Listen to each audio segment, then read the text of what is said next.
Hello, high income copywriters. All right, if you can hear me, please type in the Discord chat. Yes? Yes, I can hear you. Okay, great. All right, and if you are in the Zoom, make sure that we are on not the Zoom chat, but in the Discord chat, class chat, click under the live class and then click on class chat and you should be able to chat there. All right, sounds good. So this is a very special class. We are in class 5. Thank you everybody for just doing the best. Everybody coming to class. If you see somebody who is not here and you know they should be here, tag them in, Facebook message them, get them in because we really do want our attendance rate to be up. It's not just about 80% and above. We really just want to strive to be the absolute best because that is just how we are, right? All right, so without further ado, I want to bring on Sergeant Desmond Soon, Executive Director of Dan Lok.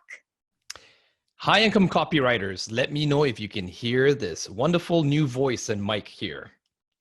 Oh, it sounds good. All right. Now, I know that for copywriting, you don't need to use your voice as much, but just in case, if you ever wanted to, get yourself a sexy mic that makes your class sound absolutely wonderful. But tonight, that's not what we're here to talk about. Tonight, we are here to learn how to make money with this high income skill of copywriting. So it gives me great pleasure. We're going to introduce the copywriting team. But first of all, I want to ask in the chat, what homework assignment did you do in the last few weeks here? Okay, we're getting ahead here now. That has been the biggest shift for all of you. Type in the chat. Which one made the biggest difference? Oh, the creed, writing the letter. I mean, if I'm to give you a cheat sheet right now, I would say all of them. Because technically, as you're going through this journey, you're getting better and better. This high income skill is great, but it's going to be useless unless you're able to apply it. So tonight, it's going to be a class in which you're going to learn from all the top copywriters about how to convert, how to use the right pages, the right words in a way that influences the reader, such as landing pages or even in emails. That's when you can apply that skill and offer that as a service to then earn an income. Who would like to learn that? Type in the chat, say me. All right. So with that, help me get on your feet wherever you are. Do it safely. Let's get this high income copywriting class started. Let's bring on all the top high income copywriter leaders. Peter, take it away. Hello, high income copywriters. How are you guys doing? Yeah. You guys excited? Okay. So today we're going to be going into the weeds. We're going to, first 4 weeks, we learn about strategy, we learn about mindset, we learn about how to think about copy.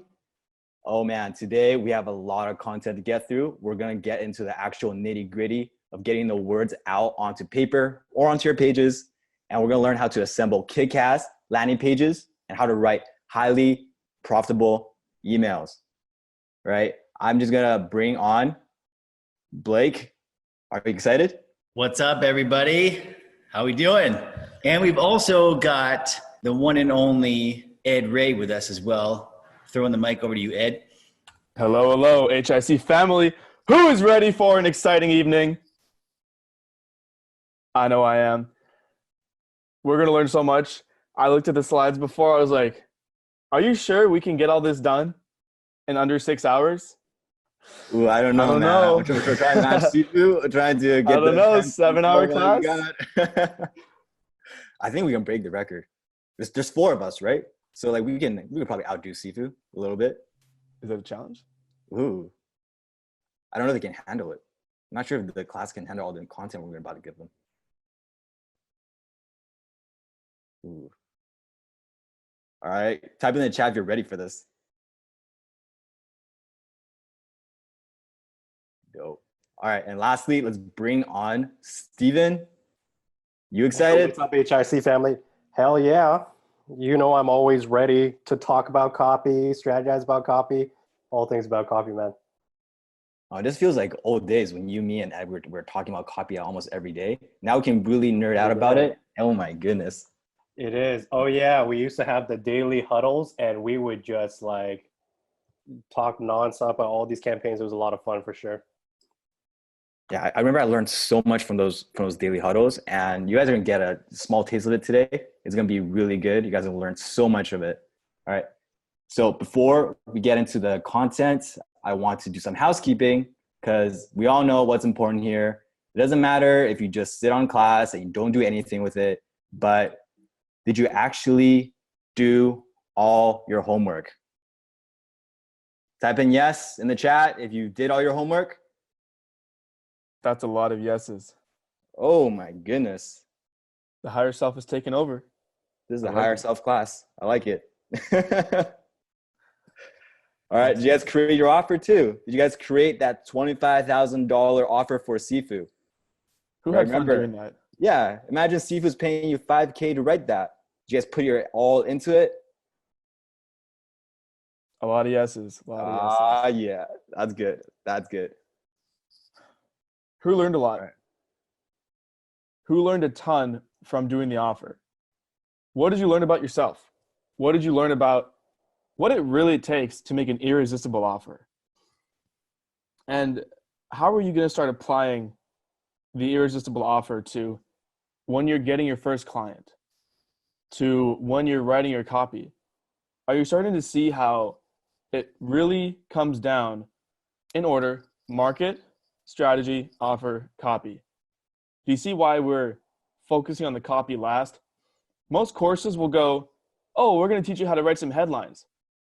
But if you don't have the right market, the right strategy, the right offer in place first, it doesn't matter how incredible your copywriting skills are.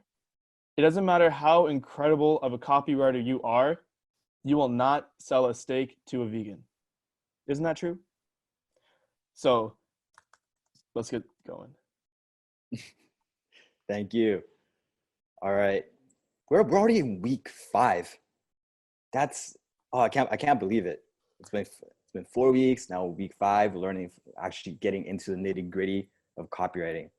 How are you guys feeling? Overwhelmed?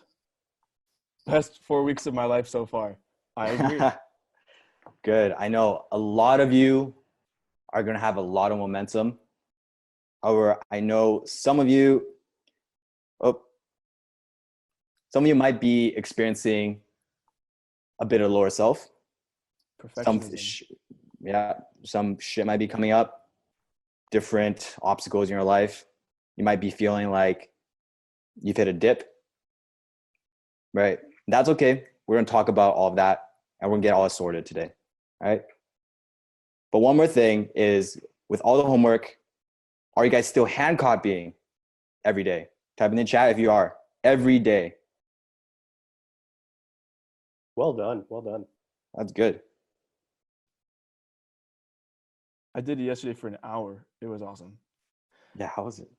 You always go back after like looking at some of the older sales letters, after being involved in other areas, and then you go, wow, like it's really such a great reminder of how incredibly, not direct, but it's how simple yet effective the old sales letters are. And then it makes you think how you can apply these same principles and strategies into what you're doing right now. And it's just, so I was writing a sales letter and I went back to hand copy this sales page that really helped me get the tone down, because I submitted to Sifu for feedback, and he's like, Ed, like your copy is good, but the voice is off, the tone is off. So I was like, I don't really know what you mean. I didn't really understand what he meant by that. And he said, well, hand copy this sales letter. And he gave me this sales letter. I hand copied it. And I was like, wow, this is incredible.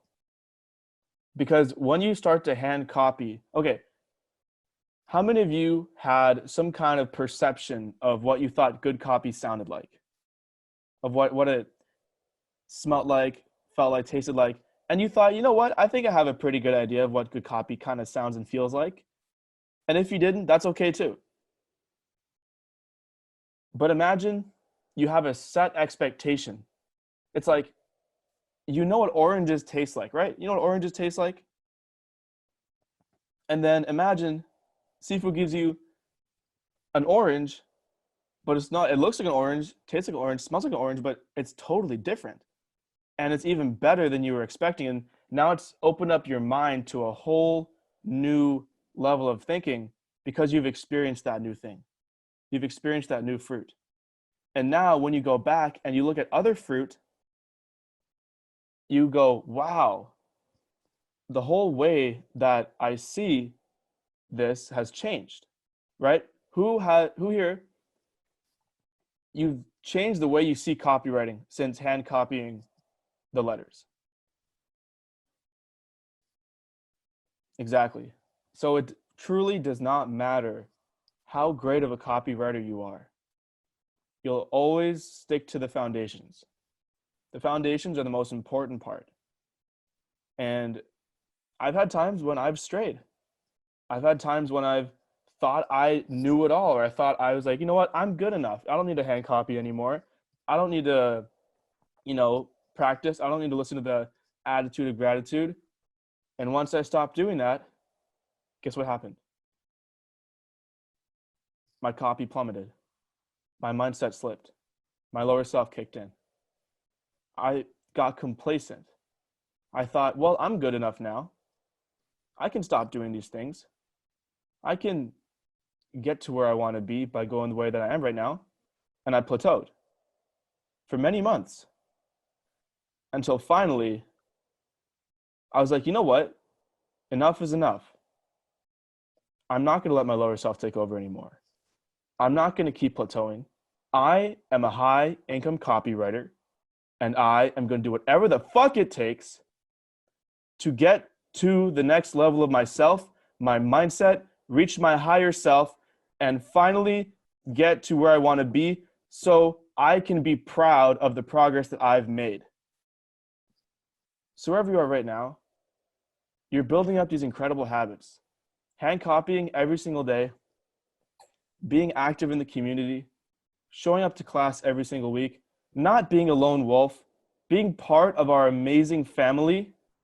These are incredible habits that you're building right now that will, I guarantee, serve you for the rest of your life. The rest of your life. But here's the catch. You've built up so much momentum, and you will keep building momentum. You'll keep engaging with the community. You will keep hand copying. You'll keep doing the attitude of gratitude. You'll keep doing affirmations. You'll keep doing the homework. You'll keep being part of our community. But the second you stop is the second you stop growing. And either you're growing or you're dying. There's no in between. There's no plateau. You keep growing or you keep dying. What are you going to do? Are you going to continue to be part of the community even after we graduate? Are you going to continue to keep growing, keep hand copying, keep striving to be the best version of yourself? Or are you going to be a lone wolf? Are you going to stop hand copying? Stop engaging with the community? Stop showing up to class? Stop watching the replays? I'm a little bit passionate about this. No, man, no, that was good. And that's so true, Ed, because we all get really excited about things when we get started. But like I just have to, like, I feel like I'd be doing a disservice to a lot of you guys if I didn't warn you guys about it. Right? There are two ways that your lower self is going to show up in your life. One way, you won't be able to ignore it. It's going to be slammed right into your face. And the other is going to sneak right under your radar. You won't even know what's happening. And before you even know it, like you're in the ditch. You're in the gutter. You wonder, how did I get this low? Right? So I want to warn you guys about these. There's two ways. The first way you're pretty aware of. That's overwhelm. Overwhelm. Overwhelm is a symptom of growth. But in another way, it's also how your lower self kind of tricks you into not growing. How many of you have experienced overwhelm in the past 4 weeks? You've grown a lot, but you're also really overwhelmed. Put it in the chat.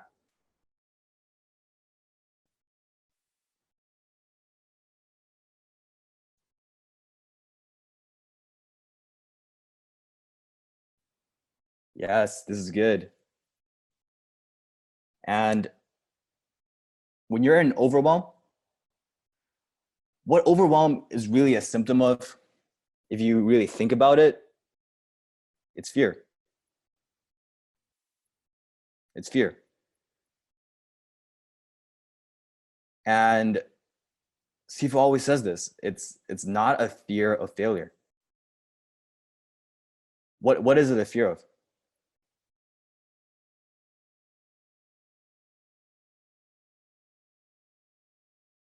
Exactly. Success. It's a fear of success. It's a fear that you're going to have become a new version of yourself.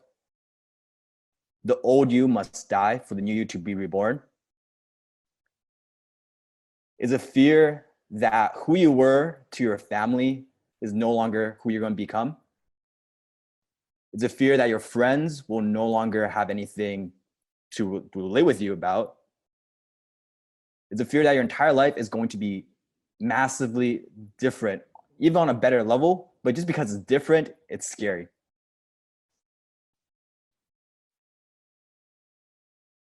And actually, Blake, I think you had a great story about overwhelm here. Did you want to share about that for a sec? Well, actually, if I was to tell you all of the overwhelm stories I have, that would probably be a whole class.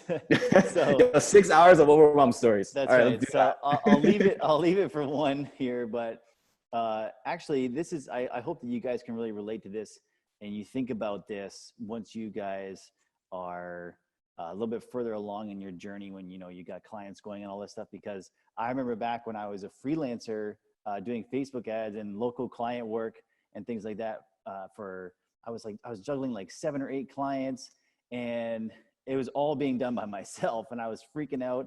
And, this is also why it's so important to listen to Sifu's videos consistently, because sometimes you'll listen to a video, but it's not the right time for you to hear it, but it pre-frames your mind for the next time you hear it. So even if you're like, oh, I've already watched this video, go back and watch it again, because I remember driving to and from different clients in the same day.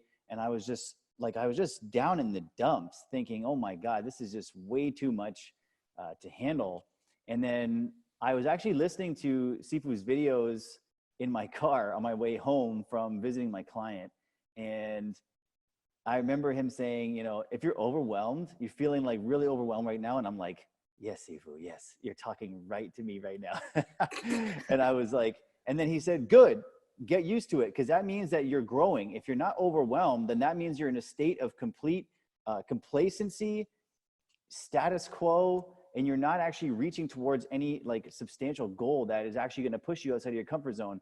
And once you change that mindset to overwhelm is good, overwhelm means growth, new problems means that I'm learning new things.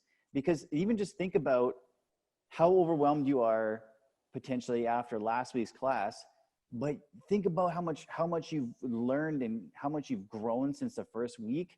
You're going to be a completely different person by the end of these 7 weeks. So just keep that in mind, that overwhelm, invite it, like just be excited about it. If you're overwhelmed, literally say aloud to yourself, good, it means that I'm growing. I'm overwhelmed, which means that I'm going to be more successful than I was before. I'm overwhelmed, great. It means that I'm becoming the best version of myself, and I won't settle for status quo. Back over to you, Peter. Yeah. And I guys, have a- like, hey, Peter, yeah, go for it. I have for a it. question for the community. Would you rather be in your work life, in your personal life? Would you rather be overwhelmed or underwhelmed? Would you rather be overwhelmed with experiences, overwhelmed with work, overwhelmed with growth, or underwhelmed? Like, oh, that's it? Like, okay, think about the opposite. So with HIC right now, you're probably pretty overwhelmed based on what I'm hearing. Imagine if you were underwhelmed. You join HIC, you have all these expectations, and now, oh, that class was pretty underwhelming. How boring would that shit be? No, fuck that. No, we're going to overwhelm you guys. That's where the excitement happens. That's when you grow. That's when you learn. Underwhelmed is just boring. You were probably underwhelmed before you joined. You were not happy with whatever it is that you were doing in your life, whether it was the path you were on, whether you wanted to make more money. You're like, you know what? Maybe you're doing good, but you just want more. You were underwhelmed with what you were going through. You're underwhelmed with the results you were getting. You were underwhelmed with your personal life because, let's face it, the communication skills that you learn here are incredible. You're underwhelmed in your job. You're like, fuck, this is boring. I hate this. I wish there was something more here, something more interesting.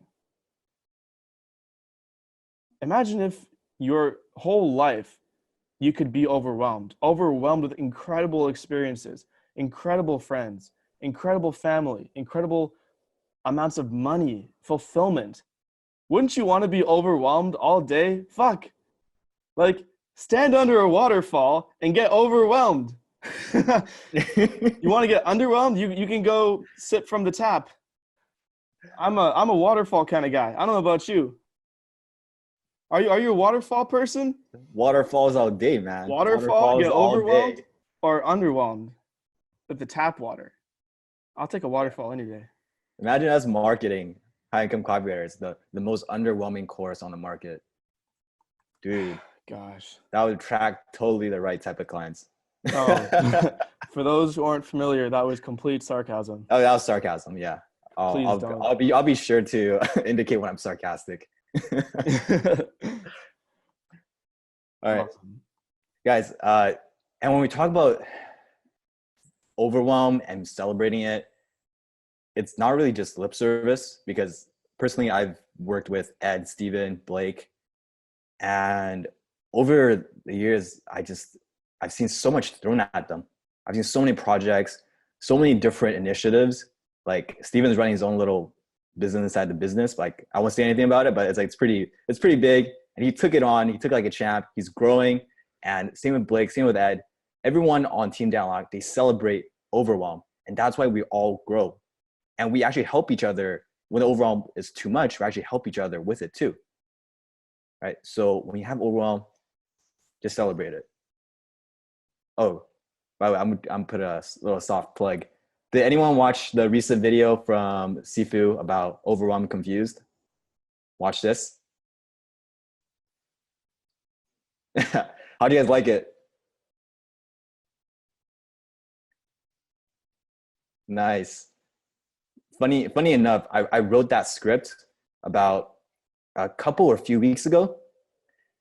And one morning I was actually waking up. I was like, oh man, I feel a little bit overwhelmed today. There's a lot to do.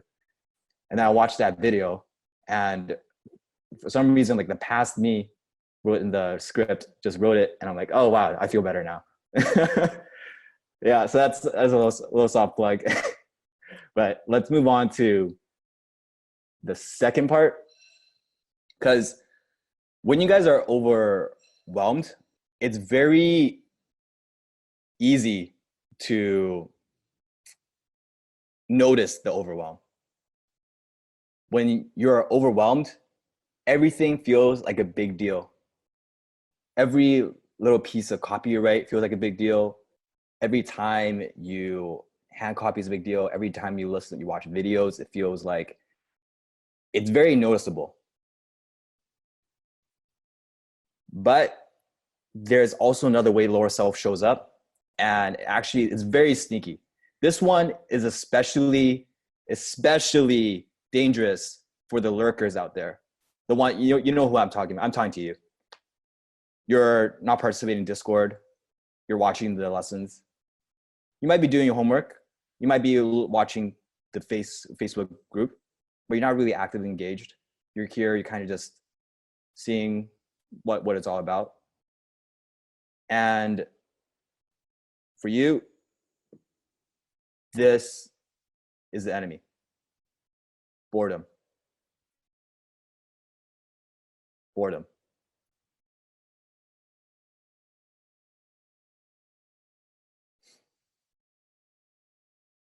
Overwhelm, everything feels like a big deal.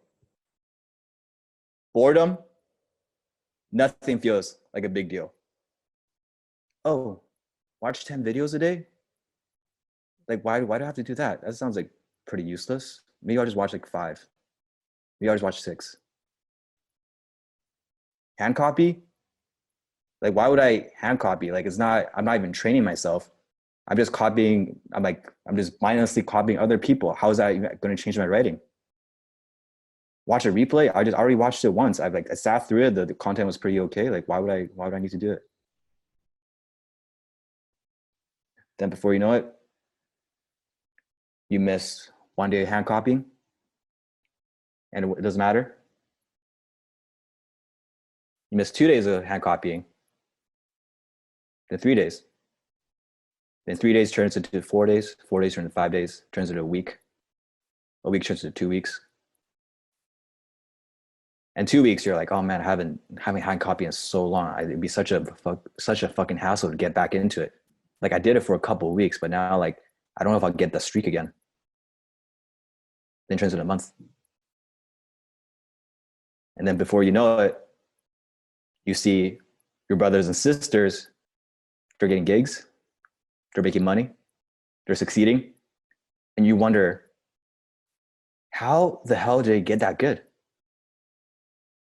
How the hell are they so much further ahead of me? And you ask them, and you'll see what they did. And you'll see that they were watching 10 videos a day. They didn't miss a single day hand copying.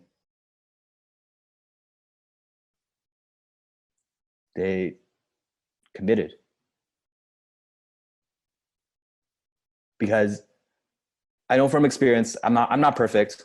I'm not perfect because this happens to me a lot of times too when I'm trying to start new habits too. The first week, first 2 weeks, even the first 3 weeks is exciting. And then it gets to a point where the novelty wears off. Every day the hand copying feels the same. It feels like nothing is changing. It feels like you're not really improving. So you think, doesn't really matter. I missed one day. Doesn't really matter. And the truth is, you're right. One day won't matter.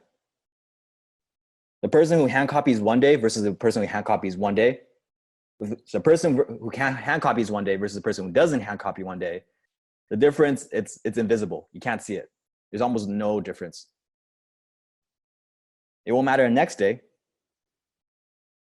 It might even not matter the day after that. It might not even matter for a week. But eventually, you're going to see a huge difference between the two. And by the time that difference is noticeable, it's already too late. You're too far behind. It's these 1% improvements that get you the results.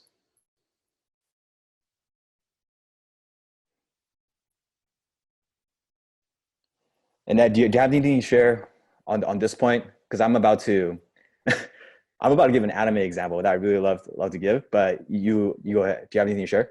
That's so funny. Right when I was about to reach to unmute, you just knew. Using All right. your voodoo mind Sifu powers on me. So for many, many years, I had been going to the gym 3 times a week consistently. Tuesday, Thursday, Saturday. Tuesday, Thursday, Saturday. Didn't matter if I was sick. Didn't matter what was going on. I'd find a time to do it. The past few months, work got busier. Things got more, I got overwhelmed. And I was like, you know what? I can miss a day at the gym. I'm feeling a little tired. I don't really want to, I don't want to overexert myself. I'm not feeling the best today. So I didn't go. I was like, okay, good, great. Now I can get some more work done. Excellent. And I did. I got some more work done. And I was going to go the next day. And I was like, you know what? My let's say I missed the Tuesday and I go Tuesday, Thursday, Saturday. So it's Wednesday. And I go, okay, so today's Wednesday. You know what? I've got a lot of work to do and my schedule is supposed to be Tuesday, Thursday, Saturday, and I want to mess that up. So you know what? I just won't go today either. And I didn't go.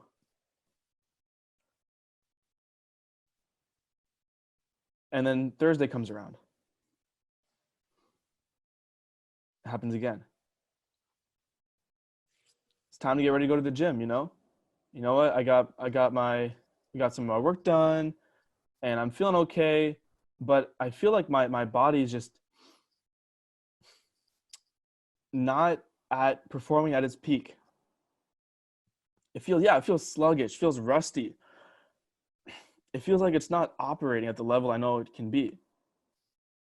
I feel like tired, just exhausted. Even though I have 8, 9, 10 hours of sleep, I sleep quite a bit because I schedule it in. But it just felt gross. And you know what? Do you know what I said? Take a guess what I said.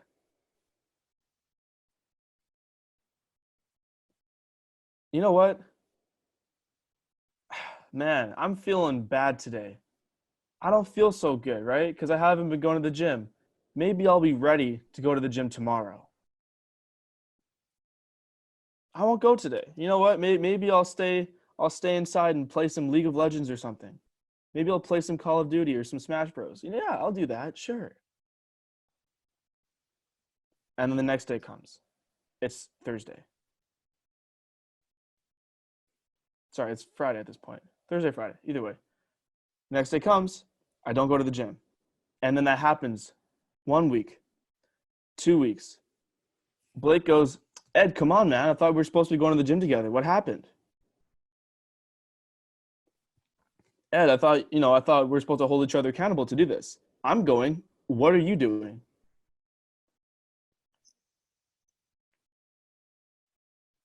So I looked at myself in the mirror. I'm like, yeah, I'm not happy with this. I'm losing muscle mass. I'm losing confidence in myself. I'm losing my own integrity because I always valued myself as a person who stays true to their commitments to others and themselves. And here I am breaking one of the most important habits that I have, which is keeping my body in shape so I can perform at a high level in other areas. So I started going to the gym again, Tuesday, Thursday, Saturday. One night I got 4 hours of sleep. You know what? Fuck the lower self. You go. You're not feeling the best that day. You feel sick and tired. You had a long day. You fucking go. You show up. I did it anyway. And now, Tuesday, Thursday, Saturday, every single time. Every single time. Every other day I go to the gym. It's now a habit. And that will continue to be a habit for a very, very long time. And if that habit breaks, I'm going to go down the spiral again. And that's going to impact every other area of my life. So without having someone like Blake, someone like Peter, to hold me accountable to go to the gym, to hold me to a higher standard, to be the highest version and best version of myself, to encourage me to live in my higher self, I probably wouldn't have gone. I probably would have been stuck. And you know what I would have done? Played the victim card. Oh, I don't have time to go to the gym. I don't have time to take care of my health. I don't have time to put myself first. That's the family. The family pushes you forward. Being a victim is not going to get you anywhere. It didn't get me anywhere. I lost a lot of muscle mass. Frankly, I'm embarrassed. I'm embarrassed how much muscle mass I lost because I stopped going to the gym. Because I stopped doing the important, small daily habits. And look, I'm holding myself accountable in front of you, HIC family. So that's truly the value of these small little habits. Because one day, you might have the feeling of, I'm not going to go to the gym today, or I'm not going to write the copy today, or I'm not going to listen to the attitude of gratitude. Or, you know what, I'll just take the day off, or, which is okay, by the way, but let's say like you just want to procrastinate. You just don't want to do whatever it is you're supposed to do. It's like, you know what, I'll do that tomorrow. I don't want to do it today. It's like if you're trying to lose weight and you go and you're consistently eating a great diet, you're consistently going to the gym, and you go, you know what, I'm just not going to go to the gym today, just today. And then the next day happens. And then the next day happens. Until eventually the exception becomes the norm. By the way, that's important. Write that down. Don't let the exception become the norm. Stick to your rules. Stick to your habits. And have people, a community, a family to hold you accountable to your habits so you can reach your goals. Thank you. Dude, that got me motivated. I wanna hit the gym right now.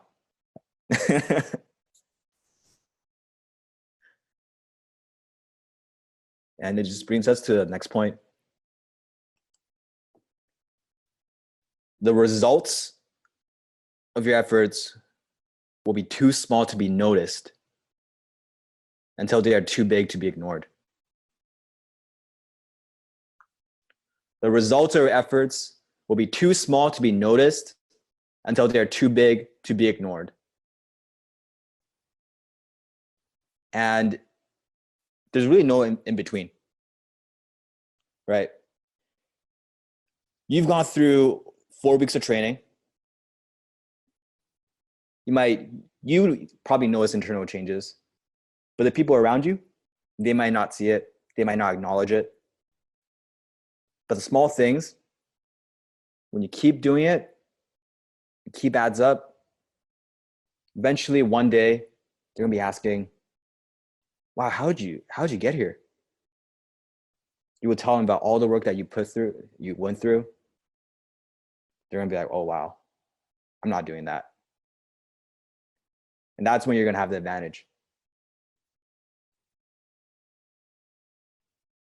When you're already too good, the work will have already been laid down.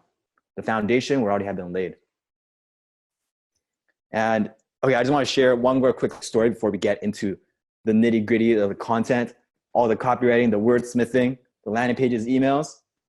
I'm assuming there's quite a few introverts in HIC. Am I correct?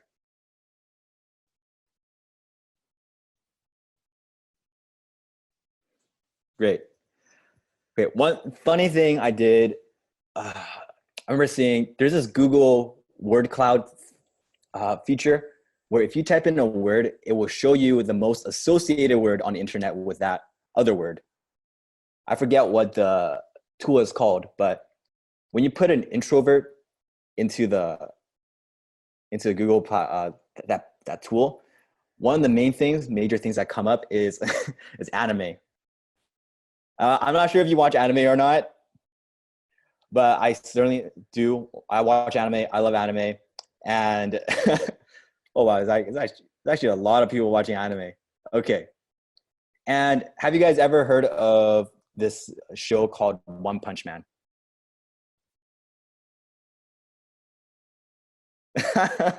Yo, the chat's blowing up. There's more people who know about it than I expected. Okay, so if you have not heard of the show One Punch Man, this is a show about a character. His name is Saitama, and he is the One Punch Man because he can kill any monster, any villain, any hero with just one punch. He is the strongest person in the entire universe. Sometimes he'll kill monsters the size of like 32-story building just by accident because he is so strong. And everyone in the show, they want to know, how is he so strong? What is his secret? How come he can defeat all of these monsters in just a single punch, but we can't? And Saitama has this one disciple. His name is Genos. He's a super badass android. And he's always saying, Sensei, how are you so strong? I must know your secret. So Genos follows Saitama around every day with a notebook, taking down notes. What's he doing? What's he thinking? What's he saying? He's just studying him every day. And Saitama, he's like this very humble character. He's very blasé. He doesn't speak too much. And just comes to one point in the show where actually Saitama reveals how he got so strong. He reveals a secret to his strength that allows him to defeat any villain with one punch. Now, if you watched it, you know exactly what this is. So Genos asks, Sensei, how are you so strong? Saitama says, Genos, here's what I did. For 3 years, every day, I did 100 push-ups, 100 sit-ups, 100 squats, and I ran 10 kilometers a day, every single day. That's what I did.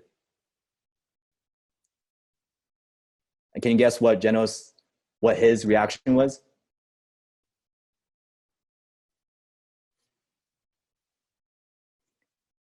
Exactly. He said, BS. What the fuck? No way you're this strong from just a simple physical regimen. There must be some type of secret. There must be some other thing to why you're so strong. This makes no sense. And he doesn't follow the regimen, of course. So what does any of this have to do with you guys? Because everyone goes up to Sifu, Dan, and they're saying, Sifu, how do you get so good at this? How do you get so good at closing? How do you get so good in social media? How are you so good at copywriting?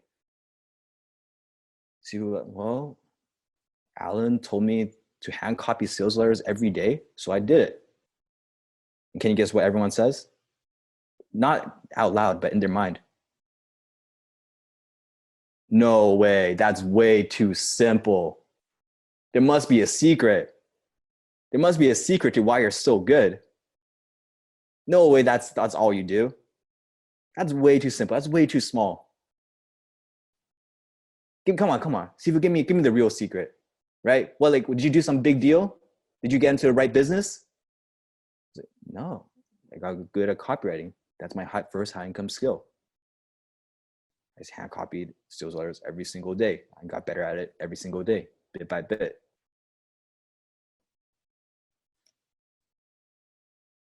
And can you believe it? People still don't believe it. When the person who has the results you're looking for lays it out for you, and you don't follow the instructions and you wonder why you're not where you want to be,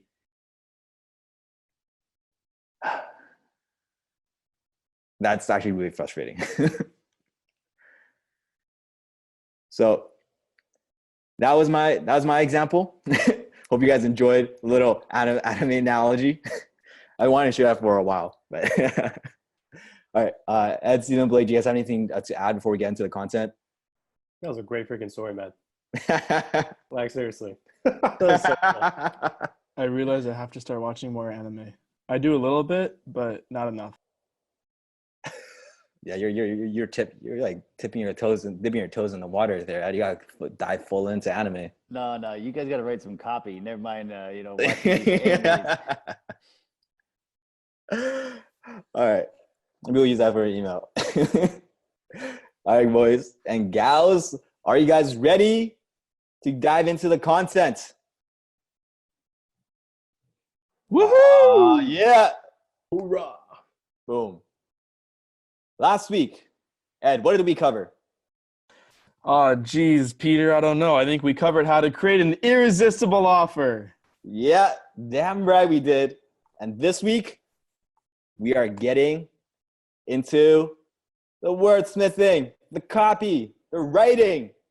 We're gonna turn your thoughts, all the market research you did, all the strategy you did, all the offer creation you did. We're gonna put it all together, and we're gonna create something today. We're gonna create your first copy assets by the end of this class. It's gonna be great. You're gonna walk out. You're gonna feel like $1 million, maybe even more. Peter, am I allowed to spoil the surprise of the group activity we're going to do during this class? Let's save it a little bit later. A little bit for later. Okay. A little bit later. It's I don't want any spoilers yet. All right. Let's go. By the end of this class, you will learn how to assemble an amazing landing page. You'll learn what never to do when writing a landing page. You'll also learn the 3 types of emails that drive consistent, predictable profits and use over and over again. And finally, how to edit your copy so it flows smooth like butter. How many of you, when you write your Facebook posts, when you write your copy, you just feel like it's a bit too chunky? It's like clunky, right? From one paragraph sentence to the next, from one paragraph to the next, it doesn't really flow. All right. By the end of the class, we're gonna give you some tools, and you're gonna be writing your copy smooth like butter, flowing like water. Because Steve always like the Bruce Lee examples. Let's get it there. All right. The 4 pillars of high income copywriting. What are they? We have landing pages, emails, ads, and chatbots. Today, we're gonna be focusing more on landing pages and emails.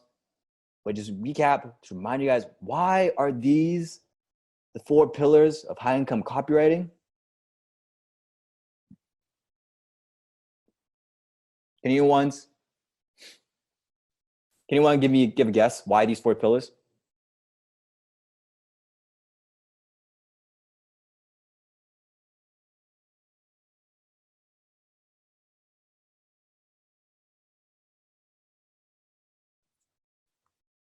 Future way, modern technology, Modern technology. Yep.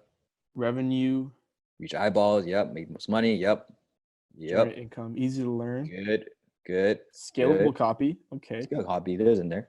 Nice. Simple to write. Okay. Nice. All right. Let's reveal it. Bum, ba-da-ba. Why these 4 pillars? They are simple. They produce immediate returns for the business and for you. They are recurring. That means month after month, week after week. And they help you earn as you learn. Earn as you learn. Because some types of copy, you're not going to get paid until you're world class. Boy, is that true. Oh, man. Right? There are some markets where you try to compete If you're not world class, it won't work. So that's why we're focusing on these 4 pillars. Simple, immediate returns. They are recurring because you don't want unpredictable income, right? And help you earn as you learn. All right, let's get into it.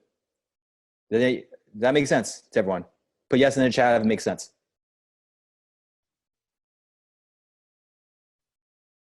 Good. All right, let's move on.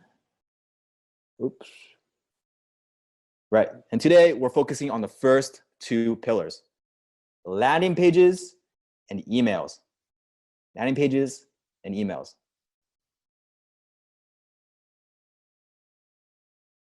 Pillar number 1, landing pages.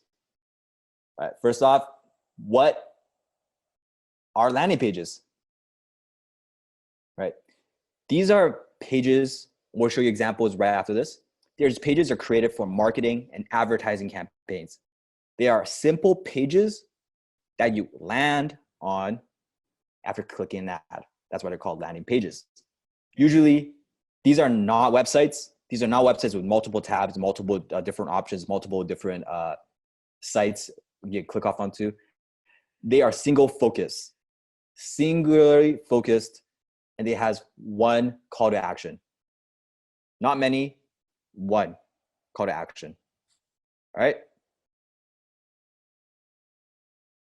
And just keep in mind, guys, that this could be not necessarily just ads. You know, when Peter says ad, he means like anything where there's like a call to action on it, right? So a call to action leads to, you know, somebody's telling you a click to get to this landing page. So it could be a YouTube organic video. It could be a Facebook post, could be your Instagram bio link.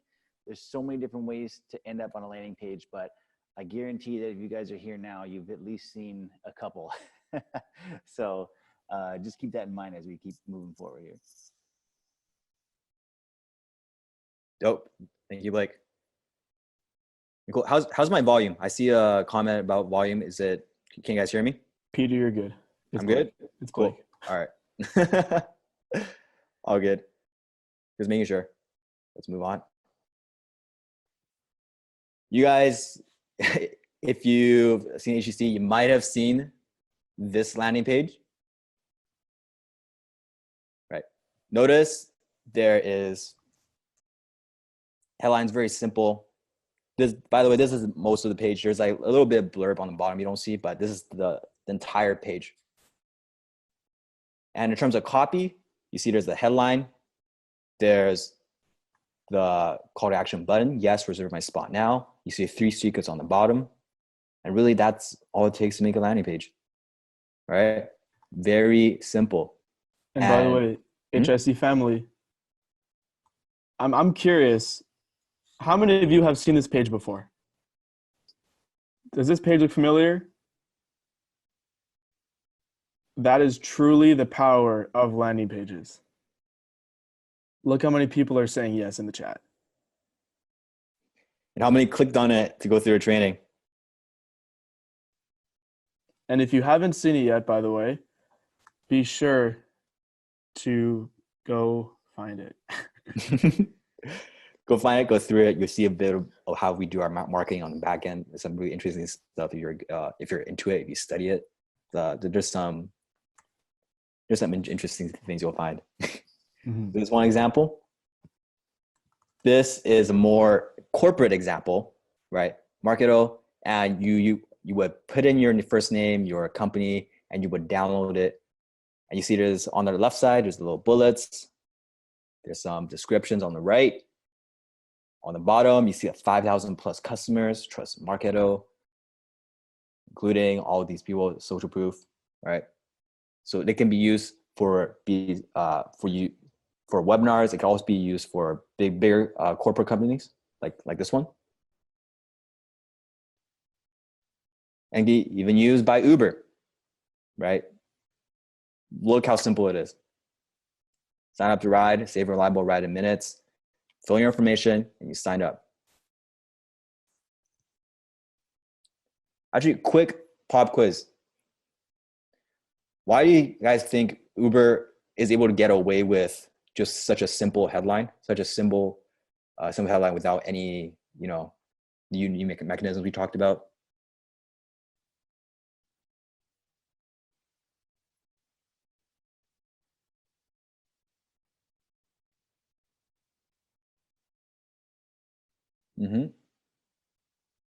Brand recognition, brand awareness, market sophistication. I see that. All right, let me ask you guys a question. When Uber came out with a ride sharing service, what stage of market sophistication was that?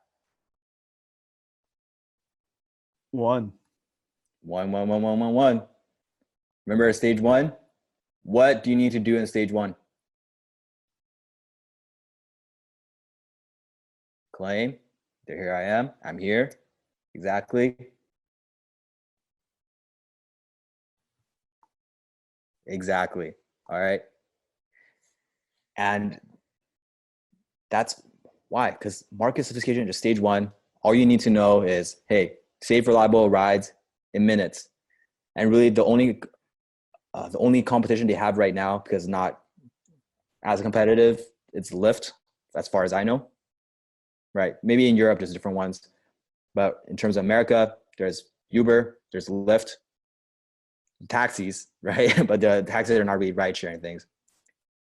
So that's a cool tip. That's how market sophistication fits in here. All right. And what you're going to learn here today is not just landing pages. It's also going to apply to all these other types of pages, right? It's going to apply to sales pages. It's going to apply to opt-in pages, checkout pages, upsell pages, downsell pages, download pages, thank you pages, webinar registration pages. These are all different pages with their own unique purpose and outcome. But the principles you'll learn here today is going to be applicable to all these pages later on today. So we're not going to get into so if you're wondering if we're learning only about landing pages or we're learning about these other ones, what you'll learn today is going to also be applicable to the other types too. All right. Hey, Peter, we had a good question in the chat. What is the difference between back end and front end? Does Ed maybe want to tackle that? Sure. Go for it. So the front end essentially is front facing to people. So for example, if you think of Danlock companies, front facing would be our YouTube, our Instagram, our Facebook, and our advertisements that we're constantly promoting. It's like front facing. By back, yes, and LinkedIn, thank you. By back end, we mean people who are already in our existing environment. So for example, you instead of HIC, you are currently part of what's called the back end. So let's say you sign up to watch the masterclass or the on-demand training for HIC.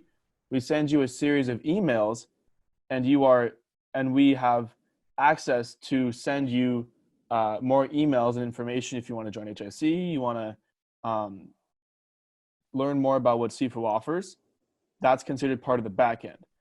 But the front end, so if you think of it this way, the front end is you can't really, so Patrick, exactly. The back end means you basically already closed once, whether it's through an email list or you've already purchased something. So when someone opts in, which means so for example, you put in your email to watch the masterclass, to watch the webinar, to watch the on-demand training. We now have your email. So you technically get transferred to the back end. And if you do purchase, you're still part of the back end, if that makes sense. So the front is for the pre-selling and the selling. And once you make that first sale or that first ability for someone to contact you more, then they get moved to the back end. Peter, you want to expand on that? No, I think that's perfect. Like a simple way to think about it is just, I think like someone said in the chat, front end means they haven't bought from us yet. Back end means they have bought from us once. It doesn't always have to be they bought something from us. It could also be if they opted in for a lead magnet, you say, for free. right?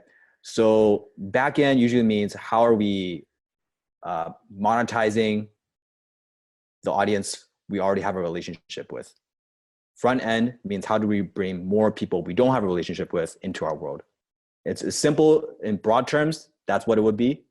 It gets a bit more nuanced than that when you get into a more advanced. But in terms of how you want to think about it, that's a pretty good broad stroke. Right?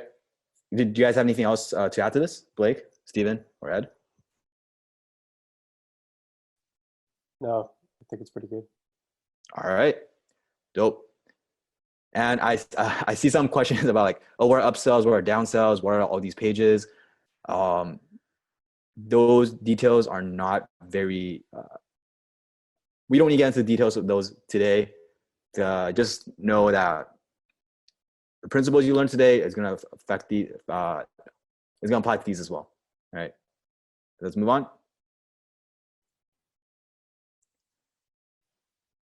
3 components, the 3 building blocks of any high converting landing page. And for headline and bullets, we can have like a full class just on headlines, a full class just actually like I think I've seen Sifu's library. There are literally full binders on just bullets, just how to write bullets. And and Steven actually gave me a book like a few years ago on just headlines and hooks.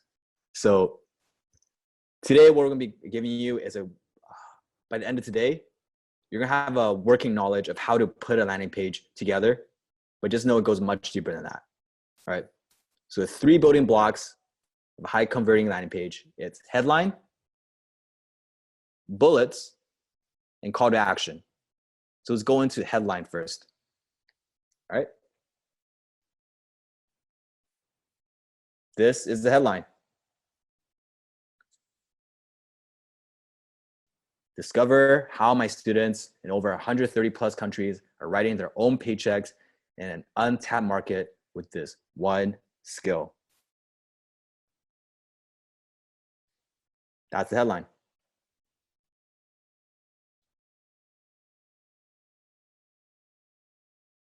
Right? In Uber, sign up to ride, safe, reliable rides in minutes. And we talked about the market sophistication already. That's why they can just make a benefit driven, a simple headline like that. Right? And in terms of how you know a headline is good, these are the 5 traits of captivating headlines. 1, gives you a reason to read right now. So there's some urgency. 2, implies personal benefit. So it has to benefit the person reading it. Otherwise, why would they be reading it? 3, arouses curiosity. 4, single idea. 5, simple to understand. And if you guys see in here, yes, it sounds like a hook to me. It's very similar to a hook. Can you guys tell me what the difference between a hook and a headline is?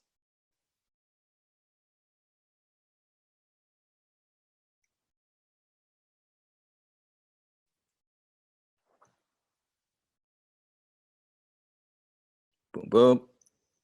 Great. Okay. The hook, think of this as the headline is an expression of the hook. All right. So think of the hook as the core idea. If you're mining, the hook is this ore. It is ore, it has dust all over it, but there's some precious things inside it. And you got to dust it off. You got to polish it. You got to make sure there's no dirt left on this ore in order for it to become a beautiful jewel, a diamond, which becomes the headline. Right. So a hook is the core rough idea that is, or that implies personal benefit and curiosity. Right. The hook is a big idea, but the hook doesn't always have to become a headline. The hook could be within a sales page. It could be within an email. It could be within an ad. It could be within a blog post. It doesn't always have to come out as a headline. All right. So a hook can manifest itself in many ways, but a headline comes from a great hook. Does that make more sense?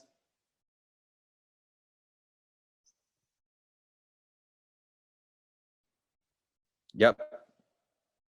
Hook is the core, and headline is the expression of that core. Perfect. Good. All right. And great headlines come from great hooks. We talked about it. Hooks and headlines have the same 5 traits because headlines come from hooks. And I think it'll be much more helpful if we actually break it down for you guys so you guys can kind of see the different elements of the headline. All right, Ed, you want to read this one? Absolutely. It's coming. Are you ready for it? The super boom. After June 2013, technology, modern science, and money making may never be the same.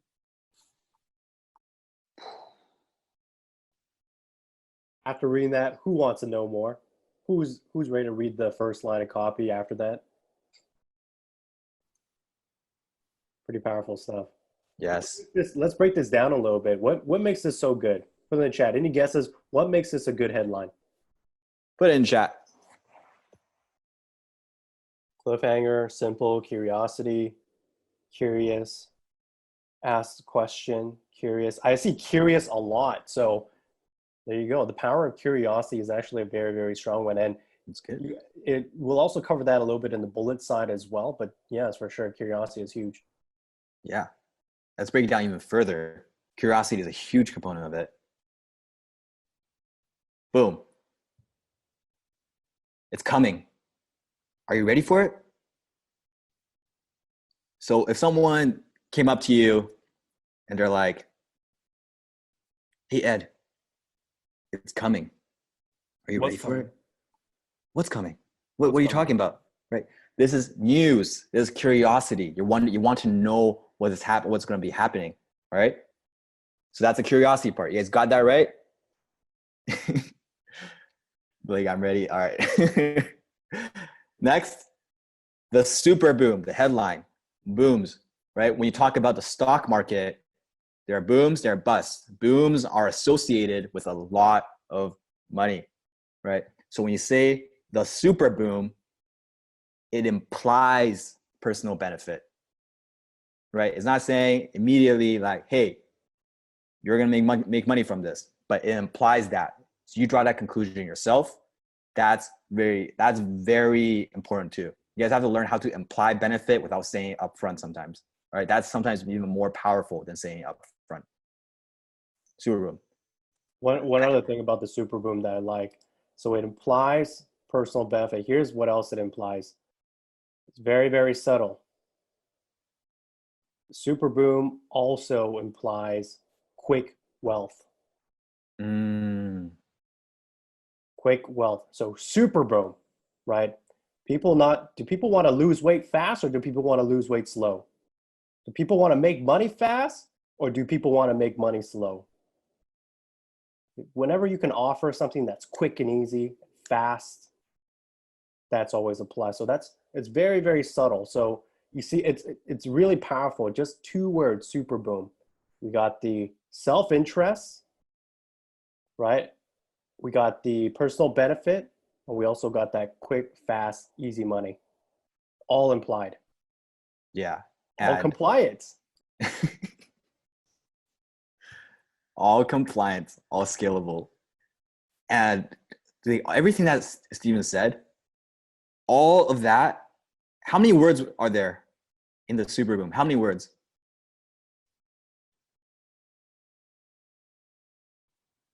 3. Just 3 words. And you guys think they came up with this like just while sitting on the toilet or showering? They're like, oh, super boom.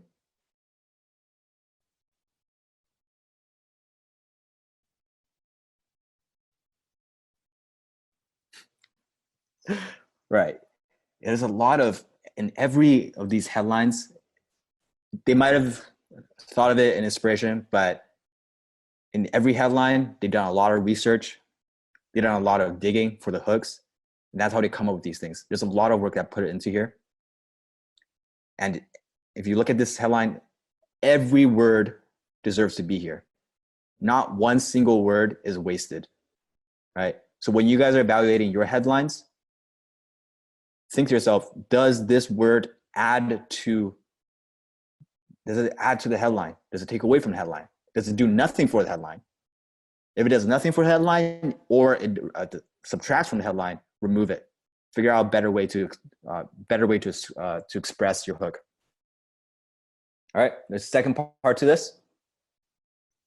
After June 2013, right?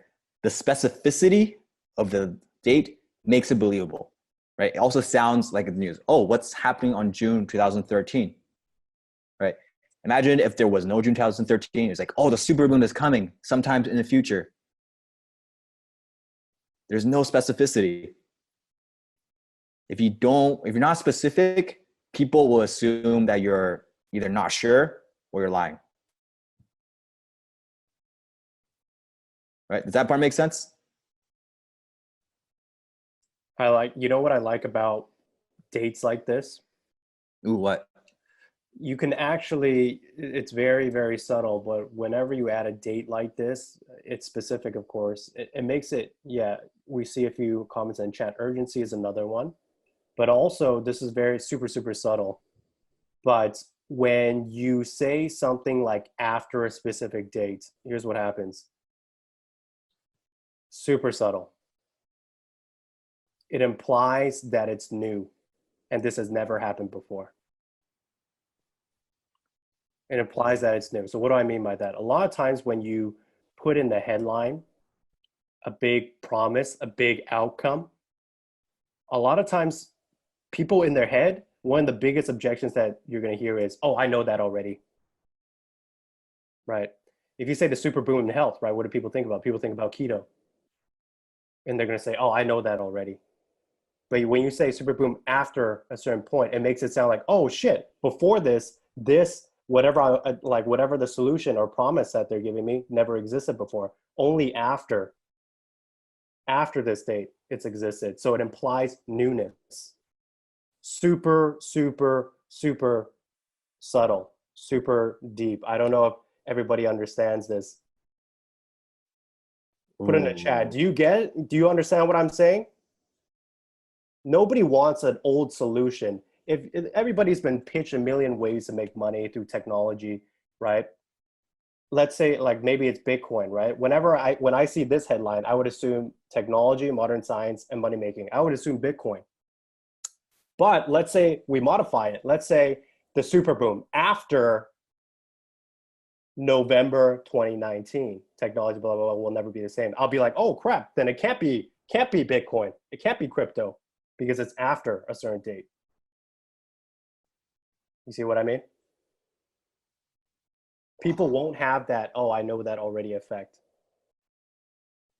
Super subtle. Damn, Steven, dropping bombs. That was, wow. Guys, this is something you're not going to get like any other copyright. I didn't even get that one, but oof. Subconscious, man, like Subconscious stuff. It's all about tapping into your reader's mind. The deeper you go into their mind, the more persuasive you will be. That's why Steven's a master psychologist. He always gets me to do things that I didn't know I wanted to do, but not that. I get into your mind, man. I didn't mean for it to come out that way, but anyways. All right, and the last part is money making may never be the same, right? Same thing with what Steven says. This is news. It implies things are changing, implies something that you didn't know about is happening. And because money making is changing, when you're the first in your head, you're thinking, okay, when I'm the first one to know about it, then I may be able to profit from it too, right? I just might. I'm curious about it, right? When you're implying the benefit, when you make them have that conversation in their own head, close themselves in their head, that's way more powerful than telling them, hey, after June 2013, you could be one of the first people to learn how to make more money. And you're gonna be like, I kind of don't believe you. All right. Okay. Does that make sense to everyone? This headline. We're going to the next one.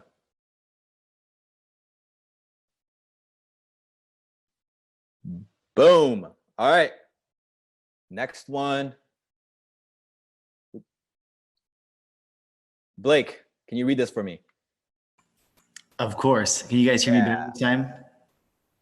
Yes. All right. And it's important to read this with gusto. So, how this flat broke newbie entrepreneur launched her online empire straight from her kitchen table with no product and zero tech experience, and changed the lives of over 1.3 million followers in just 3 years. Boom. Shazam. How many people want to click on that get free pass button? I want to. It's pink and I still want to click on it, you know? I know. In fact, I did click on it when I was on there. All right. Who's ready to break it down? Yep.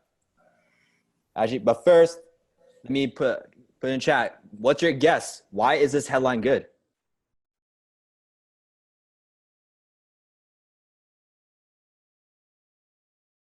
Everybody's saying story, Peter. Easy. Yep. Simple. Flat broke. Empire. Relatable. Easy story. That's good. Yes. All right. Let's break it down. All right. How does flat broke newbie entrepreneur launch her online empire? Because it's curious. There's a curiosity point to it. It sounds like news. It sounds like a story. And in your head, you're already thinking, okay, if a flat broke newbie entrepreneur can do it, I could probably do it too. When it's framed as a story, oh, how does flat broke newbie entrepreneur launch her online empire? It's a frame of story. We immediately launch ourselves into that story, right? And especially if you relate with the avatar, you start empathizing with them. You start going through a story with them, and you feel like you're experiencing the same, you're going through the same experience as them. And if we can, Peter, actually there's something really, really subtle in that first part of the headline. Maybe we want to tell them also, you know, the difference between if she would have said how I did this versus how this flat broke entrepreneur, like what's the difference there? Like, why is that so much more effective to do it that way versus how I did this or whatever? Oh, that is a really good point. That's a really good point. It's very subtle too. All right. So let me think. Well, we had a headline in class, either 2 or 3, right? I think it's, we talked about, do you guys remember that ad? It says, do you make these mistakes in English? Yep.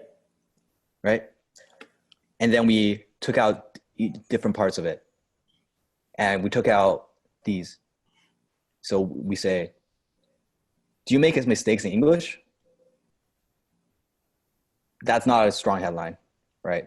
The similar thing to this, right? When you say how this flat broke newbie entrepreneur, it implies a specific person, it implies a story, and it implies there's some unique element to it, right? So there's multiple ads.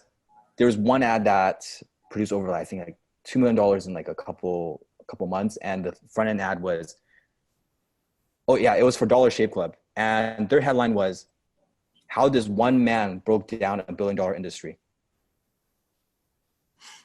Right, and it's from Dollar Shave Club. It was the actual person doing it. If he said like how I disrupted the $1 billion shaving industry, it would sound a big braggadocious. People will be like, not really resonating with it, right? So do you guys feel the difference between that?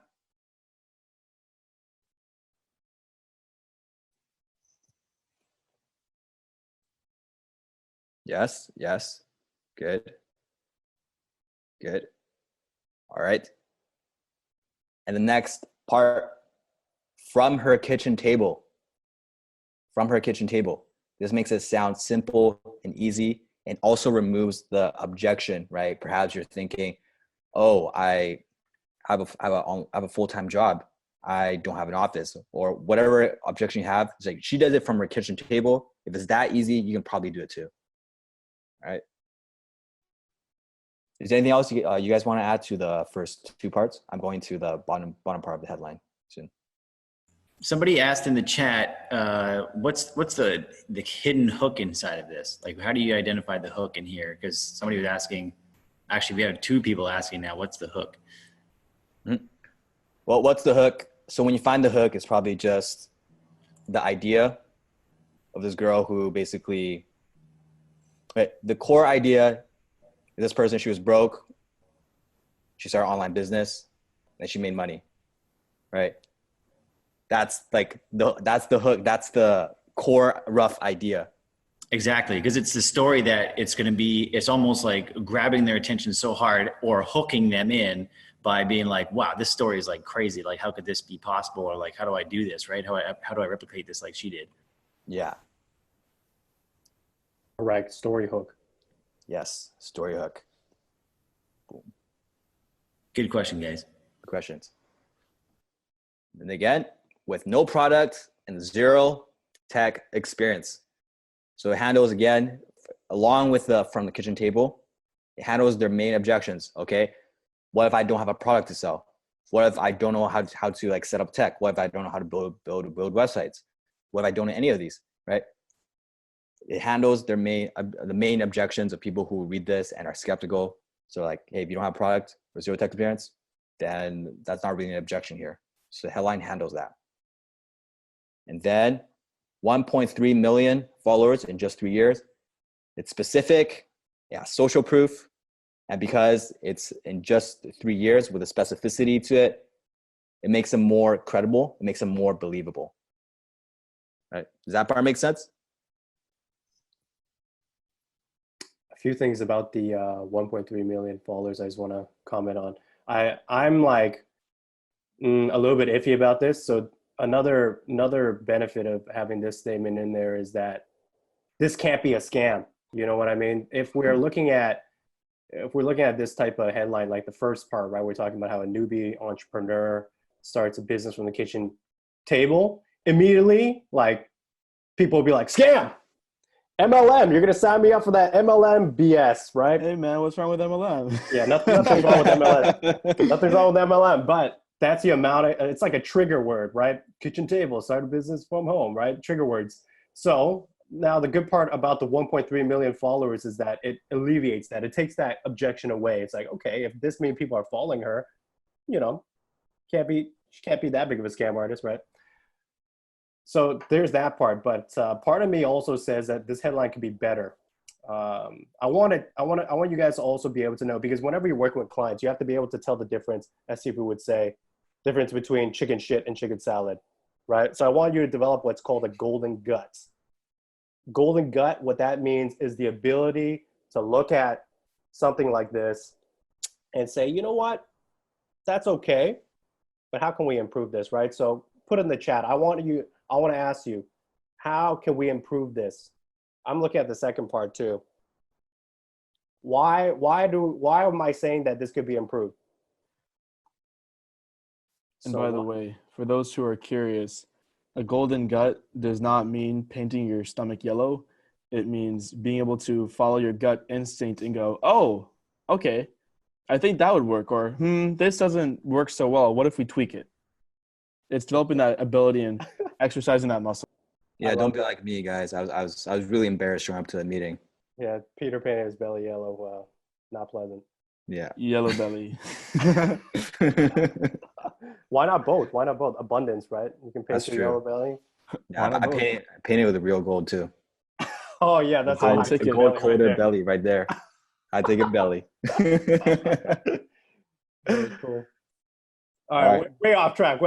No, I'm gonna improve it. All right, there's people here putting in their answers. I see a lot of people saying using a precise number. So it's like Precise number. Okay, 1.345 that's cool. million. Add earnings.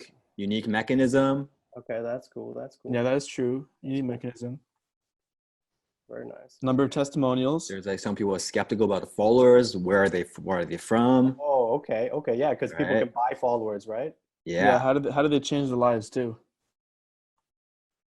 Implies Right. a dirty business.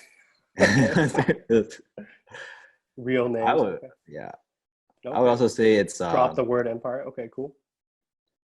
I'm gonna make a guess, Steven. I'm not sure if it's the same thought as you. All right answers, by the way, all in the chat. Yeah. So yeah. Some are more right than others, but I'm just kidding. Yeah. Okay.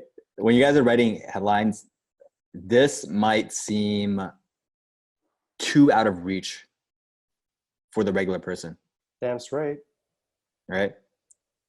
Imagine if someone promised to help you make $1,000 over the next month versus someone promised you $1 million over the next month. Most people actually pick the $1,000. Believe it or not. Yeah. Believe it or not. Believe it or not. It's been tested. It's been tested. All right. So that's what I was thinking, Steven. I'm not sure if that's what you were too. 100%. Yeah, that's one of the biggest alarm bells in my head. This will, not saying that this won't work. See, the good thing about what we're showing you right now with landing pages is that it's going to freaking work. You know, like that's why like you're going to get a conversion because this is going to attract a certain type of person, right? There are a lot of people out there who do want to build an online empire and also want that following, right? So this is going to work. It's not like if we showed you the other forms of copy where it's going out to cold traffic and you have to convert them and nothing sells, ooh, your client will not be very happy. But even if you put something out like this with your landing page, it will work. Anyways, Peter, but yeah, that's what I was thinking. Like it's very unrelatable. It speaks to a very, very specific segment of the audience. Yeah, that's a really good concept. All right, guys, this is in the slides, but it's a very important concept for you guys to get. Would you guys like to hear it? I want to hear it. Yeah, I want to know too. All right. Curiosity. All right. Curiosity. Open looping this. Yeah. Okay. Steve mentioned this in, I think, class 1. He said, most people,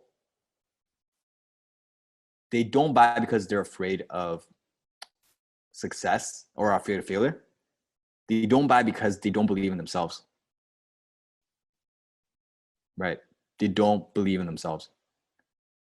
Most people don't believe in themselves, not fully anyways. And what I mean by that is even if you want to team that log, even though we do dream big, right? Even with anybody, when they look at their dreams or when they look at how far down they could go, they can't imagine themselves being more than 2 or 3 levels above where they currently are at. Like in their heads, they cannot imagine themselves being 2 or 3 levels above where they are currently at. All right. So what does this mean? What does this mean? It means if you ask anybody, any person, hey, what is your dream life? Most people, like if you got, I see what this exercise does, but most people, if you gave them, let's say $1 billion and you ask them how they would spend it, they would say, okay, I would give it to my family. I would make sure all my friends are taken care of. I would buy a house. I would travel. I would do all these things. And that's what most answer people will give. They will invest it, they'll save it. If you ask Sifu that question, he's going to be like, dude, I want to build a global empire. Right? In fact, actually, I would be doing exactly what I'm doing right now. I just put more money into it. So different people are at different levels of their life, right? So when you give them a reality or a future that they can't imagine themselves in, they're immediately going to tune off, right? So when you're marketing to people, you want to market them a result that's only a little bit about our reach, but believable, right? When you're giving them a result that's too far off, too unbelievable, even though if that's like technically better, they won't take it. Claims have to be beneficial, but also believable. Yeah, I got the perfect example. When you said that, Peter. Yeah. Freaking, this is awesome stuff. Really, really deep. Do you guys remember? Do you remember the Lazy Man's to Riches, or Lazy Man's Way to Riches? Right. See a lot of yeses. If you remember the bullets in that ad, I pulled it up just now. It's like he doesn't talk about I live in a house that's acres and acres as big as the castle of Versailles, right? He doesn't say stuff like that. He says I live in a home that's worth over $250,000. I own my office. It's about 1.5 miles from my home and it's right on the beach. Right? I have 2 boats and a Cadillac all paid for. Right? He just makes it, yeah, exactly, obtainable. He just makes it super relatable. This is what Peter means by 1 or 2 levels above where they're at right now. Right? We're not promising them, if the writer of this, Joe Carbo, if he wanted to, he could. If I remember correctly, Joe Carbo actually owned a private jet. Yeah. He owned a private jet, but he didn't put it in this ad, right? Why? Because he wanted to do what Peter was saying, make it 1 or 2 levels above where they're at, right? It's very intentional. So sorry, lady boss, you got to hire a new copywriter from our HIC community. I think that's what you got to do. Exactly what they got to do. Now that we know you got served, lady boss. Got served. Oh man. All right, guys, that's it for this headline. Are you guys yeah. Does this make sense to you guys? Are you guys okay with this headline? And are you ready to move on? Boom, boom. Let's go. All right. Do you guys want to learn how to get good at writing headlines fast? Oh, Peter, I do. Ooh. Notice the fast part. Like what Steven said. Fast. Right? Yeah, if I just told you guys how to get good at writing headlines, you'd be like, what is fast? Ooh. This is a headline right here. All right. Let's get into it. You want to model the people who write headlines for a living. Model the people who write headlines for a living. If you want to get good at writing, Sifu says, write good writing. You want to get bad at writing, you'd write bad writing. So if you want to make good headlines, you want to follow the people who write headlines for a living. So who am I talking about? Who are these amazing people that are just writing headlines for a living? Right? Who are these people? Put it in the chat. Team that luck. Yeah. Tabloids, copywriters, the Avengers, gossip magazines, ads, newspapers, Alan Jacks. Good. Commercial writers. All right. Very good guesses. You want to look at the National Enquirer, Cosmopolitan, Reader's Digest, or any major publication. Why?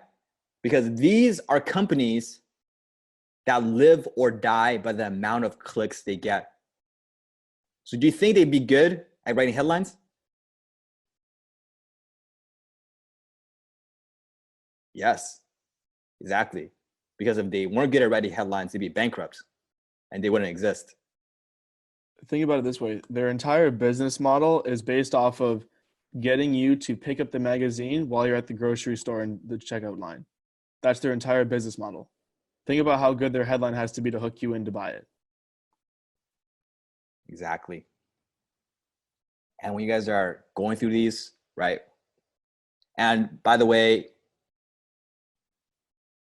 tailor the publication you follow depending on which type of client you're writing for or which avatar you're writing for. For example, if you're writing for a more female really audience, you might want to do Cosmopolitan instead of like, let's say the National Enquirer, right? So again, it goes back to the marketplace, right? Make sure you understand your market before you execute any of these strategies. Just a quick refresher. Remember the order still matters, right? The market, the strategy, the offer, and then the copy. Okay. So what you want to do, same thing with the head copying and hand copying, not the head copying. Hand copy the best headlines. Write them out. Write them out.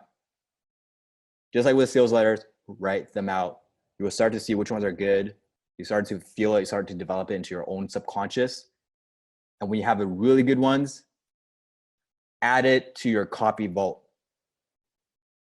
Add it to your copy vault. Right. You can do this physically. You can do this digitally. Back then, when Gary Halbert recommended this, he said, hey, go out into the stationery store, buy hundreds of 3x5 index cards, and on every index card, write out a good headline. And by then, he has this whole cabinet full of index cards with just the best headlines, and he will pull it out for inspiration.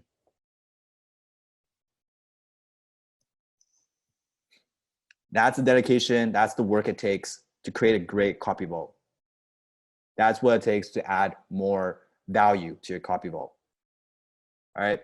Are you guys going to do this? Are you guys going to implement this?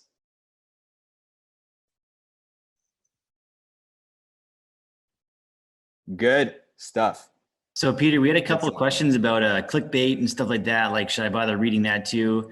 You know, and I know that you've given some great resources here too, but you know, if you guys want to even just go online, look at some of the articles that there are from, you know, blogs or popular sites. Like somebody actually mentioned BuzzFeed.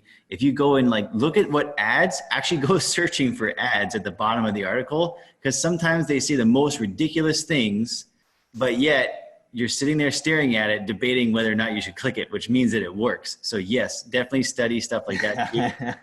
But you know, with a grain of salt, of course. Yes. Write it out to study the psychology of it.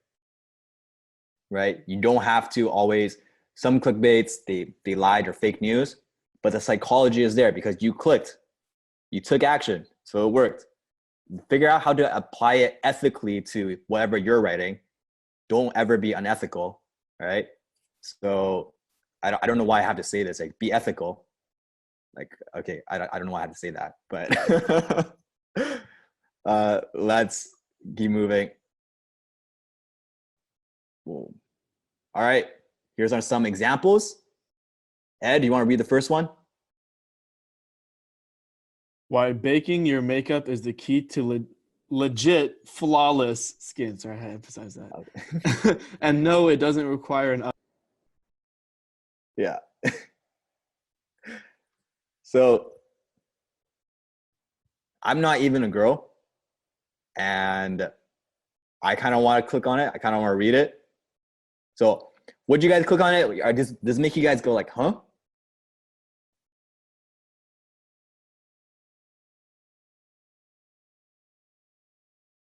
Some no, some yes. All right, I personally click on this. All right. That's one example. Let's move on to the next. Blake, can you read the second part?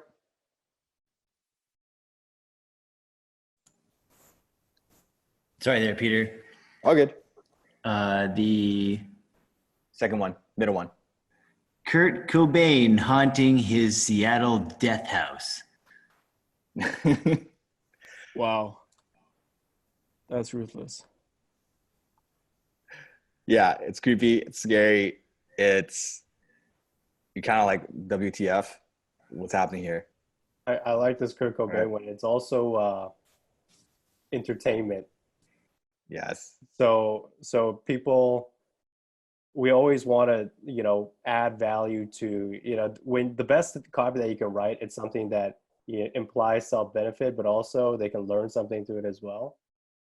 But a different type of value that people forget about all the time is entertainment value. So a good way to actually get people's attention is to actually entertain them, right? You've seen this in Sifu's videos. You've seen, you know, Ed jump out with the golden gun, spraying money everywhere and things like that, right? Entertainment value is huge. If you can mix it in with your copy, then you know, kudos to you. So Kurt Cobain haunting a Seattle death house. This is like, to me, this is entertaining. It's just like, oh, what the hell is this? Just want to read it for the fun of it. Yeah, people would click on it because they're bored, right? Because they're bored, and you're giving them something entertaining to go through, then you're adding value to their lives. That's a really important point. Yeah, entertainment is a huge way to actually add value to people without having to like pitch them or teach them anything. Right. Yeah, humor is definitely value. Any, you know what? If you want to get even a few layers deeper, Tony Robbins always says the most valuable form of the most valuable currency in the world is human emotion. The most valuable currency in the world is human emotion. So what does that mean? It means ultimately, why do you want to make more money? So you'd be less stressed and more happy, right? Ultimately, why do you want to get that the house by the beach?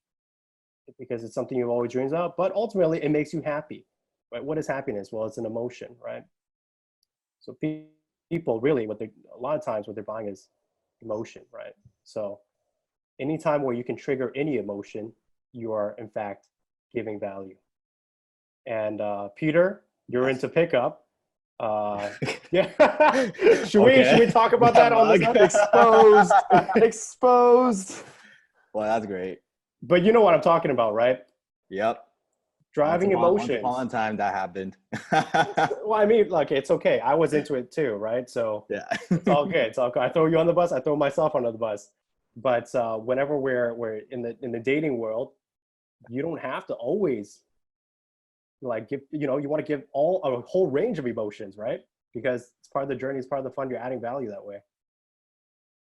All right. Kurt Cobain to dating. All right, now down to the third headline. Yes. I think Steven, Blake should read this one. No, Blake Blake should read this one because All right, Blake drinks read too much it. coffee. Read it. Blake. Why should I read it? Because you drink too much coffee, dude. Not anymore, because I read this article. Oh, really? I beg to differ. No, just kidding. But 7 signs you're drinking too much coffee. The side effects of too much caffeine can be subtle. Here's how your coffee addiction may be hurting your health.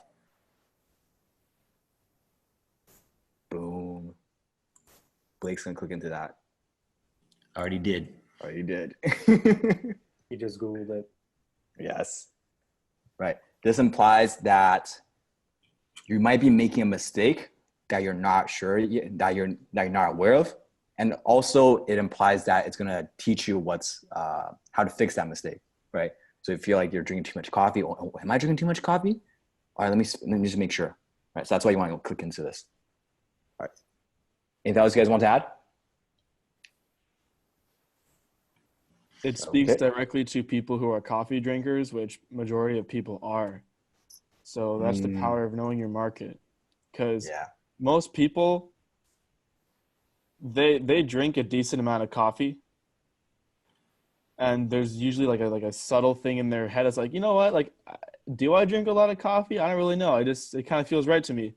But then we're kind of creating a problem like, oh, I mean, do I drink too much coffee?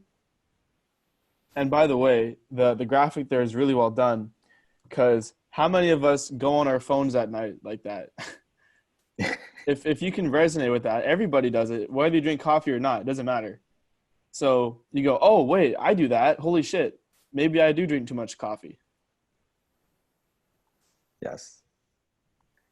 And guys, study these. Even if some headlines you're like, oh, I wouldn't click on that. I don't see why people are interested in that. Well, these companies are making revenue off of it.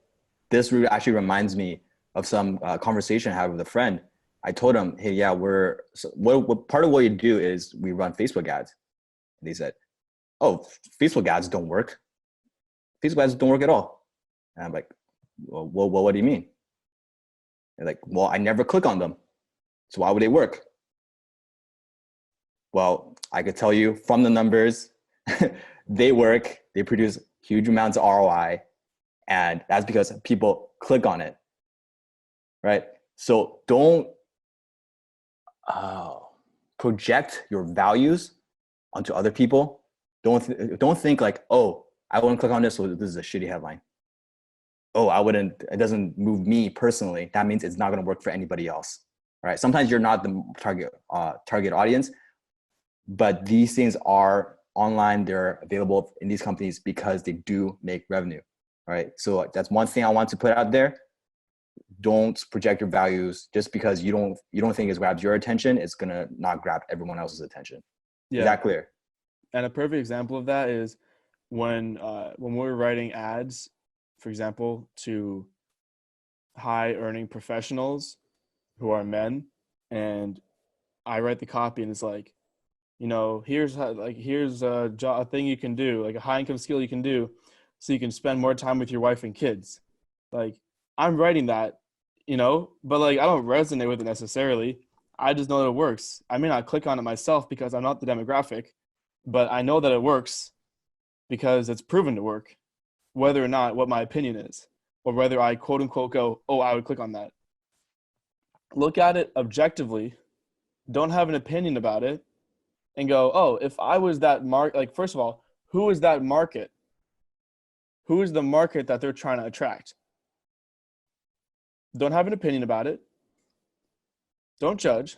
What's the market? Okay, now imagine you are that market. Oh, if I was 30 and I'm working 80 hours a week, making 6 figures, oh, and I've been promised that I can spend more time with my wife and kids while keeping my 6 figures, or even making more while making less. Sorry, while working less. Oh, hell yeah, I'm clicking on that, you know? But don't have an opinion on it because you are not your prospect. For the most of the time, you're not anyway. Mm-hmm. Sometimes if you're writing to people in your own demographic, that's different. But majority of the time, you're not. Yeah. Well said. All right. So how to get good at writing headlines fast? You keep adding to your copy vault. You go to these places. After a few months, you have dozens of headlines you can pull from.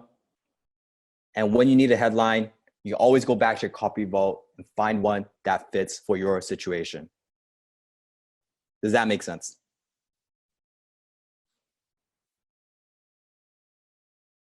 All right.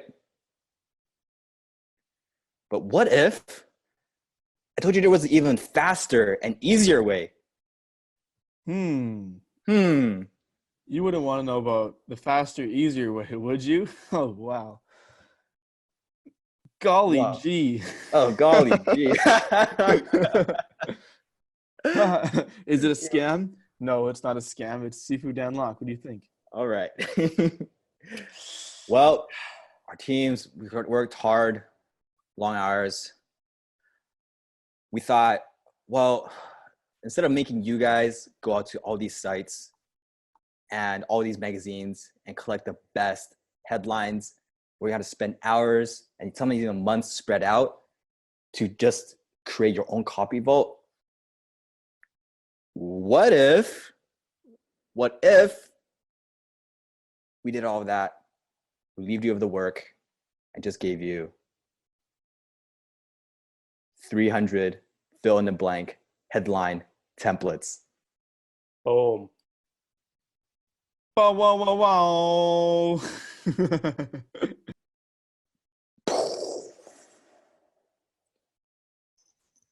Ladies and gentlemen, yes, not 3, not 30, but 300 fill in the blank headline templates. And these are scoured. They're for the best, right? These are tried and true headline templates.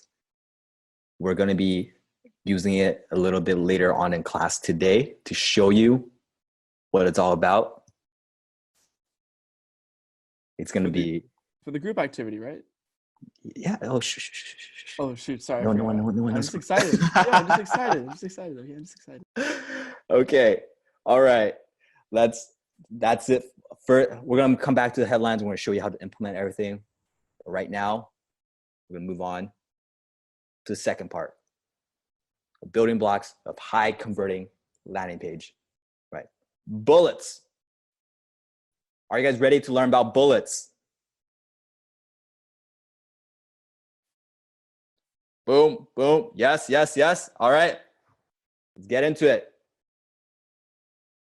What is a bullet? A bullet is a benefit-driven statement that pulls the reader back into your copy. A bullet gives a chance to focus on benefits and objections not talked about in the headline. It's like a features and benefits statement, but a lot sexier and a lot more appealing. Who wants to learn about this? They are so key. I have had many times where what I like to do is, like, for example, with the HEC students, right? Or just other people who buy our programs, I would ask them, I'm like, why did you buy, right? They'd be like, you know what? I was sort of on the fence, kind of, until I read that bullet. So I read that bullet. I knew that I had to know this, and I pulled the trigger after I read that bullet. Really powerful. Yeah, and Zim, I think remember you showed me a swipe file. There was a swipe file. They were selling a book. It was literally, I think it was like one paragraph about the book, Right, and then yeah, it was 200 bullets. Yes. I don't remember which one it was, but I do remember that. Yeah, it was I don't remember, but anyways, bullets are super important because the primary promise you have in your headline, it's not always going to be the reason why someone buys, right? Like, for example, right now, everyone in the chat, put in the chat, why did you join HIC?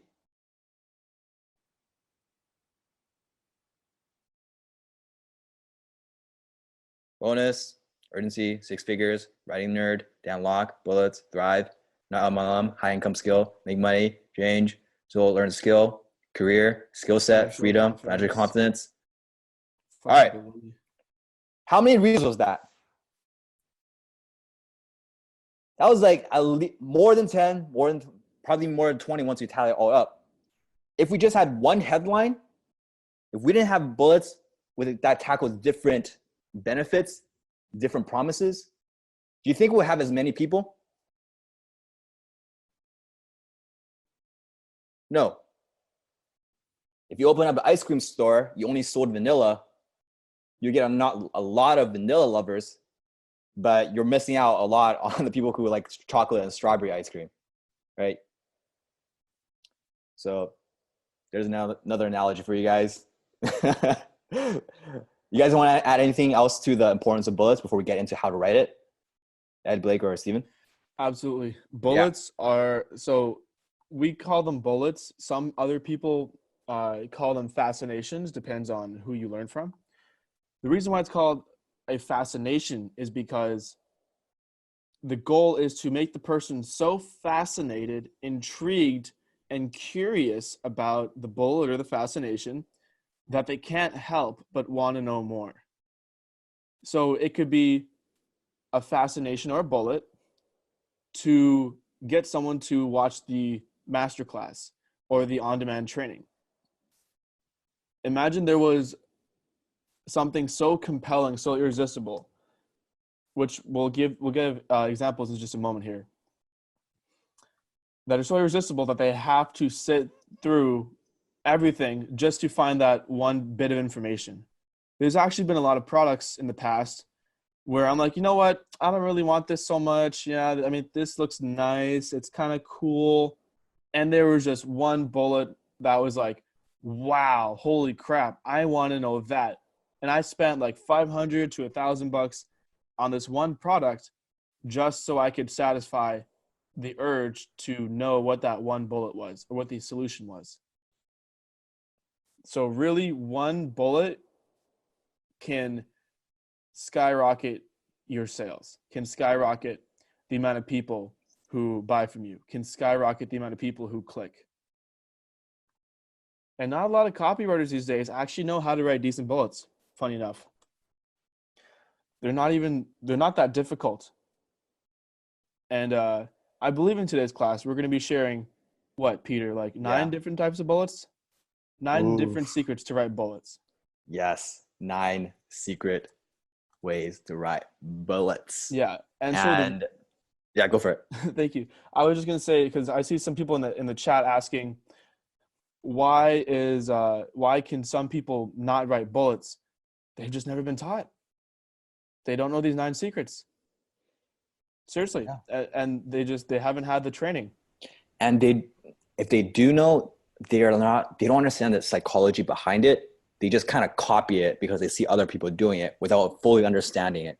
It's kind of like some person watching a UFC fight and they're like, oh, dude, you're just punching, man. I could do that. I could fight. I'm a big guy, right? They get thrown in the ring. What happens to them? They get punched out. You get wrecked. Everyone's saying destroyed. Interesting that they all decide to use that word. Destroyed, yes. You wouldn't, just because you can observe someone doing it and it seems easy, doesn't mean you actually understand it, right? Watching someone kick versus kicking yourself, it's completely different. It's same thing with copy. Just because you see it somewhere on the internet, you think like, oh, like I understand it, I could write it myself. That's the amateur's ego. All right, so let's get into it. You guys ready? You guys ready for the 9 secrets? Before you jump into there, Peter, somebody asked, what's the difference between a bonus and a bullet? And just to clarify, a bullet is going to be, for example, on a landing page like you guys are about to see in the example that we're going to show you, to sell them on opting in on that landing page, whereas a bonus is actually something that you put into the offer to sweeten the deal. Yes. So guys, I'll show you some examples. Hopefully this makes it more clear. And then if not, then you can ask more questions. All right? Sound good? Bada boom, bada bing. Let's move. These are bullets on the same landing page we just showed you earlier. All right, Ed, you want to read these? All 3 secrets? Yes, sir. What you'll discover on this free masterclass. Secret number 1. The real reason why most people fail with e-commerce, Amazon, drop shipping, coaching, consulting, social media agencies, and more. Secret number 2. The little-known 3-step wealth triangle formula that will make your bank teller wonder what you do for a living. Secret number 3. What they don't teach you in any MBA program that almost every elite entrepreneur does, whether they know it or not. By the way, who wants to know what those 3 things are? Who wants to know the secrets behind those 3 bullets? That's the power of a bullet. Yes. It arouses such intense desire and curiosity within you because there's some pretty heavy benefits inside of there.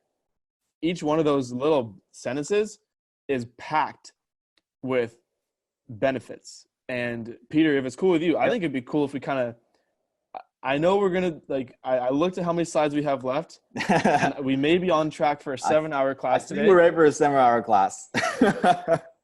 HIC family, is it okay if we spend just a couple minutes going over these bullets?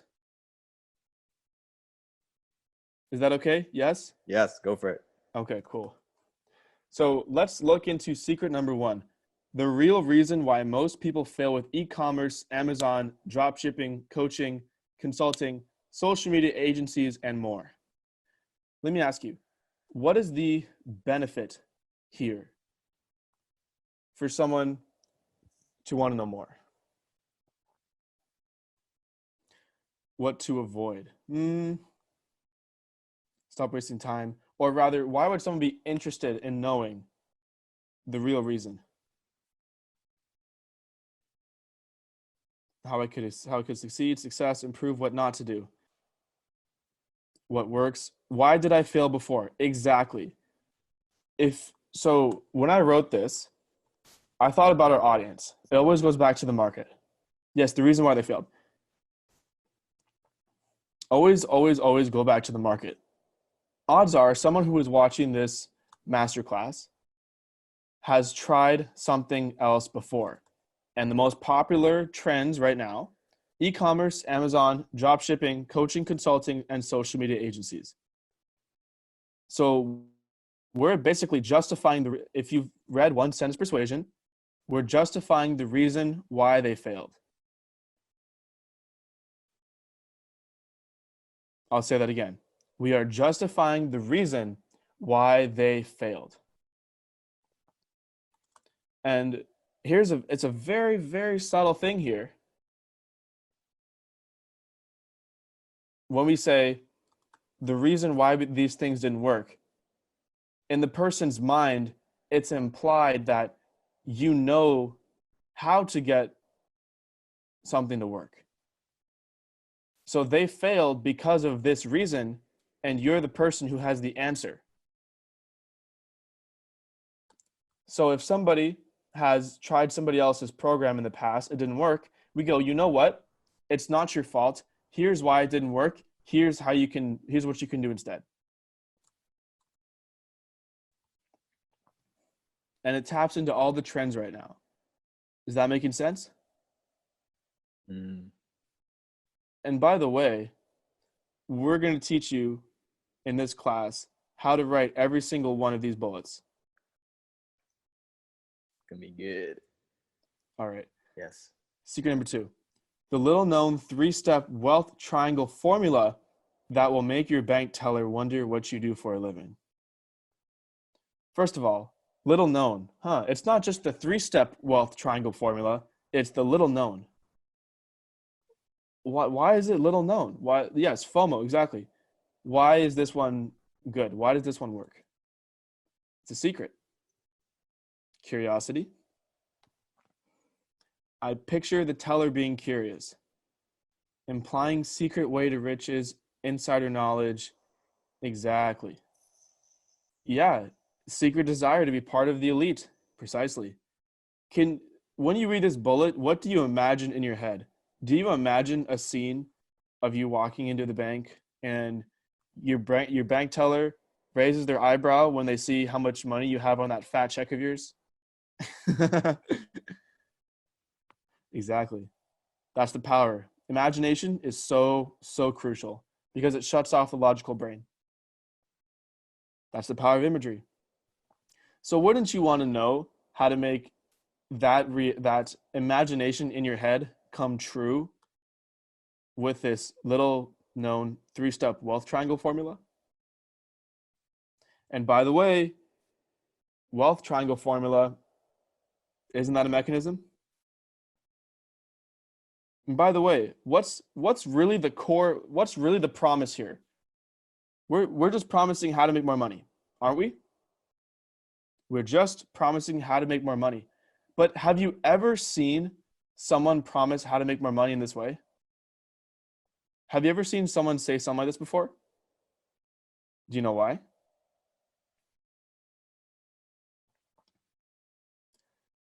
Because there's a mechanism, a unique mechanism, and there's a different promise. Because they suck. No. It's because of the market sophistication. So we've created a unique mechanism on top of a new promise. Also, we'll talk about this more next week with scalable copy. But this is a very, very, very emotionally driven way to say how to make more money. It's a new promise. Think about all the ads you've seen. Okay, let me ask you this. How many of you have seen an ad on Facebook or somewhere that goes, oh, how to make 6 figures with my brand new Shopify course. Hey, you want to drop out of college and make a bunch of money? Hey, check out my freaking e-commerce shop. Hey, you want to do this? You want to do that? I'll show you how to make 6 figures. But so a lot of it sounds like BS when you look at it. But when you look at this second bullet here, do you feel like you're reading BS? Do you feel like it's scammy? Do you feel like it's, oh, I've heard that before? No, because this is a new promise that you've never heard before. And it has a unique mechanism. And it's a formula. People like easy, simple, systematic.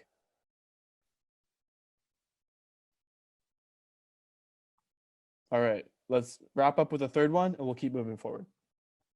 Secret number 3, what they don't teach you in any MBA program that almost every elite entrepreneur does, whether they know it or not. Whew. So why does this work? Throwing rocks at the enemy, good. Calls out the enemy, yep. Exclusivity again, absolutely. Secret sauce. The missing piece. That's a really big one, the missing piece. That's really, really good. Us versus them, exactly. Implies a secret, yep. So we're implying a secret that, because isn't it true that schools always tell you that they're going to prepare you for the future? That they're going to show you, oh, you know, I'll give you the exact tools you need to become successful, get a good job, and this and that. Well, if that were the case, then why aren't they teaching this one thing that almost every single elite entrepreneur does? Maybe I should click this and find out what it is. And then you're hooked. Boom. Excellent hook. Was it helpful, guys? By the way, is it helpful for us to break down the bullets and ads and headlines like this, or do you want us to just kind of speed through us and only do a 3-hour class? I mean, we can do 3 hours. Next one. Let's go. We can do 3 hours. 6 hours per person. All right, we got 4 people. It's gonna be a 24-hour class. Yeah, we'll take shifts. Take shifts. Turns a full-time job. All right, let's go. Next one. All right. The 9 secrets to brilliant bullets. Who is ready?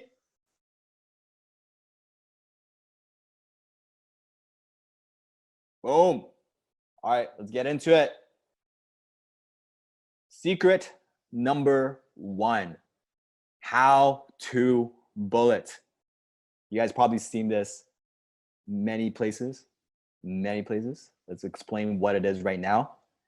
This how to bullet, it's one of the most popular bullets. We have a natural curiosity for things that show us how to, especially if the how to is tied to our desires. We can't help but want to know the how to. Who here watches how it's made?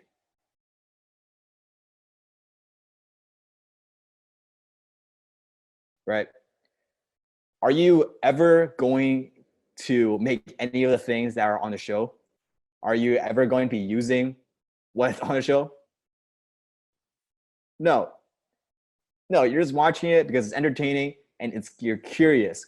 We all have a natural curiosity for how to, right? So especially if it's a how to about something new, something novel to us, we want to learn about it.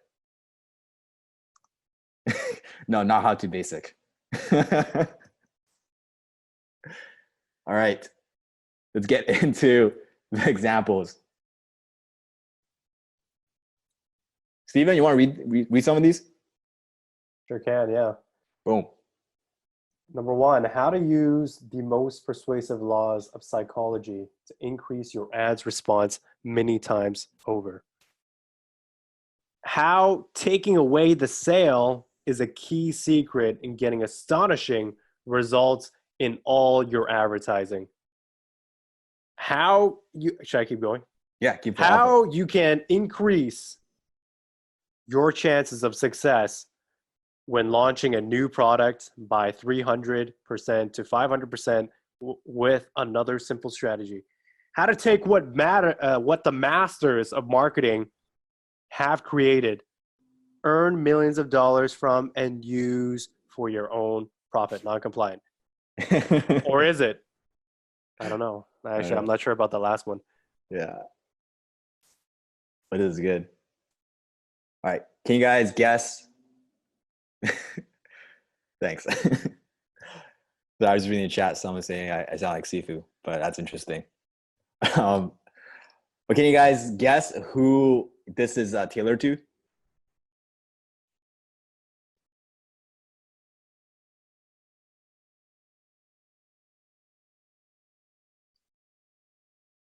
So copywriters, sales pros, emeralds, business owners, entrepreneurs, business marketers. Yeah, I would say it's to marketers, right? It's to either marketers or copywriters, people who are selling their own product, right? Or it could be people who are in charge of their own marketing campaigns. Mostly direct response marketers. These won't, none of these will actually entice people who are more into branding advertising. Nope. Can you guys see how if you're a marketer and you start reading these bullets, you would want to know what's inside?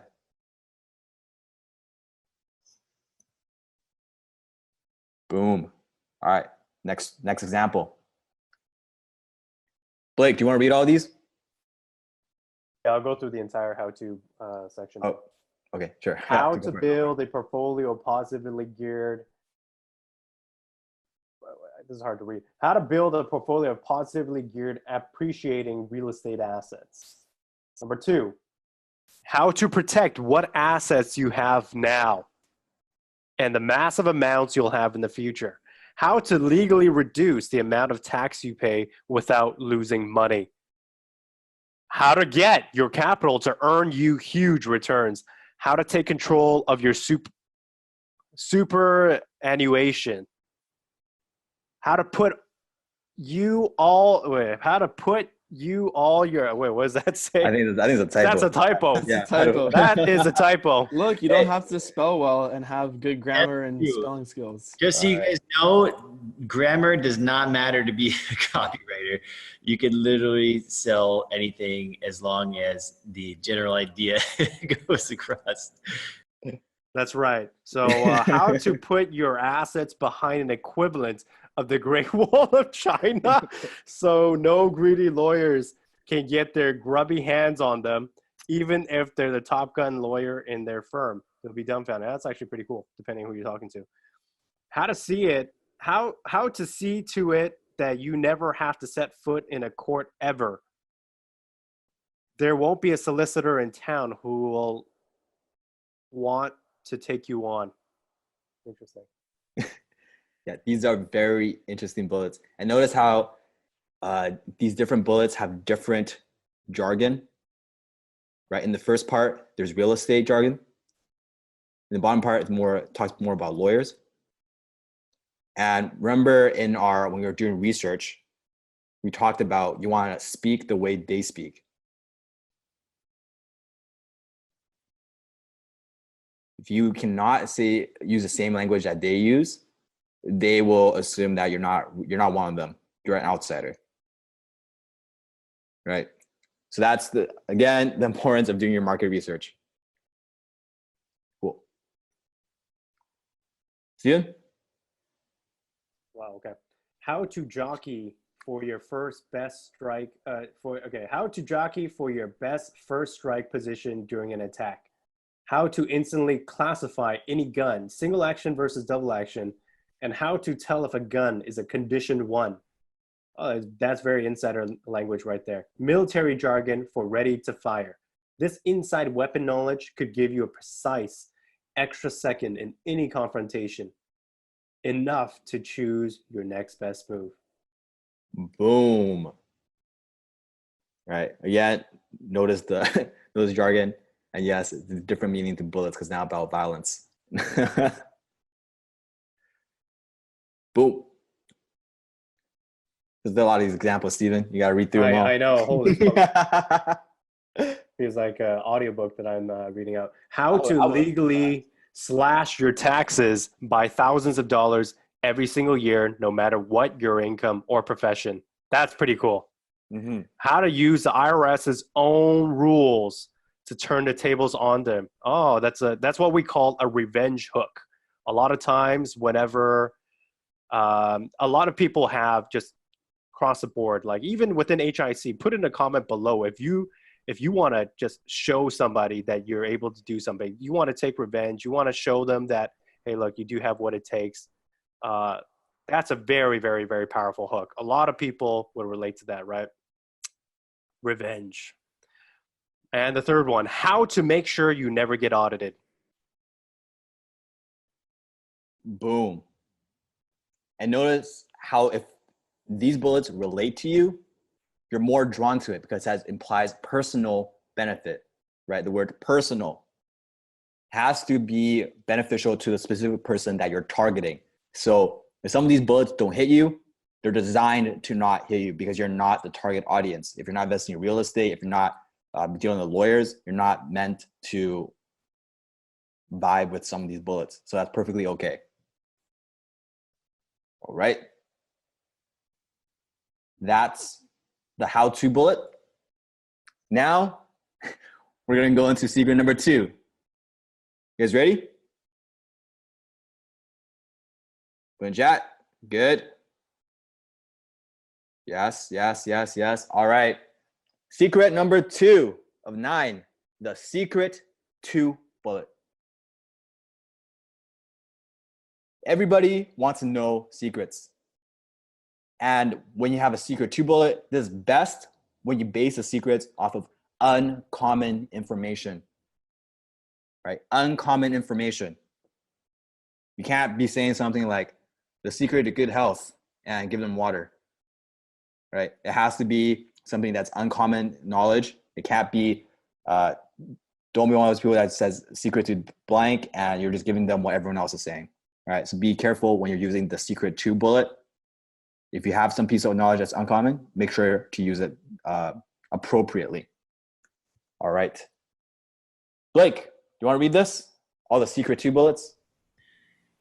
Yes, let's get it. Secrets of doing research that'll pack your copy with factual gems guaranteed to boost response. Number 2, the secret of handling copy cuts and client comments in ways that actually strengthen your copy and never weaken it. And lastly, we've got the secret to dominating your market, and it has nothing to do with beating your competition. Boom. These are more copy related. Are you guys enticed? Are you guys intrigued? Yes. Good stuff. All right. Blake? The secrets of single finger takedowns using moves that are indefensible even by a larger and more experienced opponent. Little known secrets that can steer you to tremendous profits in gold, even if bullion drops to 250 an ounce. Boom. Look at the second one. Little known. Does that look familiar? I love that. That's one of my favorites, is little known secret or little known fact. Like, all those things are great. Yeah. Again, make sure you're ethical and congruent in your delivery of these promises, right? Little known secret. It can't just be something you find in a little guidebook. Well, it could be something you find in a little guidebook, but it has to be something that not many people know about. All right. But just take a look at how much more powerful that is. If I said the secrets that can steer you, blah, blah, blah. But if I say the little known secrets, you're like, well, shit, maybe I don't know it. Maybe it's something I need to look into. What is the little known secret? Maybe it's something that I never heard of before. Maybe, my tip from my pal, doesn't really help me. Maybe I need to figure out what the hell this is. It's so much more powerful. I like Exactly. that. If we want to add, I hope everyone is taking notes here. We want to play around with this a little bit. Have some fun with the copyright. Little known secrets. We can also use forgotten secrets. Forgotten is also a very powerful one. Another one would be overlooked. Overlooked secret is another one. Hidden, powerful. Hidden is another one. Yeah. Powerful. What almost no one tells you about, or what no one knows about. Yes. Good. Okay, we got a question. How do we figure out how uncommon or unknown a secret is?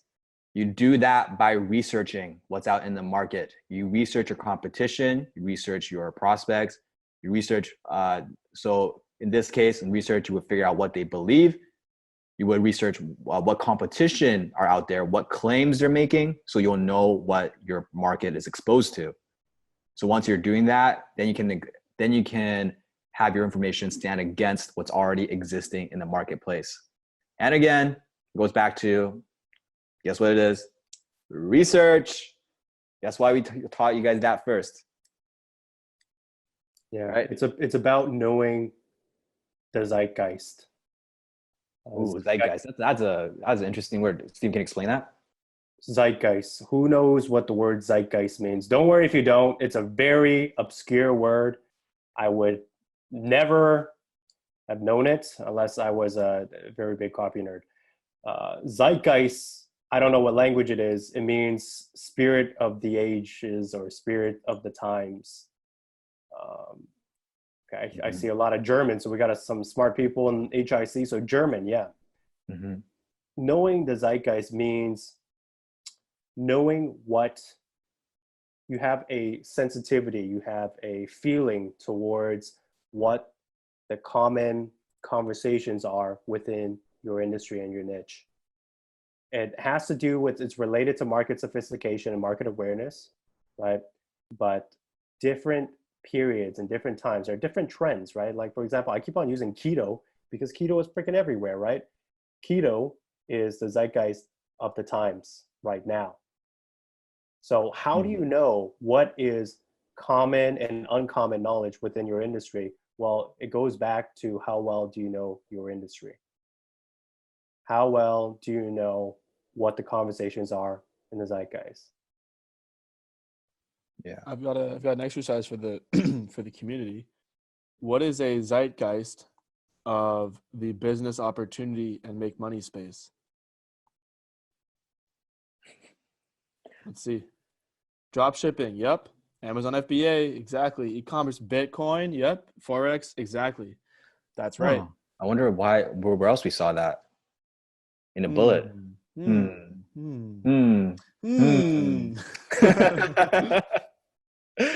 Yes. Right. The first bullet that Ed introduced. Right. Dropshipping, consulting, agency, all of those things. And to add on to what Steven said, another way I've heard zeitgeist explained, it's the collective unconscious. Oh yeah, some Carl Jung in here. Right? Collective unconscious. So what that means is it's a unconscious knowledge that an entire group has. It's a unconscious understanding we have, but we don't always explicitly say it. Right? It's a collective unconscious. So however the way Steven explained it makes sense to you, if the way Ed explained it makes sense to you, whatever, if the way I explain it makes sense to you, whatever, as long as you understand what the general concept is about, then we're good. All right, so we're done. You guys have anything else to add to the secret 2 bullet before we move on to the numbers? Let's get her going. All right, you guys ready?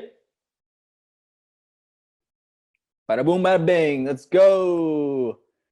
Secret number 3, the number bullet. The number bullet, it's a great way to group a bunch of information together, especially if there's a multiple unique ways to achieve one specific result. You want to use this bullet, all right? If there are multiple different ways of achieving a similar benefit, promise, or result, you want to use this type of bullet, okay? And let's get Ed. Want to read this? Learn how 3 simple changes in your daily routine will dramatically help you pack on more dense muscle and melt more stubborn body fat in just 9 weeks. Lose your love handles and achieve the tightly defined, rock-hard body you want just in time for the beach this summer. Start turning heads when you're around others. The 4 crucial moves you must make when being held up from behind or being forced to kneel from behind. One of the more common assault techniques used by desperate criminals and hostage takers.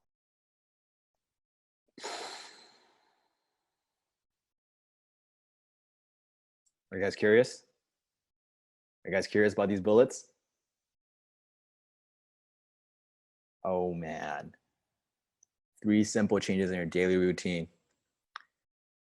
It's the reason why the numbers work, again, because of the specificity.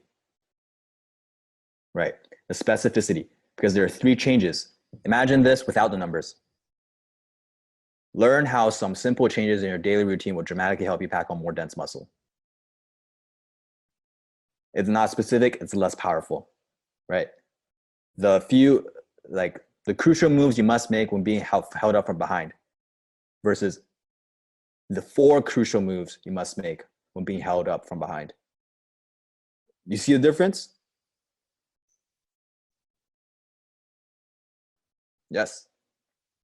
The specificity makes it more believable, makes it feel like you have the answers, right? Generalizations make your copy weak. Generalizations make you seem like less credible. Generalizations just kill your copy. All right. Let's keep going. I think we have other examples. Ed? Find out 10 specific exercises you absolutely must do in your routine to get the most muscle gains possible. Build a powerful chest and widen your shoulders with these proven effective exercises. Oh shit, what are they? If you're not doing these, you're losing a ton of potential muscle growth. Train with deadly effectiveness and avoid the time wasters. Discover 7 surefire ways to totally eliminate overtraining and plateaus forever. Learn how to blast right through a sticking point quickly. This technique lights a fire under your butt and develops unstoppable motivation, endurance, and energy in the gym so you never hit a training plateau again. Learn the 3 key areas of a workout routine that natural lifters with average genetics must focus on to achieve the most muscle and definition in the least amount of time. Feel better about yourself. By the way, emotion here. Feel better about yourself, gain more confidence and respect, and be admired more. Increase your sex appeal and get noticed by the person of your dreams. Ooh. Count me in, dude. Damn, count me in too. Jeez. You want to break it down at all, Ed? Like share some of your takeaways from these bullets? I don't know, man. If we do, we might run into the 7-hour class. I don't think that. Yeah, you're right. Yeah, it's not getting that information. It's withhold it. Yeah, let's withhold right. it. Oh shoot, the chat's blowing up. All right. Okay. I'll be quick. This bullet and then just do that one. Yo, Blake, we'll get it done. Don't worry. It sounds like he doesn't want a 7-hour class. Anyway, so I like the third bullet the best because it's the most emotionally impactful. So let's go with that one. The 3 key areas of a workout routine that natural lifters with average genetics must focus on. So by the way, so if you're a person who believes that you have average genetics, this will speak to you. And even if you don't feel like you have average genetics, if you compare yourself to most other bodybuilders, you will think you have average genetics. So basically everybody will want to read this who's into bodybuilding. And it's just incredible to, like, it's not just like the next sentence there, it's not just feel good about your body. It's feel better about yourself, gain more confidence and respect, and be admired more. Like, these are like the words that I would use to myself if I wanted to if I was imagine like you're by the way, this is a really quick tip. This will be quick, but fucking powerful. So pay attention. Imagine your prospect is having a really hard day and they sit down with their best friend and they say, you know what, man, I've had the worst day today. And then you say verbatim what they were going to say to their friend. And that's the pain points that you hit on. So if, let's say I'm a person who is not happy with my body and is not happy with my muscle gain, I go, Peter, I had the worst day today. When I was at the gym, people made fun of me and I felt awful about myself. Like I feel like I don't have any confidence and no one respects me. I just want someone to look up to and admire me. Like, holy shit. You want to know how to hit your prospect's pain points? That's a really quick way to do it. Anyway, let's go to the next slide. Yeah, it touches on different dimensions of a person, right? It's not just about muscles. It's about what happens as a result of the muscles, right? Let's go to the next one. Ed? Yep. Oh, here we go. 8 dirty tricks the IRS uses to bully you into paying more money, and the powerful counterattacks for each one. Page 259.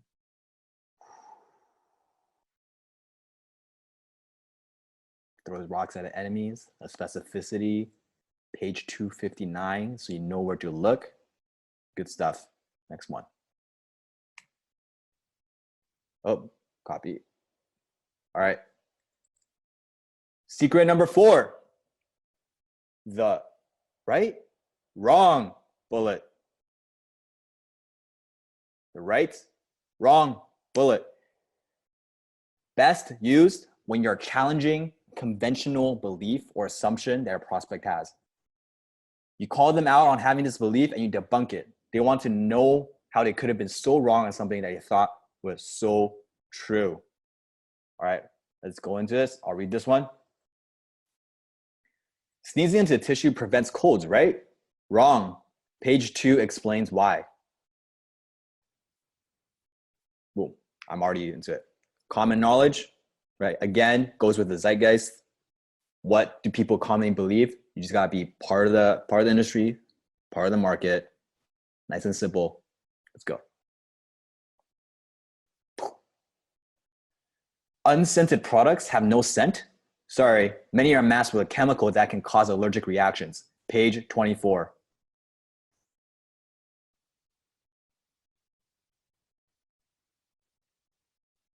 Boom.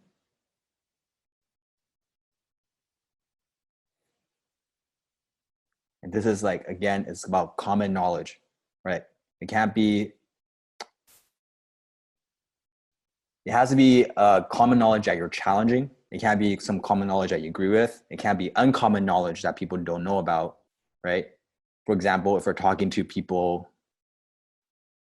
who don't know what copywriting is, and we're like, bullets are not important for writing copy, right? Wrong. They don't know what it is. They can't relate with it. It doesn't work, right? Make sure you know your market. Boom. Go to the next one. This is the right, wrong bullet. Up. Secret number 5. The what bullet.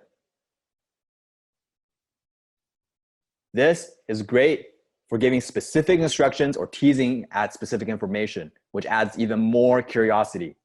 You want to use this when you have information you want to tease at, but don't really want to reveal immediately.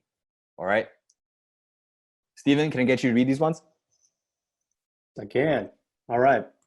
What the investment institutions desperately want to keep a secret so they can keep charging you exorbitant fees. I keep giving you the ones that are hard to like read. Man, dude. You guys don't know this, but Vicky, my girlfriend, thinks that I'm slightly dyslexic. All right, second bullet. What to do if you don't have any testimonials yet, but you need proof that what you're selling is important and works. Relax. I'll show you specific ways to sell without ever getting the first testimonial. Oh, that's pretty cool. Yeah. I think that the second bullet will appeal to a lot of people here. Right? Yeah. You're always wondering, when I started, I was wondering, like, how am I going to get any credibility? I don't have any testimonials. And if I don't have any testimonials, I can't get a client. If I can't get a client, then I won't get any testimonials. Right? It gets a kind of catch-22. It's a conversation that a lot of freelancers have when they're starting out before they have the first client. Right? So it's kind of like you need excuse me. You need experience to get a job, but you need a job to get experience. It is, yeah, it is. Yeah, that's true. Okay, cool. I see a question in the chat. Is a check mark better than a bullet? So like a little dot versus the check mark. It depends on the context. Usually bullets are fine. But for example, if the next bullet will show you, it's like telling you what not to do, you might want to use an X. If it's something, a benefit, you might want to use a check. But those are really like smaller changes you want to make in the end. It's more of the copy, the strategy, the market, and the way you frame the benefits. That's more important than the smaller details. All right. Let me ask a question. Do you think changing from a bullet to a check mark is going to have the potential to double your sales? So don't worry about it. Yeah. It might not, but it's one of the last things you want to test Yeah. with your resources. It will do like a very, very marginal difference at best. Like of all the things on the entire sales page that I would test, from the headline to the bullets to the call to action to the market to the strategy to the offer, testing the little itty bitty thing like that is the very last thing I would test.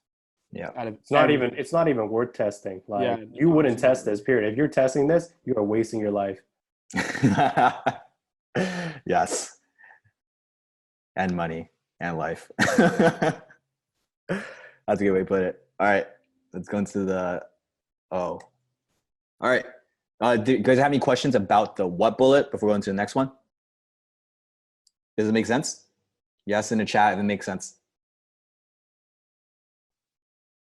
Cool. I think we're good to go to the next slide. All right, good. All right, so let's say just come up with a bullet for HIC right now. For the what bullet, it'd be like what to do if you're experiencing overwhelm in week 5 with the HIC class. Simple ones, simple specific one.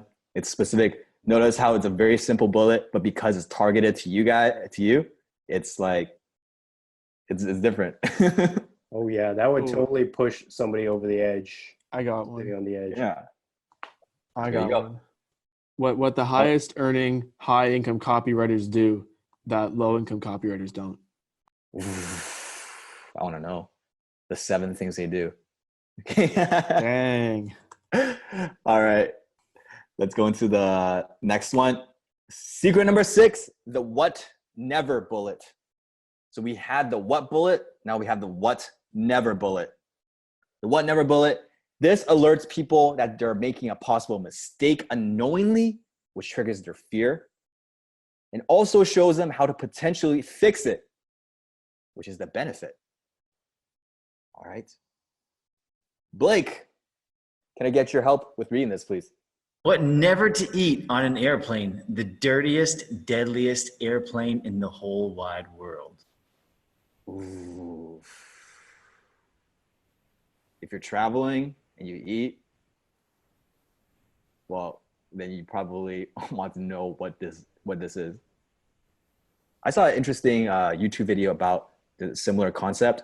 The YouTube video, it's like air stewardess reveals why you should never drink a coffee on a plane.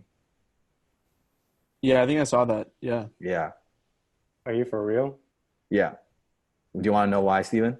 I always drink coffee on the plane, man. But do you know why you should never? Why? Tell me why. Because they don't clean out their filters and like pipes every what they don't have to. They're only required by law to clean it once every quarter. You're kidding me, right? Oh man. Yeah. Oh, I just ruined plain coffee for so many people. I'm so sorry. It's okay, Steven. Good. You're probably suffering from one of the 7 signs that you drink too much coffee anyway. Yeah, I know, right? I'll just bring my own coffee. Yeah. All right. See you guys. With great knowledge comes great responsibility. So you're going to use these what never bullets. You got to make sure you're okay with revealing the knowledge. Okay. Blake, next one. The absolute worst time for your body to do paperwork or read. Page 26. Ooh. So random, but I would love to know. Yeah. It's the absolute worst time to do your hand copying. Ooh. I would want to know what the best time is too. You got a few hundred clicks right there. There you go. See, when you guys read this, you're kind of like wondering, oh, am I making a mistake that I don't know about? Is there something I don't know about that like, oh, geez, I better check it out, just make sure I'm like not doing something wrong. Right? That's the conversation you want them to have in their head. Does that make sense? Boom, boom. The what never bullet. All right. Secret number 7, the if then bullet. The if then bullet. Use this when you know there's a specific requirement or trait about the prospect. If they fit the requirement, then they're naturally curious and intrigued. All right. Ed, could you read this?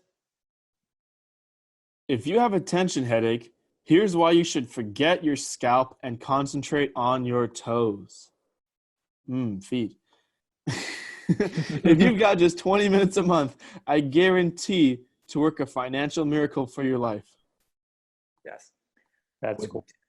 With these ones, be very careful with how you use these, because these are more like sniper shots, right? Because the first part of the sentence, it says, if the person you're reading to, if you don't know them well enough, right? Like, let's say if you don't have a tension headache, if you have a tension headache and you don't have a tension headache, you're immediately turned off by the bullet, or you're bored by the bullet because it doesn't apply to you. So if you're using these if then bullets, make sure you do your, guess what? Research beforehand. So when you're using these bullets, they actually make sense. All right. See why we don't teach you guys these bullets in the first class? You guys would be shooting bullets and then everyone be getting killed. All right. Also, I saw some good comments in the chat of people noticing that the second bullet is not scalable copy. That's good. Well, we're going to get into nitty-gritty details of that next week. Right, Ed? Yes, sir. It's going to be good. It's going to be good. Okay. If then bullet. Does this part make sense when you use the if then bullet? Boom. Secret number 8 of 9, the why bullet. The why bullet hints to the reader that knowing why something happens will benefit their life. It hits the curiosity and also the benefit requirement. So it hints to the reader, if they know why something's happening, it's actually going to make a change in their life, right? Good thing to know is it can't just be like why something and there's no benefit to it, right? If it's just curiosity without benefit, sometimes it doesn't sell as well, right? Sometimes the best parts is when you combine curiosity with benefit. Let's get into this. I'll read. Why the incorrect disarming techniques will actually force your attacker to fire, whether he's decided to or not. Why a man with a gun standing just 2 feet away from you is at a disadvantage, and how to use simple leverage to make him regret it forever. Why the correct way to clear a weapon increases your chances of not getting shot. First rule of barehanded gunfighting by 60%. Why the fancy schmancy spinning head kick techniques most martial artists learn are hopelessly inadequate in surviving a real street fight, and the false confidence you get will cause you desperate trouble. Dang. Boom. Yes. I like how he uses the word fancy schmancy. Fancy schmancy. Very, very colloquial, common man language, right? That's very interesting. Yeah, because when you use colloquial, common, what you said, common man language, they assume again you're one of them. It's like goes back to the language that people use, right? And also helps them makes you feel like you're not stuck up, more relatable. You wouldn't use this if you're selling to corporate, but if you're selling to regular people, it's good to have some jargon inside your language to make it feel like you're not so proper, right? I don't know if you guys have ever met someone for the first time and they're just super proper, super polite, and they're doing everything quote unquote right, but you just feel a bit awkward around them. Type yes in the chat if that's happened to you. Yeah, too polished. Sometimes when somebody's too polished, you can't relate. You feel this force field around them. You feel like they're holding back. It almost feels like they're trying to, withhold something from you. They're fake. Fake. Yeah. Hiding. Yeah.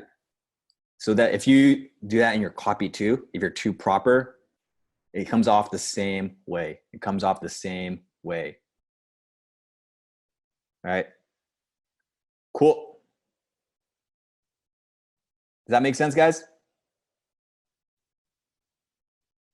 Thank you. Why some natural joint supplements can be bad for you. Here's what you need to know. Why you should always keep tea bags in your first aid kit. Surprising information on page 74. These are so good. Sorry. It's so good. I want to read every one of them now. Like, you know, the John Carlton bullets that we first read, like some of the bullets are so super long. The first couple of examples that we gave, Yeah. A few secrets, you know what I'm talking about, right? Yeah. They're like 4 or 5 lines long. These ones are like 2 sentences. But that curiosity, though, you can't help but want to know. Yeah, these are so good. Like what makes it curious, again, it's like the second one, it's incongruency. Incongruency. So something that doesn't fit, right? Something that doesn't make sense, right? Why you should always keep your tea bags in your first aid kit. It makes you kind of go like, huh? Right? That's the initial reaction you want from your prospects or your readers when you read them. All right. Boom. Why people living at high altitudes have less fatigue, depression, and insomnia.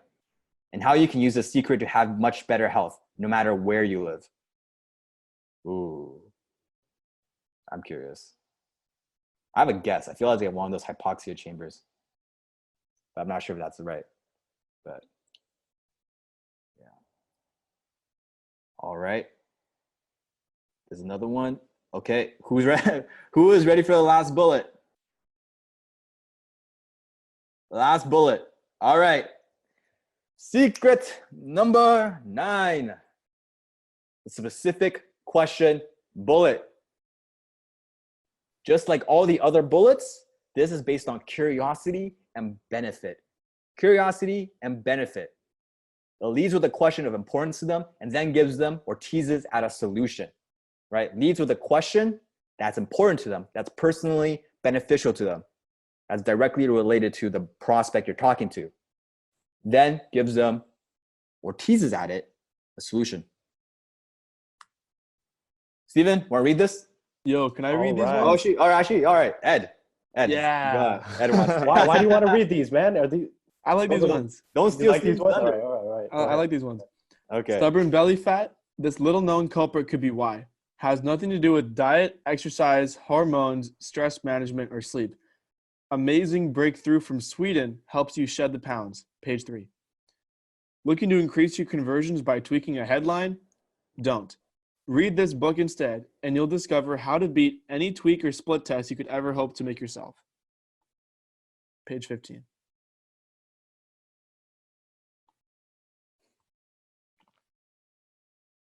Boom.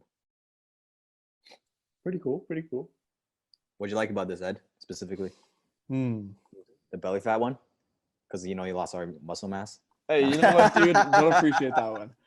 Because I like the ones after this. All right, let's keep reading. Sorry, too soon. You're savage, man. I'm still recovering. This is the one because you guys Oh, are talking yeah. about like 2-liners. Check this out. these are all questions. These are Hey, crazy. Go for it, Ed. Yeah, that's what I want to do. Pink eye, get the red out with an ordinary tea bag. Warts, send them packing with banana peels.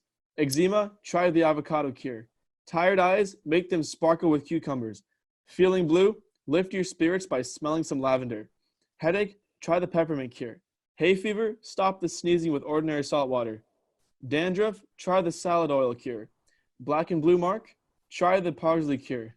Constipated, get things moving again with some molasses. Upset stomach, this kitchen cabinet cure prevents vomiting and quiet stomach spasms fast.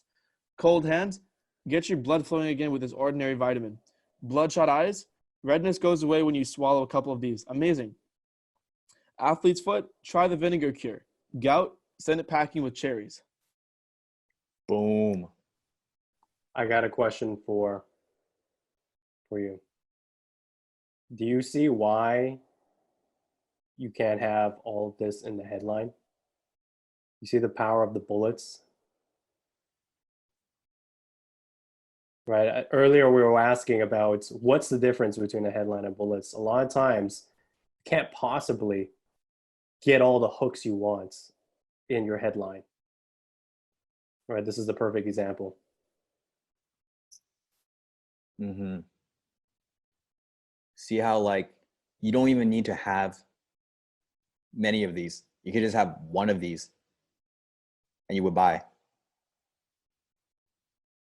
That's the power of having these bullets. Good. Boom. Okay. Those were the 9 secrets. 9 secrets and 9 bullets. All right. Make sure you review them. Make sure you use them. Make sure you get them. Okay. Are you guys okay with the 9 bullets? Was that helpful?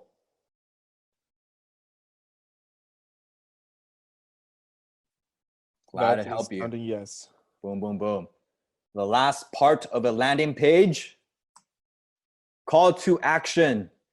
These ones are very, much more simple. A call to action is very simply at the end or anywhere in your copy is an instruction given to the reader as to what action they need to take to move forward. They need to take next. Right? The call to action is simply just like, hey, go to our webinar, click this link, buy our product, whatever it is. It's a call to action, very simply. All right. That makes sense? Call to action. Boom. Dope. Let's get into it. There are 3 types of call to action. The simple CTA, the second person CTA, and the first person CTA.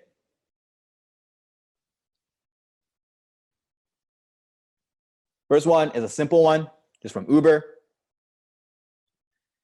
And you just sign up, right? It's very simple. Just tell them exactly what you want them to do. Second one is second person call to action. And what second person means is just say you. Secure your spot. Get your book. Get your sale now, or get your spot now. Right? Reserve your seat. You are saying you. And lastly is first person. Yes, reserve my spot now. I want my book. I want my whatever. It's just saying using me, first person.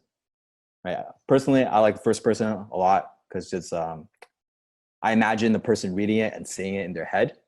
Right? You just want to keep these things benefit driven. Right? So those are call to actions. Pretty simple. And now we're finished with the 3 main components of a Kai converting landing page. All right. Actually, what time is it? It's almost 9. 8:53. All right, let's take a 2-minute break, guys. Take a 2-minute break. 2-minute break. All right. And then come back. Whew. Get your water, take a stretch, go to the bathroom, take a quick bio break. Give your loved one a little kiss. Pet your dog, do what you got to do. Stretch, drink some water.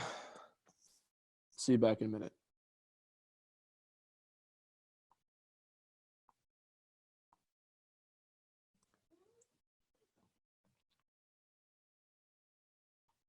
And by the way, who's enjoying class tonight? Yeah? Awesome. I'm so glad. This is so much fun being up here and sharing some of our experiences with you. Do you guys have any questions while we wait to come back? Like maybe we'll take a question or two. Ed, if you're sticking around too. Yeah, I'm here.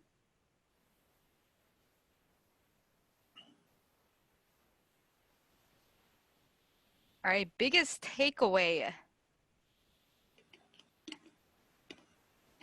What was your biggest takeaway?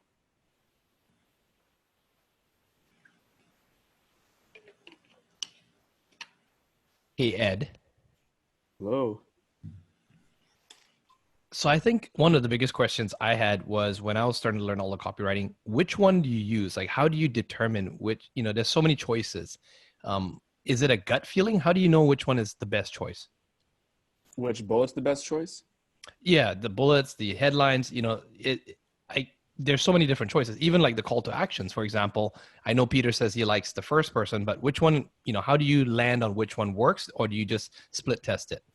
So with the very good question, by the way, with the call to action, it's actually a data-driven decision, because if you think about the mind of the consumer, you guys are familiar with affirmations, right? When you say something over and over again, you start to believe it, right? So now imagine your reader is saying in their head, yes, sign me up. Don't you think they're more likely to sign up than just sign up now? So that one's a data-driven decision.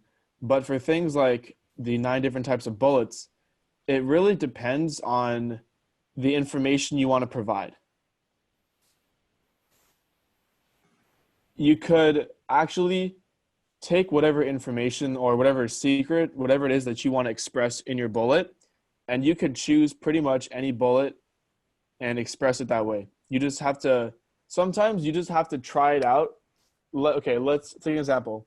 Let's say one for how to get your first client. I'm going to rattle through the 9 different ways that you could write how to get your first client using each bullet. Are you guys ready? Would that help if I give you an example? Yeah, totally helps. Excellent. Okay. So how to? Well, how to get your first client as a high income copywriter. Okay. The secret to getting your first client as a high income copywriter. The number 1, 7 ways to get your first client as a high income copywriter. You need to have testimonials to get your first client as a high income copywriter, right? Wrong. In fact, all you need is a pen, a paper, and an iPhone.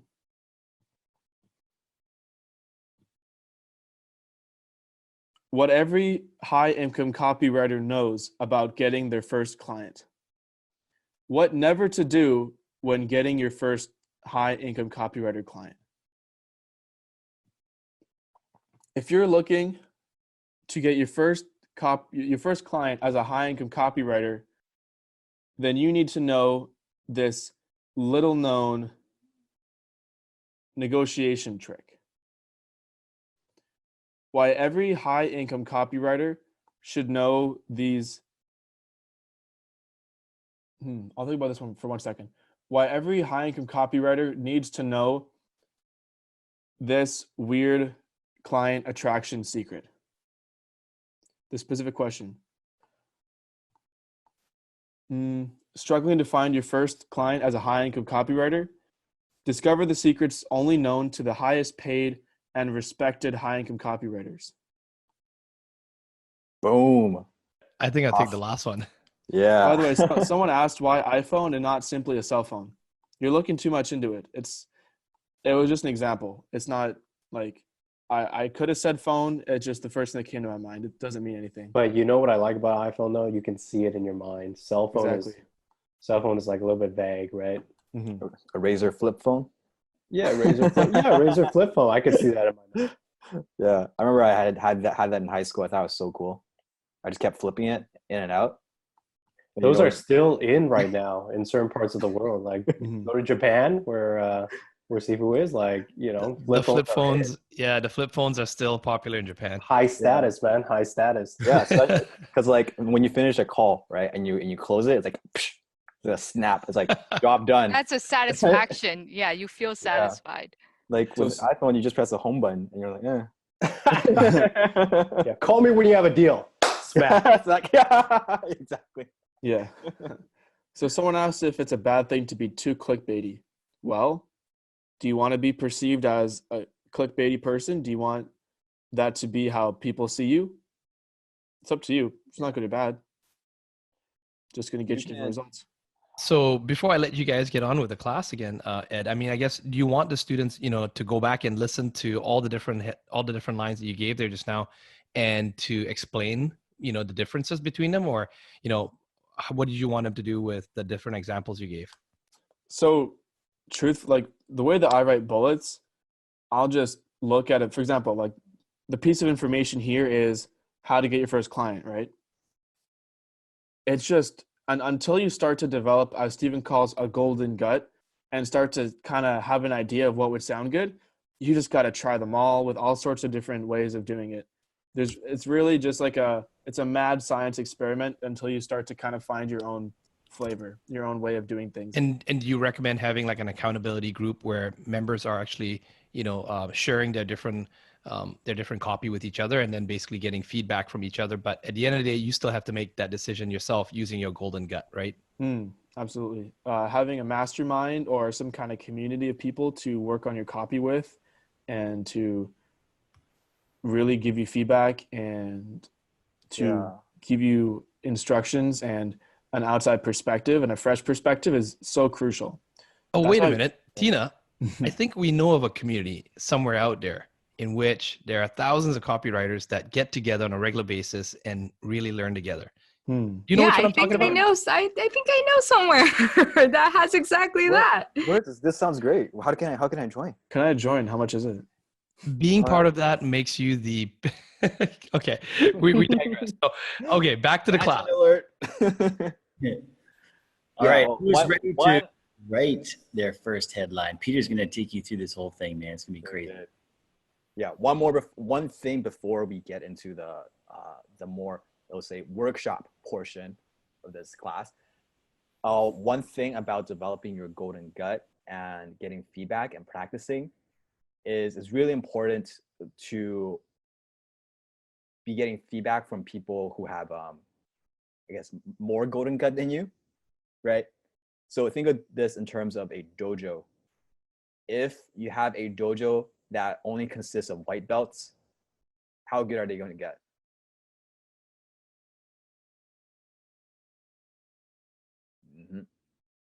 Are very good.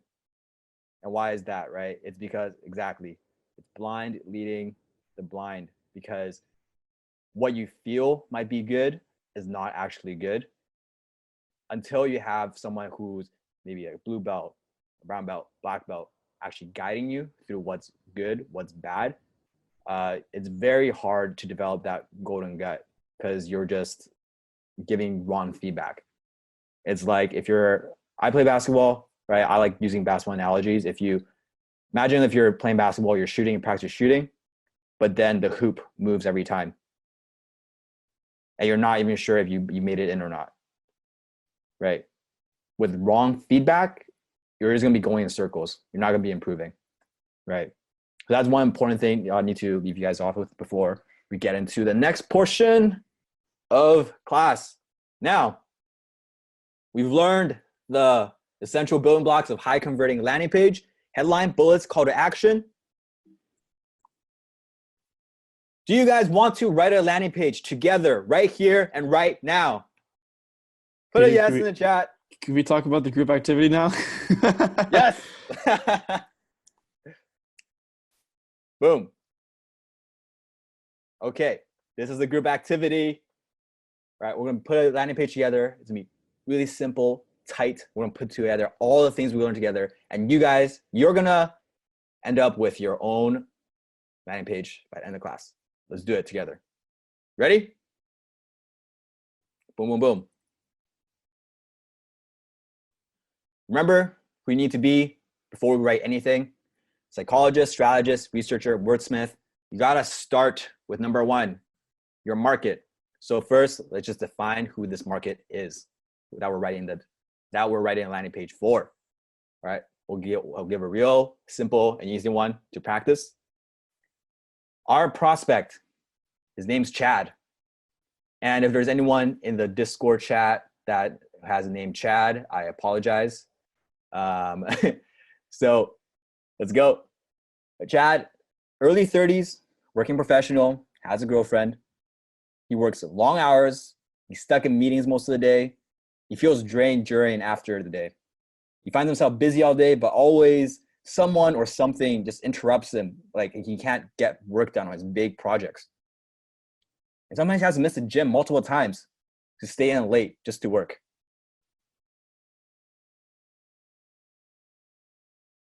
All right. Do we have a good idea who Chad is? And by the way, Chad is not the dude sitting in the background of the PowerPoint slide. Okay. Yeah, Chad, he's a bit stressed. He got long hours. We can kind of have a general idea of what he's going through. All right. Boom. This is our blank landing page.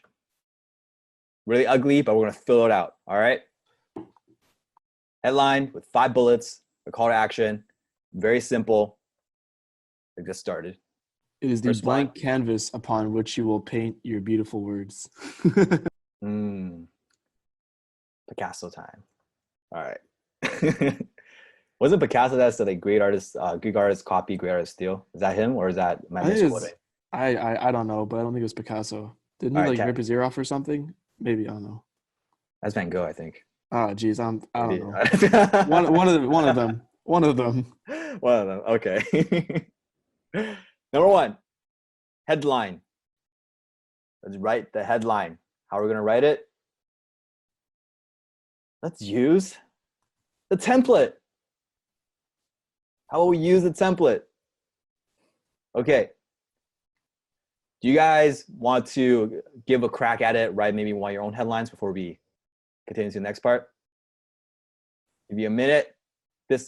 So what we're selling is we're going to be selling a productivity training on how to get more done, less time.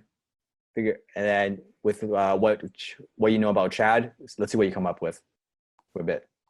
All right. Nice. Are you tired of not having enough time for the gym? Mario? Good. You feel drained from working long hours during the day? Good.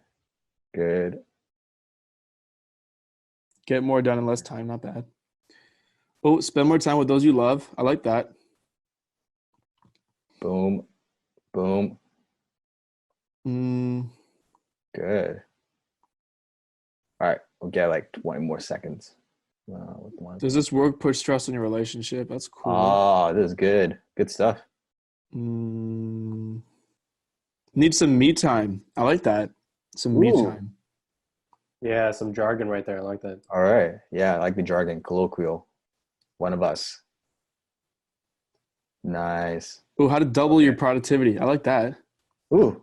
Yes, I like that. All right. Let's dive into the 300 fill in the blank headline templates that our team's curated. Let's use it, make it easy for ourselves, right? Normally, if we didn't have this, I'd probably be scouring around the internet, magazines, just to find a good one. But luckily, we have a good one right here. Boom. There's one of my staple favorites, number 110. And by the way, don't feel bad if you didn't complete a headline for the within Discord. Sometimes some of us are fast learners, some of us are slow learners. And I'm personally, I'm a slower learner. I like to digest and process things.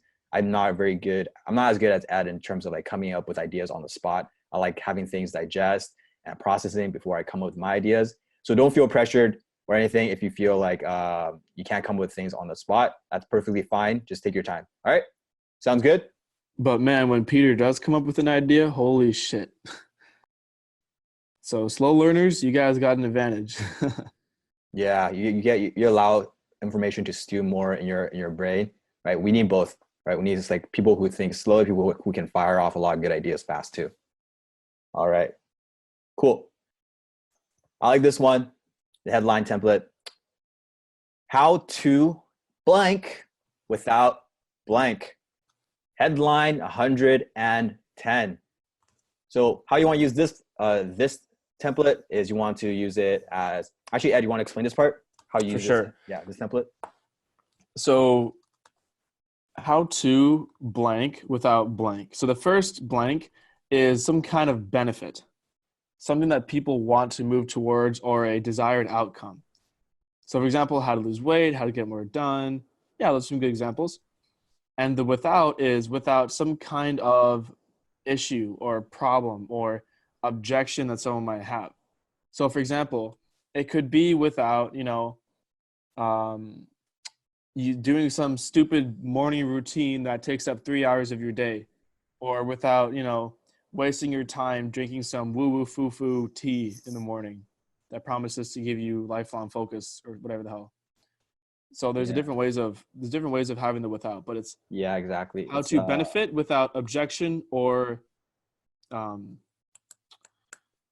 what's already out in the marketplace, or without in the marketplace, or like a common solution or objection or the pain.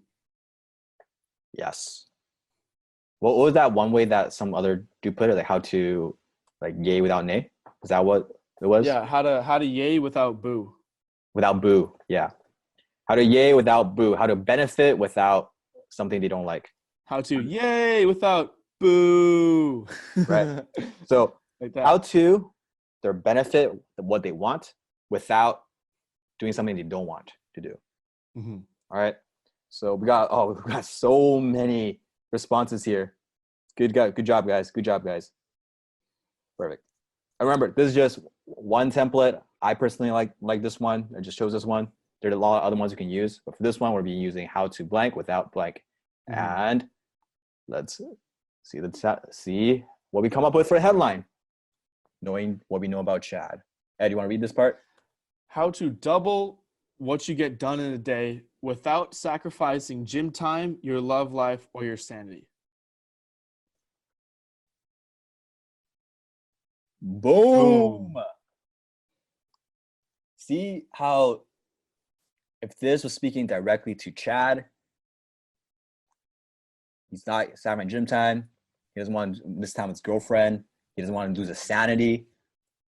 Would that appeal to him? Exactly.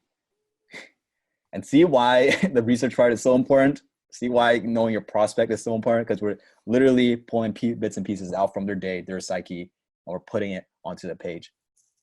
Mm-hmm. It's not creative, not very creative at all, but very, very mechanical. Great. That's the headline. Next one, we're going to do bullet number 1.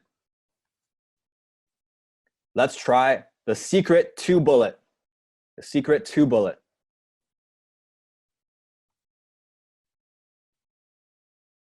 Boom. Secret 2 productivity. Yep. That's your time. Secret productivity. Locking luminous productivity. Mm-hmm. Good stuff. The secret to insane productivity. Remaining productive all day. Oh, they already know. Nice. It's good stuff. Boom. Boom. Nice. Good job, guys. All right. Let's get into it. What would be secret? Secret to dominating your day, and it has nothing to do with working more hours.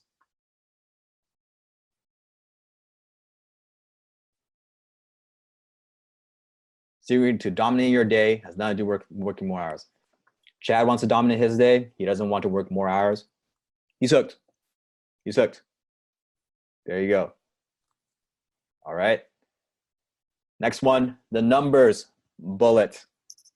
So numbers bullet, 7 ways to do this, 3 ways to do that, 5 ways to do this. Put it in the chat. Put it in chat. By the way, one thing that Seafood tells me when I'm writing stuff for him, for some reason, he likes the number 3, 5, and 7. He doesn't like the numbers 4, 6, 8.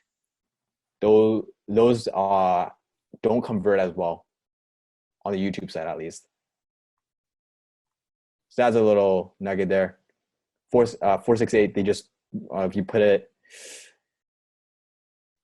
yeah, sometimes it doesn't convert as well. Mm-hmm. Yep. Cool. All right. To destroy distractions. Nice. Okay. get more done before Actually, maybe. Peter, if you don't mind, I can just chime in on that one there.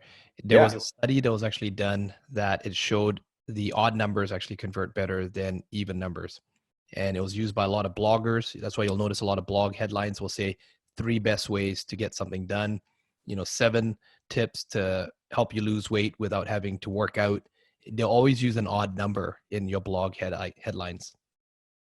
That was really interesting. I didn't know. I knew it was a common practice. I wasn't so sure like there was it's so cool that's proven. It's awesome. All right. Let's get into the numbers bullet. Supercharge your morning. There it is. All right. Let's Ed, read it, please. Only because you said please. Please. How 3 simple changes in your morning routine will dramatically increase your productivity. Bam. 3 simple changes. Your morning routine will dramatically increase your productivity.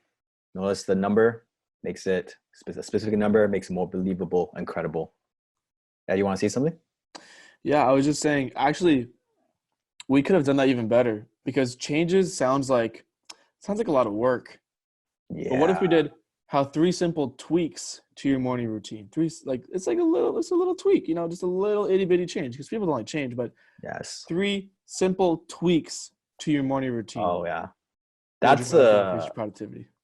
That's a great deeper psychological lesson I think that we could get from that too, right? People hate work.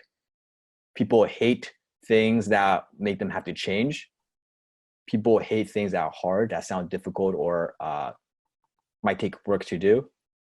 So one thing we don't, on our front end, we don't really do is we don't use the word learn,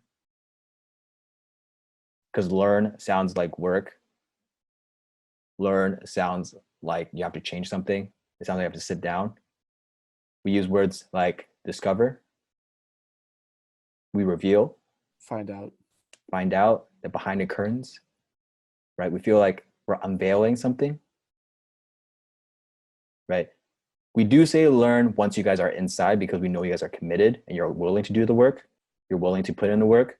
But on the front end, before they have a relationship with us, we don't make it sound like work. We want to make it as easy as possible for them to get into our world.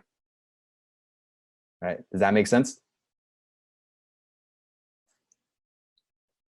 Beautiful, beautiful, beautiful. Next one. The right, wrong bullet. Right, wrong bullet. How would be one way we can do that? Working on it makes you more successful. Wrong. Oh, that's a good one. I like that one, Dustin. Yeah, that's a good one. 3 ways to get all your assignments done today. Bit more curiosity element needed there, but it's good. Ooh, you have to skip gym after a busy day, right? Wrong. 10 tips on how to get a workout, even if you're a beat. Oh, you are a beat. Okay. Nice. Oh man, you guys are good. Yeah, it's good. It's good. So a lot of fast thinkers. Right. And again, if you're a slow thinker like me, don't worry. Just beat the turquoise. That beats them later on. All right. You guys ready? Let's get into the next bullet. Steven, you want to read this? All right. So the more tasks you get done in a day, the more productive you are, right? Wrong. Here's how to get the most out of your day. All right. I get really excited when I read copy sometimes. Good. That was great. Wrong. Who needs coffee, right? All you need is a bullet. That's true. That's why they made bulletproof coffee. Bulletproof coffee, They don't need any bullets. It's all their coffee. Just proof. Oh my goodness. All right. Next part. Actually, one more thing. Just remember how we use the right, wrong bullet. The right part is a commonly held belief that you want to challenge or a common assumption that they have. Right. So Chad probably thinks yeah, I just get a lot of tasks done. That's how I get more work done. So that's how I become more productive. So when you enter that, you challenge that conversation in their head. Say, hey Chad, you know, the more tasks you get done in a day, you think the more productive you are, right? Actually that's wrong. Here's how you get the most out of your day. And he's like, oh, I didn't know I was doing something wrong. Let me figure it out. Okay. So there you go. Boom. The what bullet. The what bullet. When you give them a specific piece of information or a specific piece of action to take, like what to do, what you should never do, what you should do, blah, blah, blah. Right. People.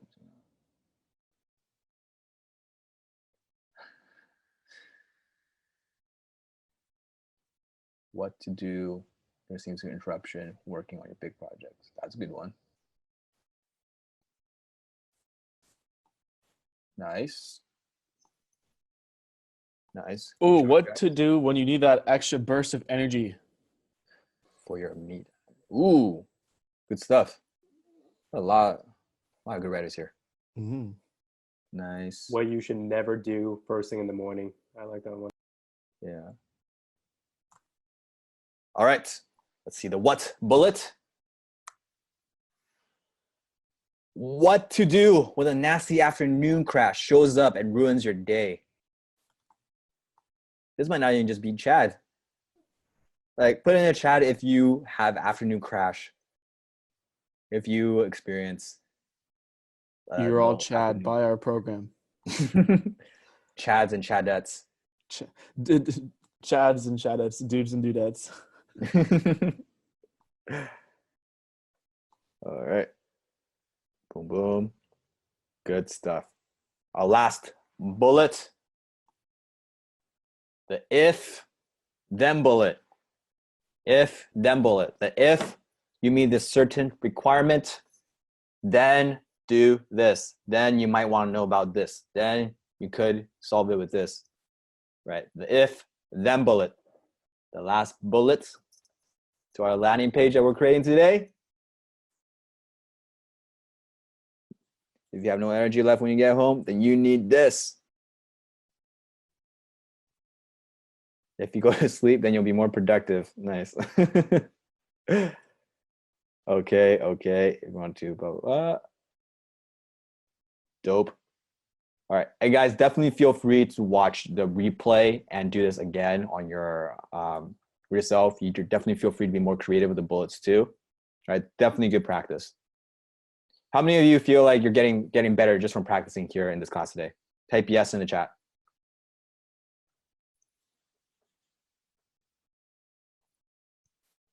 Good. And you see how I keep saying it again and again just to put the hammer in the point home. Do you see why we don't show you this in the early parts of class? Why we focus on psychology or the foundation, the thinking before? Right? Now it becomes much easier. The foundation is there. The copy just flows out much easier. Otherwise, we'd be looking at a blank screen. We'd be like, what do we write? I don't know anything about Chad. I don't know anything about his problems, his desires. So you don't. This is what most copywriters do. They think they have a few tactics up their sleeves. They go on the market. They think they're the shit. They'll write a few hypey headlines, and they think they know, but it's really without the fundamentals, without understanding why we do something, you're basically like one market change away from like losing your job or losing your value to the marketplace. Right? But when you understand the principles, when you understand the timeless things that don't change, you're really like protected all the time. That's what it means to have like financial confidence. All right. Great.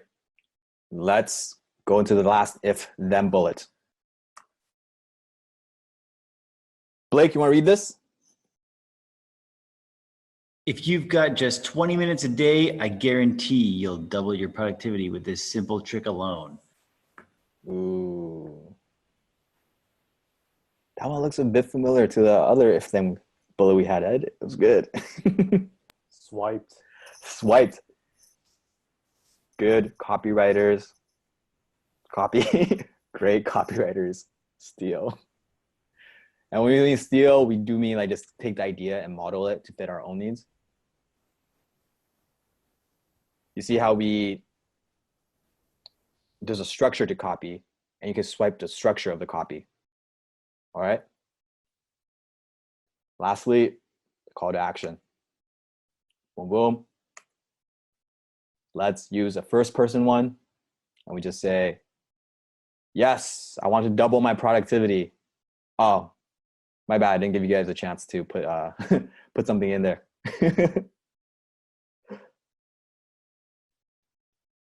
All good. I'm still seeing some people. Yes, I want to win back my day. Yes, I want my life back. Boom. Give it to me. I don't know about that one. Yes. That's pretty cool. I click that. I give it to me. Give it to me now. All right. Ed, do you want to read the entire landing page now? Like it took us what, 20 minutes? Yeah. 20 minutes, and now we put together a landing page. Hey, if you got just 20 minutes a day, you can write a landing page. Okay. Everybody put on your Chad caps because we're about to chat it up in here. All right, let's get it You going. high in Chad copywriters. How to double what you get done in a day without sacrificing gym time, your love life, or your sanity. The secret to dominating your day. And it has nothing to do with working more hours. How 3 simple changes in your morning routine will dramatically increase your productivity. The more tasks you get done in the day, the more productive you are, right? Wrong. Here's how to get the most out of your day. What to do when the nasty afternoon crash shows up and ruins your day. If you've got just 20 minutes a day, I guarantee you'll double your productivity with this simple trick alone. Yes, I want to double my productivity. Boom.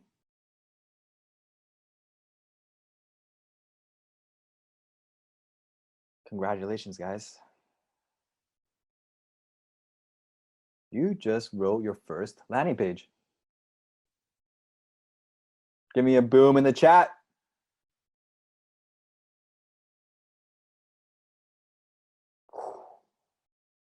Five weeks in, and we finally wrote our first landing page, our first piece of copy. But aren't you glad that we set the foundation first? So everything here we're doing right now, everything we're writing actually makes sense.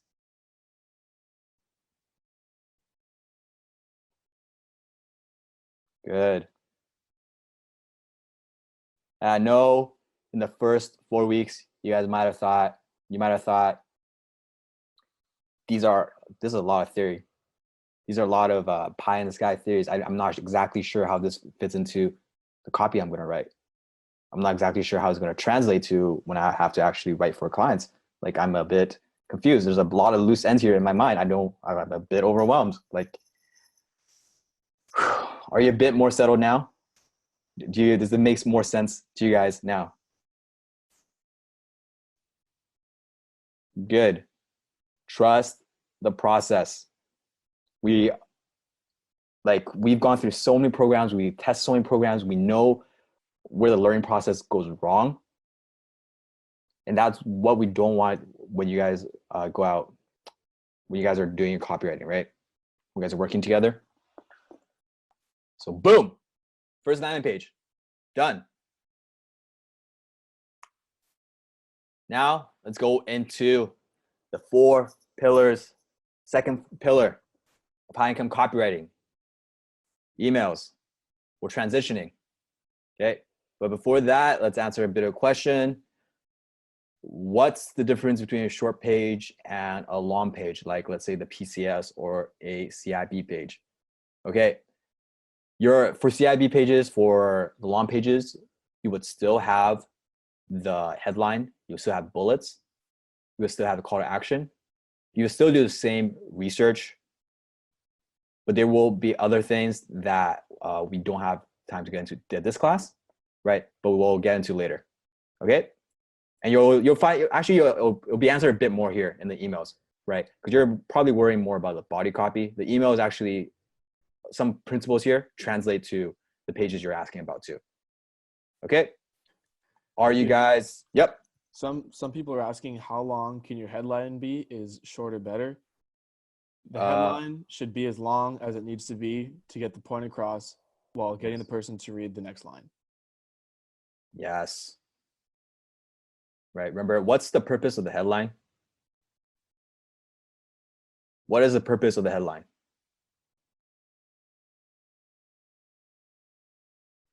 There you go. Yes. It's not to draw attention. It's to get them to read the first paragraph. We draw them attention because we want them to read the first paragraph. So if your headline is short, it doesn't get a job done. If it's long and it gets a job done, it can be as long as it needs to be, as long as it gets the job done, get them reading the first paragraph. Exactly what Ed said. All right. Guys, ready for emails? You ready for emails? All right. Boom. Pillar number 2, emails. Why emails? They give you a 32x ROI. For every dollar you spend on email marketing, businesses can expect an average return of $32.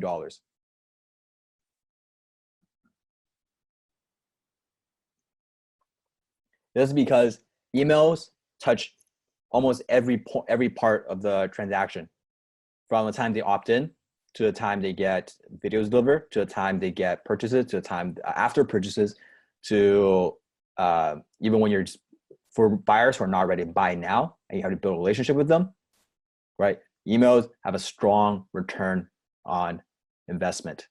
That's one thing, right? Remember when we talked about focusing on why we're focusing on the 4 pillars, they produce immediate returns. That was one of them. And when you can produce email, when you can produce emails that produce immediate returns, that's when you become a high income copywriter. All right, one question is, how does an email cost money? I don't understand. Okay, when you opt in for one of those free trainings, you know how you have to give in an email? You know you have to type in your email, right? When you type in that email, you're probably driven to it by an ad. Ads cost money. Ads are not free, right? So for every ad, you driven to the ad, you put in your email, however much you need to spend on that ad to get that email, that's the cost of that email. That's what it makes. Does that make sense? Dope. Let's move on. There are billions of emails sent daily. It touches everyone, right? There's not going to be a shortage of emails being sent by businesses, by companies, by entrepreneurs, right? By influencers. So that's why emails are perfect for high income copywriters. High in volume, high in profit. Make sense?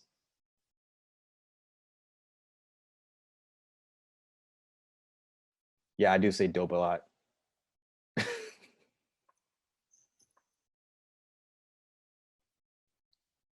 Cool beans. I'll start saying cool beans. All right. Back in the day, when you got emails or you got mail in the letter, you would basically grab all the mail that was sorted to you, and you would stand next to your trash, and you would sort the mail one by one. A pile is a pile you're going to read. B pile is what you're going to be throwing in the trash. What do you throw in the trash? What do you throw in the B pile? Spam, junk, ads. Exactly. And the ones you keep, what are the ones you keep?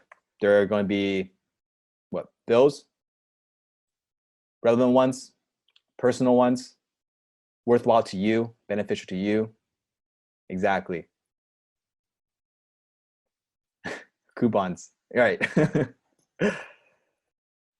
This is the same thing that happens in emails, just differently. So when you go into your Gmail or Yahoo or Apple Mail, like Gmail actually already sorts it out, right? Between promotions, social, and primary. But even within your primary tab in Gmail, you're still sorting things out between APAL and BPAL. APAL are the ones that you're going to be clicking on and reading. BPALs is everything you're ignoring. And because there's so many emails sent, you have to know how to stick out, how to be a differentiator when you're doing emails, right? In terms of APAL, BPAL, on the left side, this is the industry rate. In terms of open rate, it ranges between 20 to 26% for almost everything in terms of open rate. On the right side, that's our email list of over like 1 million people. In terms of how much we get opened. So we're at 44%. The industry rate is about 20 to 26%. So we're doing something all right with our emails. Cool. The Tao of email. The emails, this is basically more of philosophy for emails. Something to understand is emails are not for quick fixes. They're not for quick transactions, right? Emails, when you read them, most likely if they just started their relationship with you in terms of like, I remember when you opt into a list, you give them your email. That's a start of a relationship. Most of the time, most people are not going to buy from you immediately after giving you their email, right? So when you send emails to them, it's more about relationship building. It's less hype. It's less over the top.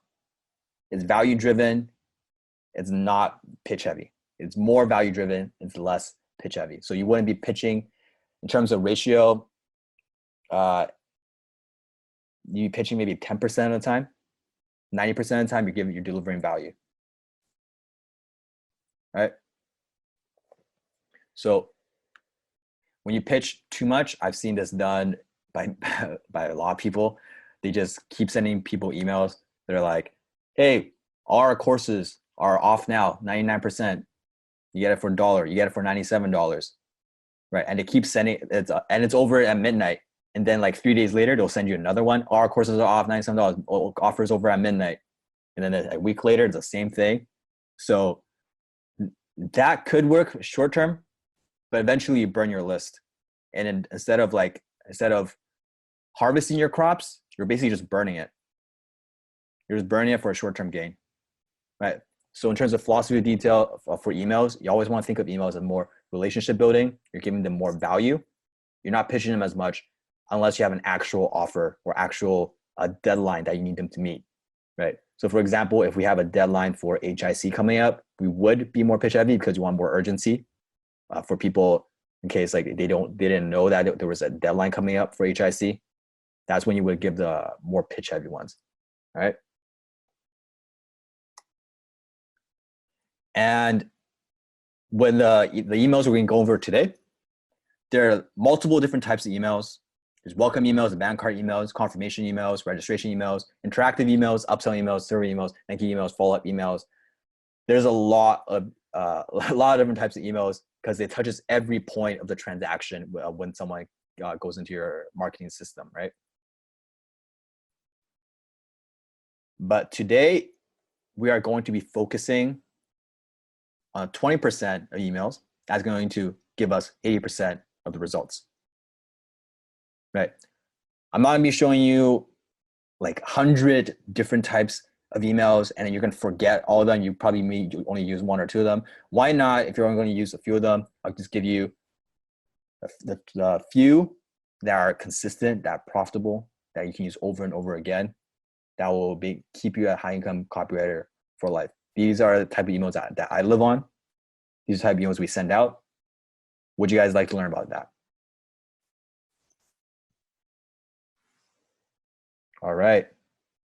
My catchphrase, dope. Let's get started. And yo, put dope in the chat. Great. Ed, Steven, Blake, do you guys have anything to say? Anything you want to pre-frame or talk about for emails before we get into like actual how to write it and how to like, dissect it? I Yeah. thought you'd never ask. Well, I wasn't. Okay, fine, I'll be quiet. But the one thing I want to make crystal clear before we start diving into the emails is we're not talking about design heavy emails with graphics and stuff covered all over them and like, you know, flashy things all over them. Like we're talking about emails that look like they were written from a friend, because that's how you want them to feel to get the most conversion rate, stuff like that, which goes against a lot of the typical things that a lot of other people will teach you. Like, oh yeah, you gotta throw in like these funky images with bright colors and all this stuff. Number one, that decreases your deliverability.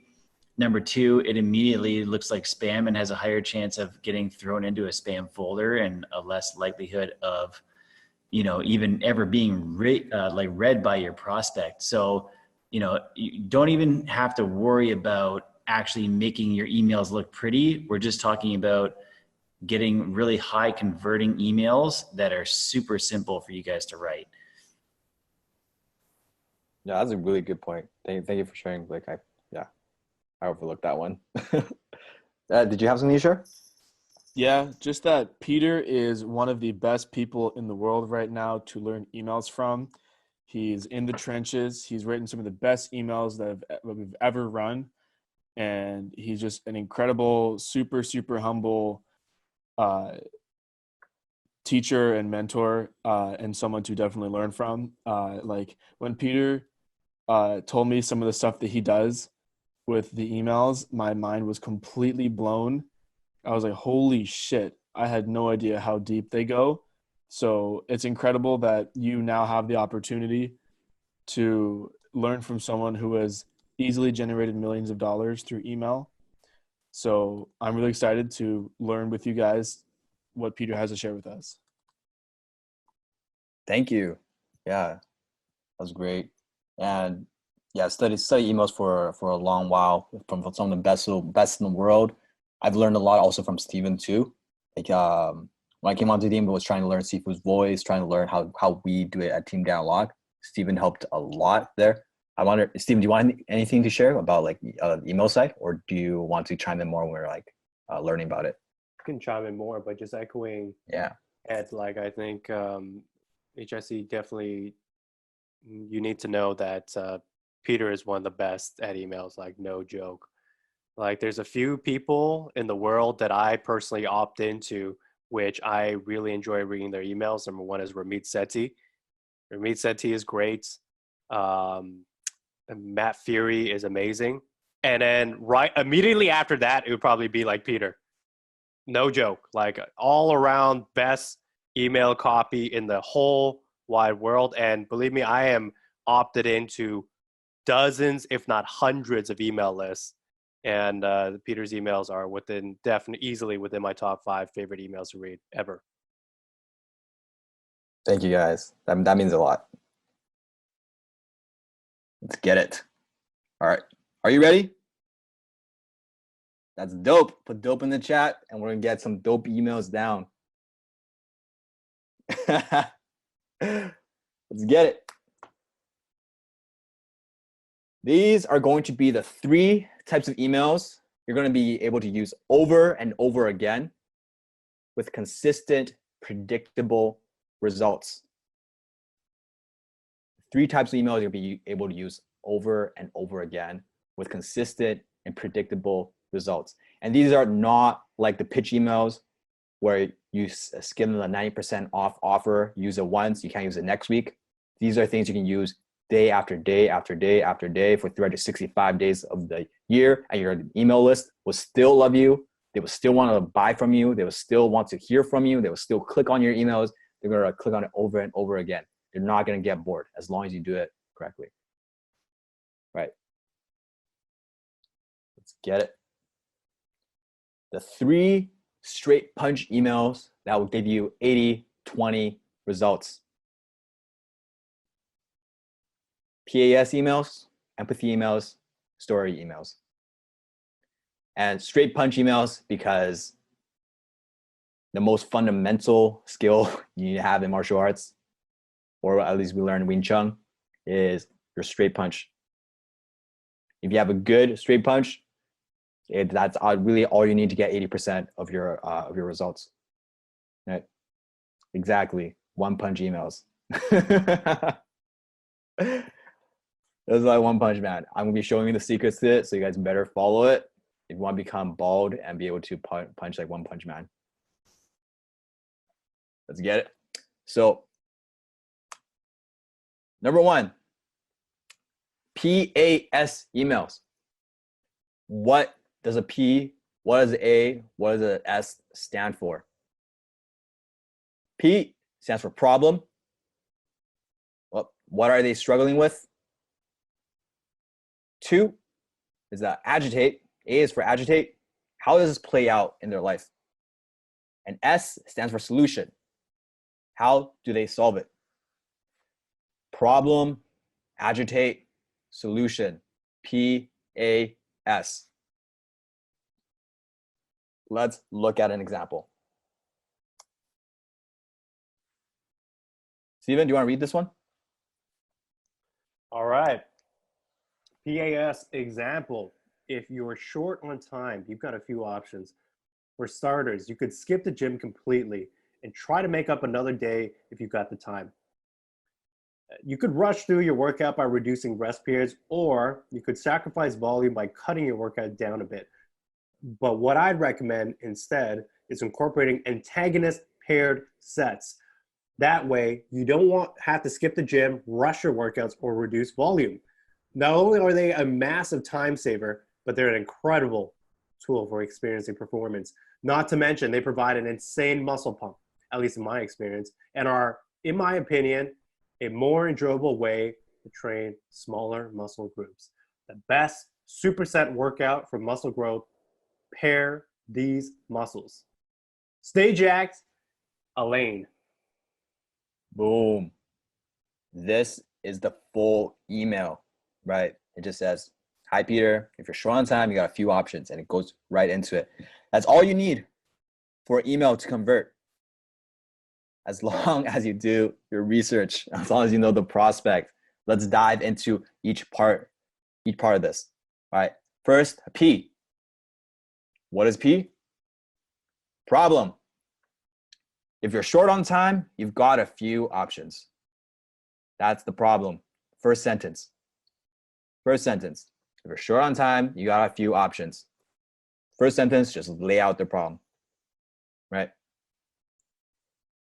If you're having trouble with HIC, you've got a few options. Easy peasy. That's a problem. This part makes sense. This part makes sense why this is the problem. First sentence. Yes. Perfect. Number 2 is A, agitate. Once you've identified the problem, you agitate. What does it mean for them? What does it mean for them? For starters, you could skip the gym completely and try to make it up another day when you've got more time. You could rush through your workout by reducing rest periods, or you could sacrifice volume by cutting your workout down a bit. Agitate. If you're short on time, that's the problem. What does that actually mean for your day? That means you're skipping the gym. It means you're rushing your workout. It means you're sacrificing volume. I feel personally attacked right now. Perfect. I'm pretty sure Ed bought this one too. I honestly wouldn't be surprised. Yeah. So agitate. It's simple. Does this agitate portion make sense? See how they're expanding on it? Yes, implications are a problem. Expanding on the problem. what it will actually mean in their life. Got it? Another way to put it is pouring salt on the wound. So imagine a wound. You got an open wound. Someone is just sprinkling salt, like Salt Bay, all over your wound. Sprinkle the salt in the wound like Salt Bay. That's good. Twisting the knife. Nice. There you go. I love Exactly. Dan Kennedy, one of the really good copywriters that even our seafood learns a lot from, he has this saying: the amount of willingness willingness you have to twist the knife for a prospect is directly related to how much money you're going to make. So when you know something about something and you're like, we know it pains them, if you're holding back by generalizing the statement, right? For example, let's say Chad's going through a tough time with his wife, and he's like, they're fighting, they have a lot of arguments about money and rent and payments, and instead of saying that, instead of say, hey, are you fighting with your wife about money and financial struggles? Instead of saying that, and you say, hey, are you experiencing some relationship strain? One is less powerful than the other. They're both the right ideas, but one is twisting the knife more. You guys see the difference? Do you see the difference? Yeah, pain is don't be afraid to use pain in your copy. A lesson I learned when I first got started is whenever you're selling anything, I remember selling stuff for clients, right? And whenever you're selling anything, you always come in the situation where you can choose between selling the heaven or the hell. So what do we mean by that? What does it mean to sell heaven and hell? Selling heaven means selling the ultimate, heaven, like most pleasure and pain, right? Using either pleasure, like if we're using the workout example, talk about all the benefits of working out and things like that, going to the gym and things like that, talking about being all muscular. The other way is to use the pain, is to twist the knife. Now, I'm curious, put in the chat, which one is more powerful, do you think? I see pain. I see hell. I see twist the knife. Why do you think that is? That is correct. Why do you think that is?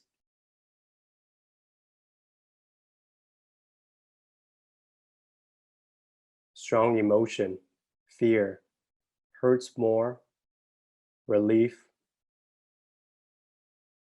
We got a lot of HTC students, so they know the answer. Yeah. A lot of people, when they're buying something, they're not buying into something, they're buying their way out of something.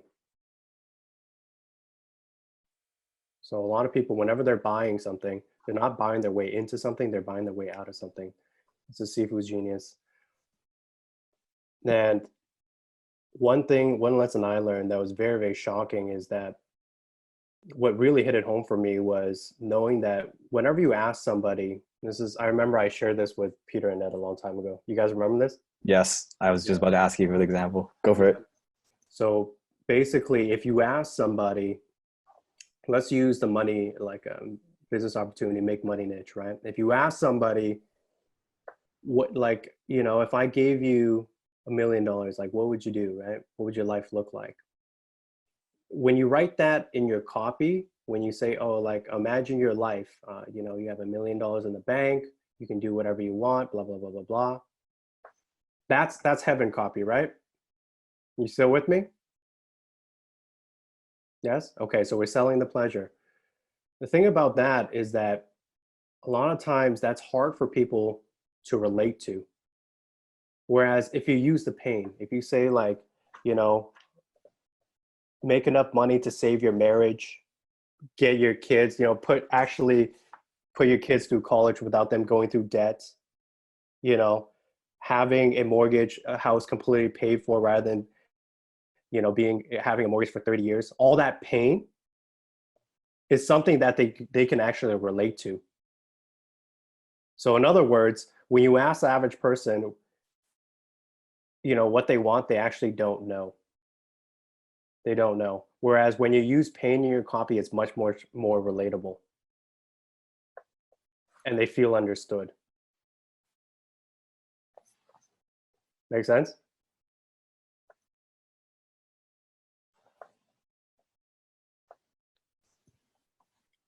Nice. Cool. Oh, I also like I think you told me one other example when you were sharing this principle before. It's like when you walk down the street and someone's like really laughing and they're happy and they're really smiling and they're just like super happy. And you don't know why they're smiling so wide. People ask them, why are you so happy? Like, what's gone into you? Mm-hmm. Positivity is weird in most parts of the world. But when you ask, hey, how's your day going? Like, yeah, same old. Just another Wednesday, And they're like, yeah, I understand. I get what you mean. People are so focused on the pain more. Pain and negativity are norms. Whereas positivity, people don't even think about it. They think it's weird. So you can't sell with positivity. You can't sell with heaven. You could, but you need the pain there first. Make sense? Boom. Right, and notice the sequence of this. It's problem, agitate, solution. Not solution, problem, agitate. Not solution, agitate, problem. Not solution, problem, agitate. You start with the pain first before you give them the solution. If you just give them the solution to a pain they don't think they have, it doesn't work. Okay. After agitate, next comes solution. But what I recommend instead is incorporating antagonist paired sets. That way you won't have to skip the gym, rush a workout, or reduce volume. Not only are they a massive time saver, but an incredible tool for increasing performance. Not to mention they're probably the same muscle pump, at least in my experience, and are, in my opinion, a more enjoyable way to train smaller muscle groups. The best superset workout for muscle growth. Pair these muscles. Stay jacked, Elaine. Cool. Does this make sense? The problem, agitate, solution email. Nice. How about we write one together again for our prospect, Chad? You wrote your first landing page. Let's write your first problem, agitate, solution email. Are you ready? Are you excited? Great. Put in chat, how many of you enjoy the interactive where you're writing the copy along with us? Good. Good. Let's get into it. Problem, agitate, solution. Problem for Chad. Feel like there's too much on your plate? Feel like there's too much on your plate? That's one sentence for the problem. Next is agitate. How does this play out in his life? I'll give you guys a couple of seconds, 32 seconds to a minute. Type like how the agitate portion. Right. Remember what Chad was experiencing? He's working too hard. Girlfriend, missing gym time. Feels drained, energies.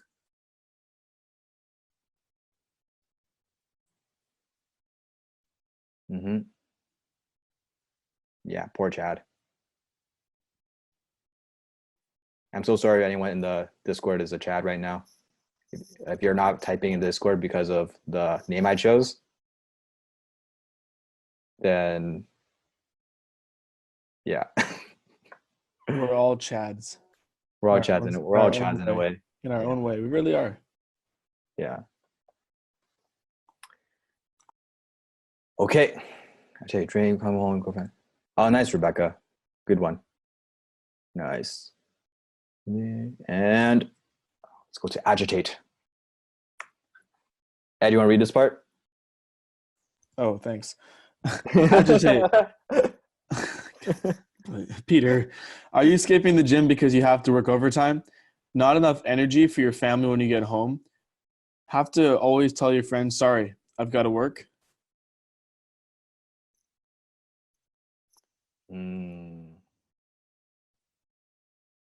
Good stuff, guys. Good stuff, guys. And don't worry, you'll be given more opportunities to practice as well. Okay, next part is solution.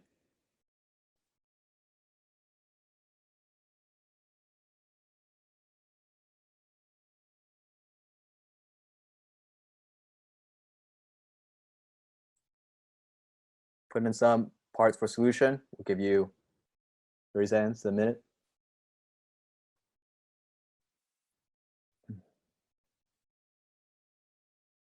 One thing when you're doing agitate, if you can even pull like quotes or dialogue specifically from their life, that makes it even more powerful. Because then you're wondering, oh, how do you know? Right? When you can get that reaction in their head, like, oh, how did you know that? Like, you know me better than I do. That's when they're going to be more inclined to buy. Cool. Let's do solution. And the way we did solution here on the slide is a bit different. So pay attention to this one. Well, we've developed a new training. It's called the Digital Minimalist Productivity Hack. You can double your free time with nothing more than a pen and a notebook. No apps needed.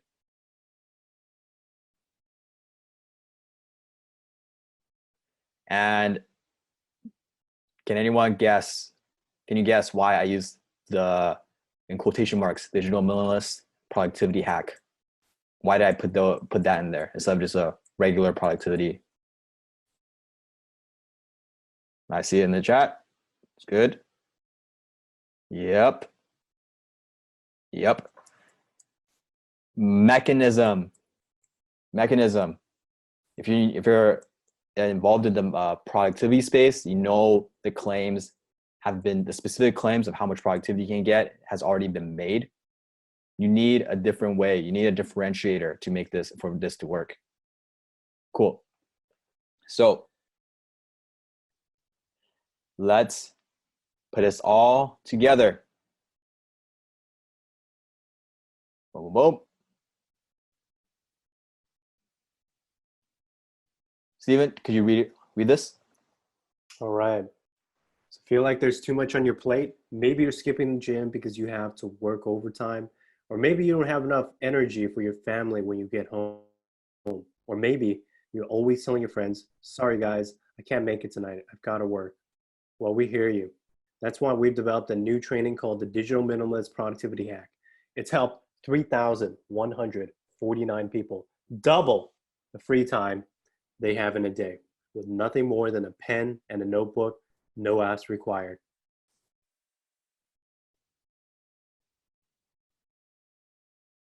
Boom. And the 3,149 people, if you have the social proof, definitely use it. This is a fabricated one. Doesn't make this. To be honest, I would buy this. I would buy this. Let me ask Blake. Yo, Blake, would you buy this? Blake would buy this. Blake, would you buy this? Here's the checkout. We're Blake would the totally buy goddamn link to the call to action.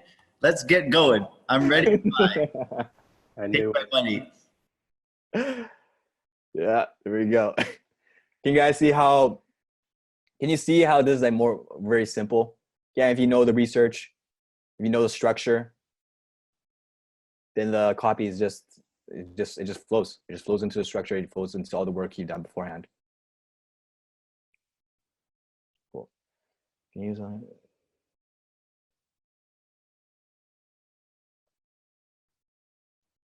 So one question is, can you use a landing page or an email instead of writing an entire copy of the product? I'm not exactly sure what the question is asking, but I'm guessing it's like, yes, you can use a landing page or email to sell a product. It doesn't always, a landing page could be used to sell this product as well. Emails could be used to sell a product. There are more funnel things we'll get into a bit later in terms of how everything ties together.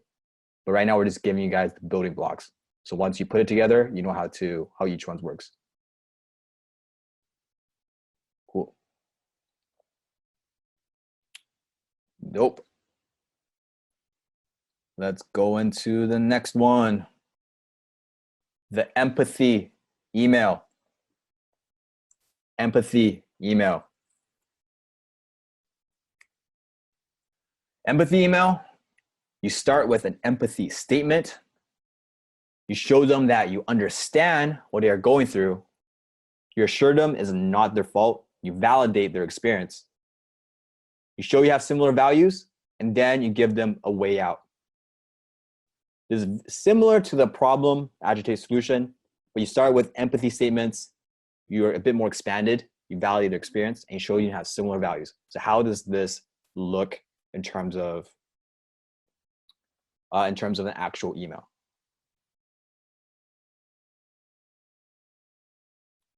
Let's go. Let's read this. Ed, do you want to read this? Hi, Peter. Have you noticed that things are just getting more expensive? It's not your imagination. US inflation rates are going up. Inflation rates for gasoline is up 20%, and housing prices are set to double in the next 15 to 18 years, depending on how things play out. Or if you live in Vancouver, like me, housing prices are doubling every 5 to 10 years, and it's uncertain if the rising prices are ever going to slow down. That's why I get pissed when I hear financial advisors tell you that you have to save. That's bullshit. They tell you to cut back on the morning coffee, stop going out with your friends, and don't go on that vacation with your family. So let's say you follow that advice. You save maybe a couple $100s every month, a few $1,000s a year. Is that going to help you buy a new house or pay for your kids' college tuition? And by the time you start spending the money you saved, inflation would have already made it worthless. That's why I say you don't have a saving problem, you have an income problem. The only way to beat inflation and secure your financial future is to increase your income. There's no way around it. If you want to find out how to beat inflation, here's what I tell my students. Many of my students have doubled their monthly income simply by following the instructions I laid out for them. And the thing is, it's such a simple plan, almost anyone can do it. I recorded a video for you to show you how. Watch it now and take notes. Dan Locke. P.S. The video will only be up for a short time, then I'll be taking it down in a couple weeks. So watch it while it's still up. Click here to see what I recorded for you. Boom. This was an email we sent out, I believe, last year in October. It was one of our better revenue generating emails. It's a very good empathy email. And I'm about to break it down. Is there anything, Stephen, Blake, you guys want to say about this or the previous email, like before I break it down? Good email, man. Thanks. Cool. You ready for me to break down the empathy step by step, show you the structure of this? Great. Empathy statement. Have you noticed that things are just getting more expensive? Have you noticed that things are just getting more expensive? Yes. And if they say yes, that's good. Maybe if they're rich, we're not targeting them. They're like, I haven't really noticed things are getting more expensive, right? But if they say yes to the first sentence, do you think they'd be hooked to read the rest? Exactly. The first sentence of your email is very important in hooking them. All right. And that's first empathy statement. Different than the problem statement. You see how it's different than problem? It's not talking about a specific problem. It's talking about something in their experience, right? It's like, I know what you're I know what you're feeling, right? Next one, number 2, we validate. It's not just your imagination. It's not your imagination, right? If you're experiencing this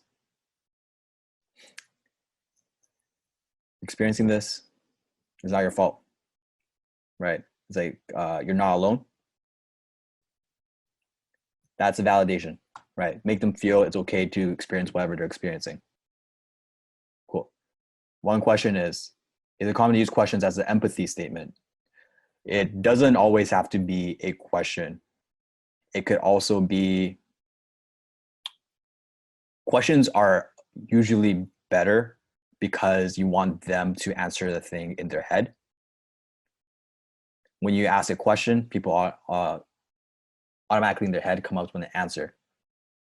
But when you come up with statements, sometimes it could work. Right now, I can't think of an example that we've used. Most of the time, it is questions. Right? Validate.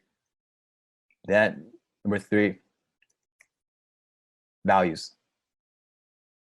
That's why I get pissed when I hear financial advisors tell you that you have to save, right? And between validate and values, the part in between is just more explanation for why it's not their imagination. It's expanding on the validation part, right? Yes, rates are going up, inflation rates are going up, housing prices are going up, it's doubling. You're just expanding on why it's not their fault, why it's not just imagination, why they're not alone. So then you go into the values.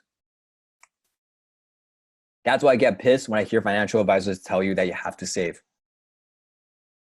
Right? Don't you get pissed when people tell you have to save instead of earn more? So in this case, there's a statement. It shows you, hey, I have the same values as you. We have the same values, right? If you're into saving, then we're probably not the same value. But this statement, it's deliberately polarizing. This is a statement that you'll either completely agree with me or completely disagree with me, but you won't be neutral. Does this make sense? Mm-hmm. Perfect. And one thing about values is once you have like the same value, if you know someone else has the same values as you, you automatically have a click with them, right? One of the reasons why Ed and I are so close when we were started. Ed, you want to tell this story? You know what I'm talking about? Yeah. Yeah. Oh man! So when Peter first started working for the team, besides the fact that I didn't recognize him at CIB because his photo looks so different that he does in person. Anyways, even though we've been working together for like, I don't know, like 5-6 months at that point. So me, Peter, and Steven would have these daily huddles. And so I was working for the team for a few months, I think 5-6 months, and then Peter joined. And I found out at the time that Peter was vegan, and at the time I was also vegan. So we really bonded over that. And actually, me and Peter, we went out for I'm not vegan anymore, so don't be happy. Neither is Peter. No. So we went out for like a little brunch. I know, it's cute. We went out for brunch. We had vegan food, and we just bonded over that, right? So yeah. We just shared the same bond, the same value of veganism, and that brought us really close together. And now we can bond over egg drop ramen. Yeah. So commonalities and values that you share with other people bring you together. Yeah, and keep in mind, like Ed and I, we didn't really know much about each other at the time, other than we worked together. And the one fact, like at the time, we were vegan. But because we had that same value that was so different from everyone else, it's not like having a value that every person has, like, oh, we both don't believe in murder, right? That's like a value everyone has. It has to be a specific value for your group. Well, Peter, most people have that value anyway. Most people, yeah. If you have a different value, then you'd be like in prison. But but because you show them you have the same values as them, it triggers subconsciously for them to feel like, oh, you're one of us. You're in my group. You're on my side. Right? Cool. Nope. And one thing is we're talking about the title of these emails. We'll get into that. In fact, we'll probably have a bonus for that too. All right, let me just go into the next email first.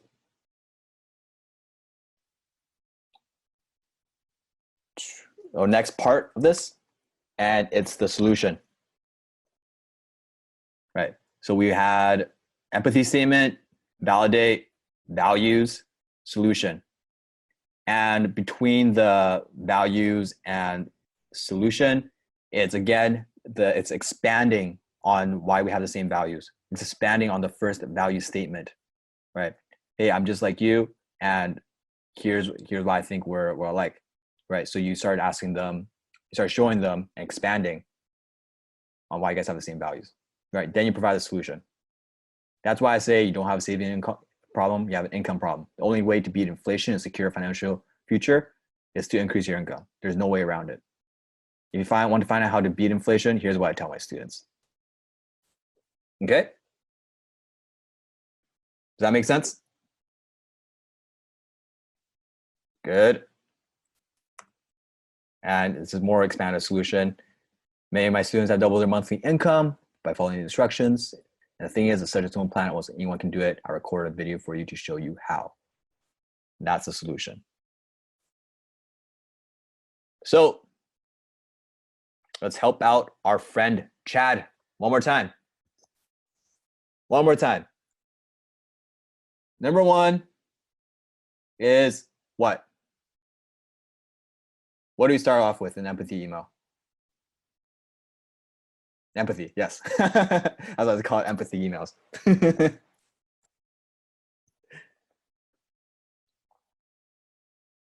There you go. All right, and keep in mind, this email is going to be deliberately very similar to the first PAS email because I want you guys to notice the difference in the structure, right? So we're going to be keeping the same avatar, the same prospect, and the same call to action, same product. Okay, empathy. Yeah, write in the chat if you can come up with an empathy statement for Chad.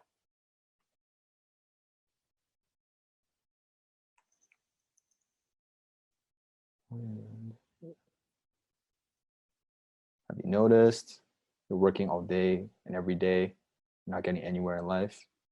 That could work. That could work. Great.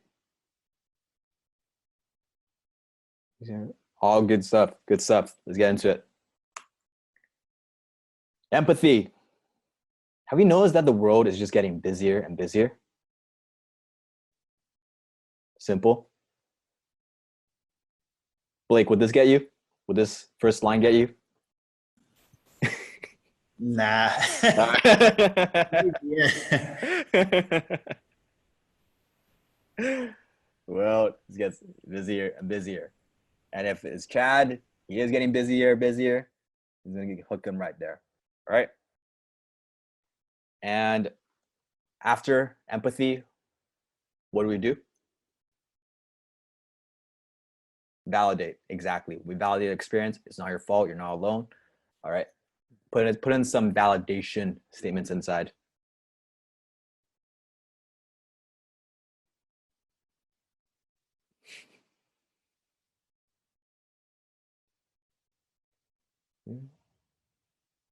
Imagination. It's our imagination. It's reality everywhere.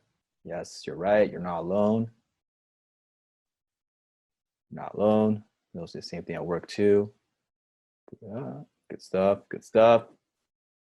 Good stuff in the chat. All right. Validate time. It's not just your imagination.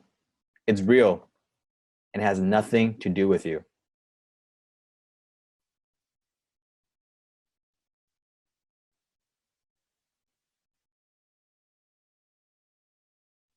If you guys read the one sentence persuasion, one of the things is you always want to make them feel like it's not their fault.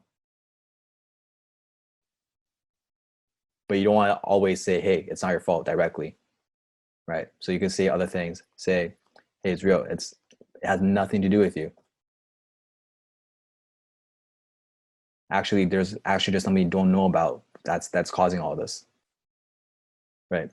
Take the weight of the blame off of their shoulders and help them yeah, exactly, justify their failures. That's how you persuade people. Cool. Ed, Blake, do you guys anything to add to anything here so far?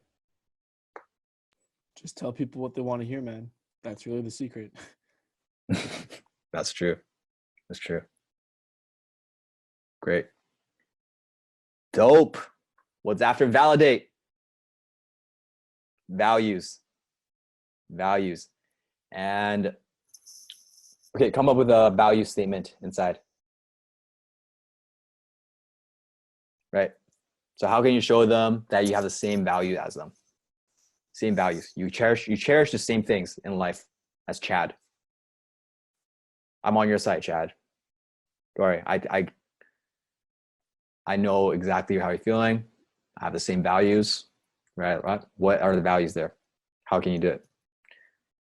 Easy to get pissed off when you have so much work. That's good. We have the same enemy, Chad. Not that direct as much.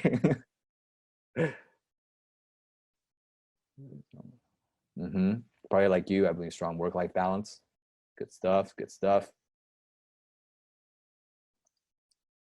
All right. 20 more seconds.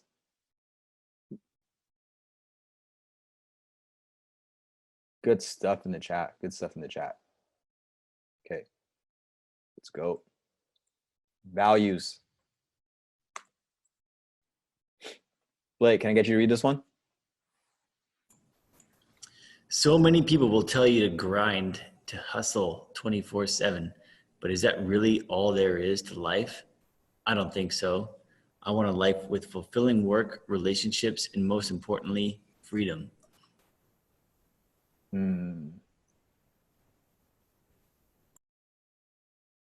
Did I hit for you?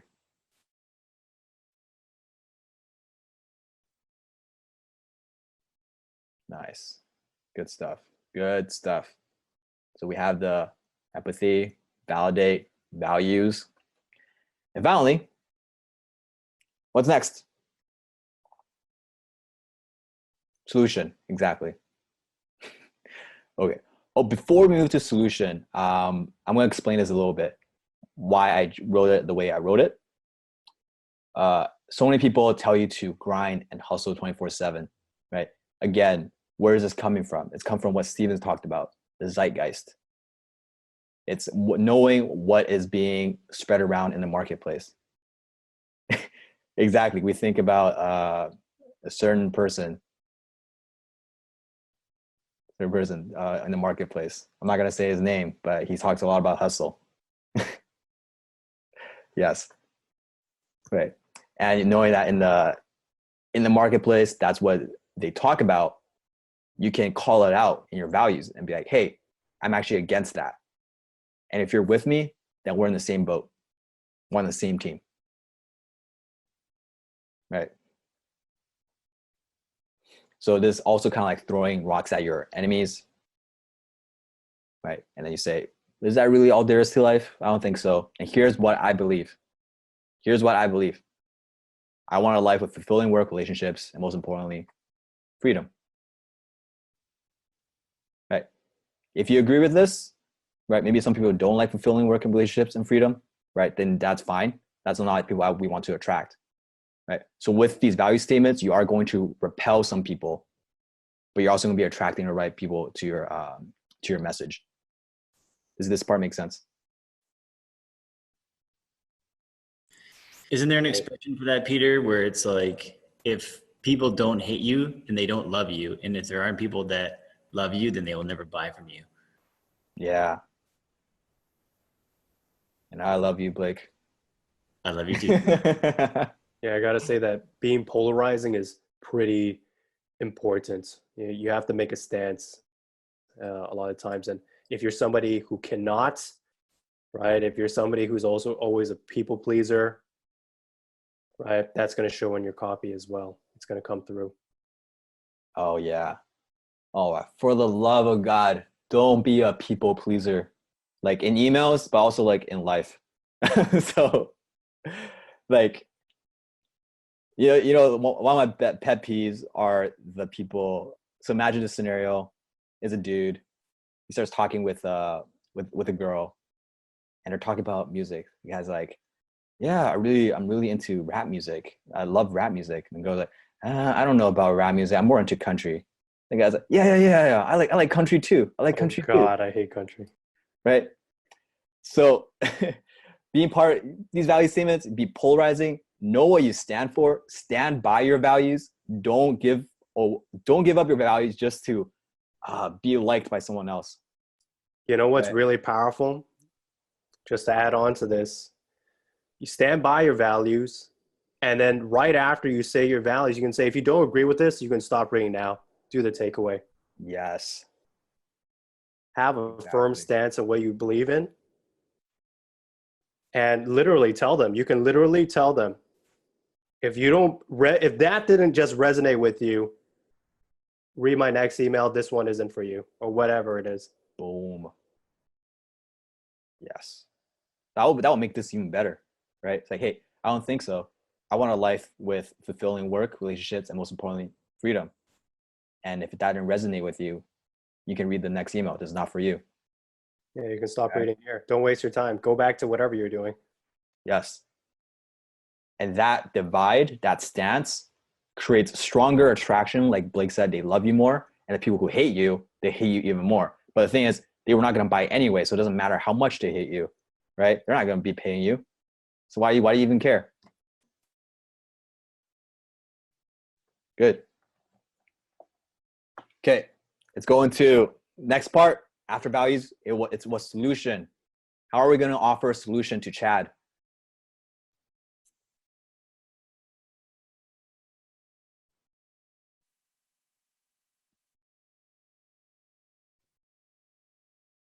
Yep. Okay. I've started a debate in the about music in the chat. Guys, that's not the point. The point is just don't change what you like to please someone else. Missing the point there.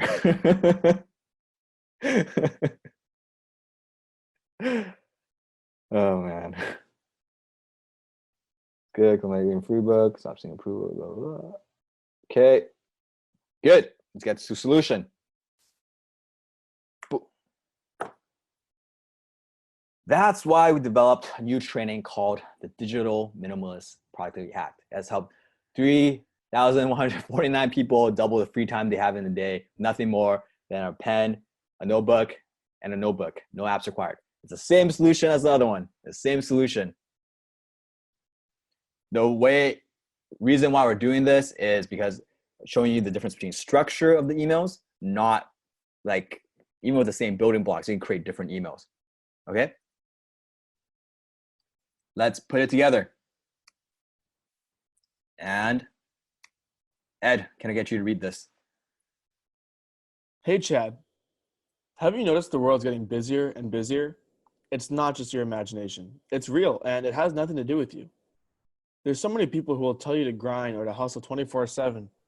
But is that really all there is to life? I don't think so. I want a life with fulfilling work, relationships, and most importantly, freedom. That's why we've developed a new training called the Digital Minimalist Productivity Hack. It's helped 3,149 people double the free time they have in a day with nothing more than a pen and a notebook. No apps required. You can get it here. How did that hit for you?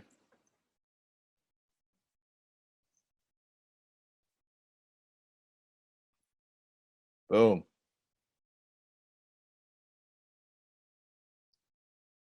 It's also a bit subtle. It sounds like problem, agitate, solution, but you're not agitating. You're validating what they're experiencing. You're showing them you have the same values, and then you're giving the solution. Do you guys see how this could be selling the same thing? You could be hitting the same pain points, but you'd be doing it in different ways. Right? Good. Perfect. Perfect. Perfect. And one question is, why such a specific number? Okay. Specificity is always preferred over generalizations, except in some special cases where you're writing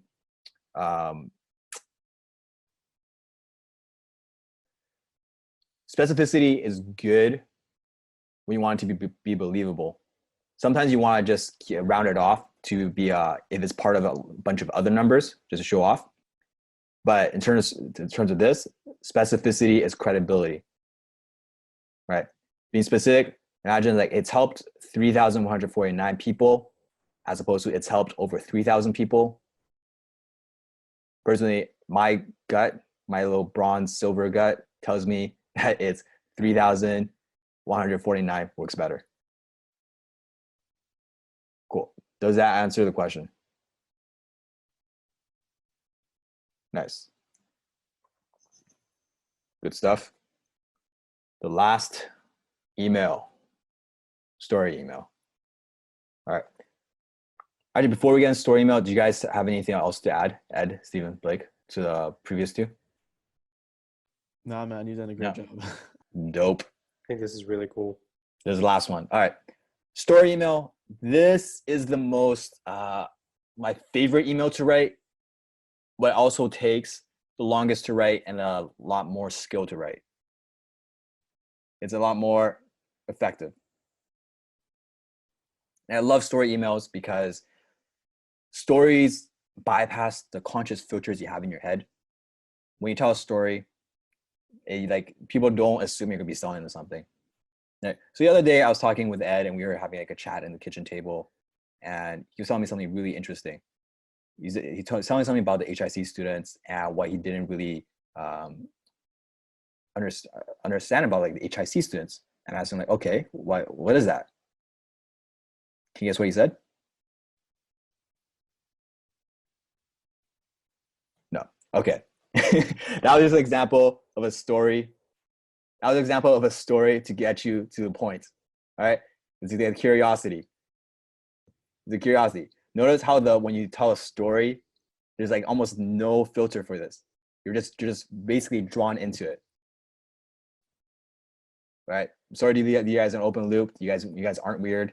You guys aren't anything. I didn't say anything bad about you guys. He loves you guys. So my apologies for unethically using that. Great.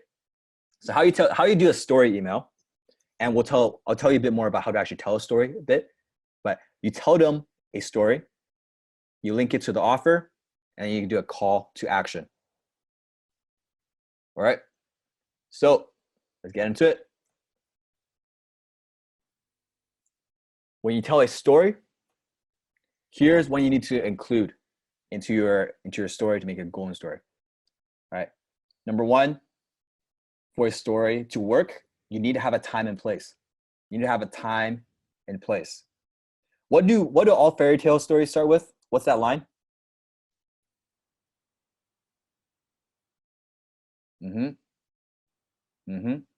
Once upon a time. Once upon a time. Once upon a time in a land far, far away. What is that? In a galaxy far, far away. Exactly. Star Wars too, right? It's the time and place. Once upon a time, the time, in a land far, far away. That's a place. Simple, right? Time. 2 weeks ago, we were at dinner at a restaurant with Sifu. And he was telling us about this thing, right? Time, place, draws you immediately into it. Very simple. You tell, and then the Fire Nation attacked. All right. Time and place.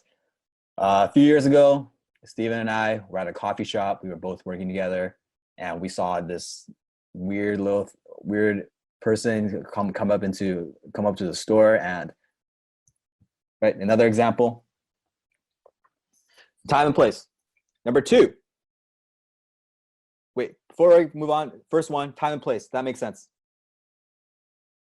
I just want to expand on what you're saying, Peter. The time and place, if anybody has like a playwriting background, what happens is that your mind, like it sets up the environment and the setting of the story, right? And when you do that, immediately, it kind of sets the stage, right? So like using the Chad example, imagine if I tell you, you know, it's 11:45 and Chad was the only person left at the office.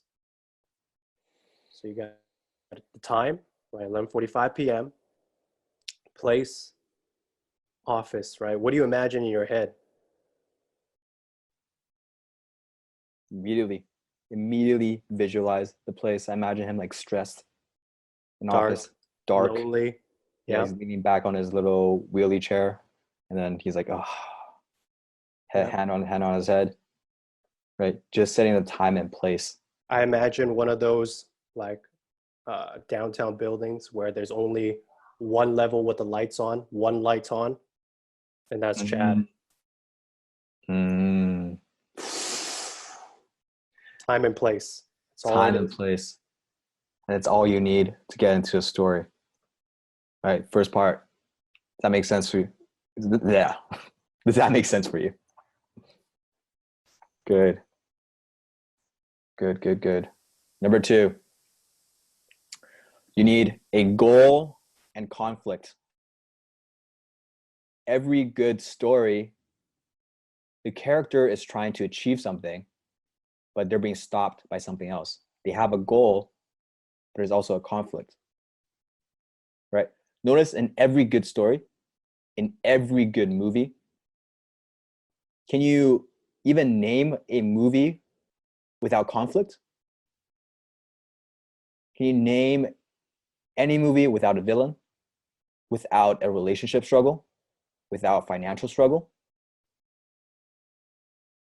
No. Conflict, or if you want to think about it as a problem, that's also good too.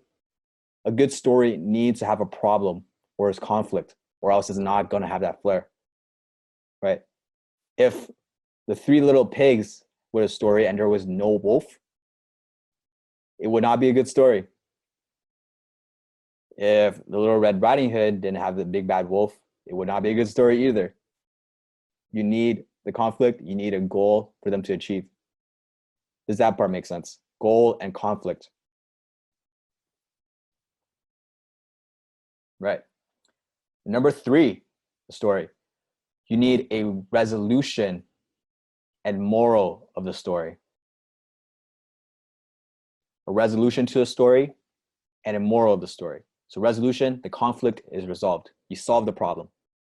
Moral is, okay, what was the lesson of that story? What happened as a result of it? What was there a transformation? Right? Did they learn a lesson? Are they not going to do something ever again? Have they learned that something is more important now? That family is more important than money? What's the moral of the story? Right? If you don't have resolution or moral of the story, at least in the emails, it's not going to work out. I know there are TV shows where they leave you on cliffhangers and there's ambiguous morals and stuff.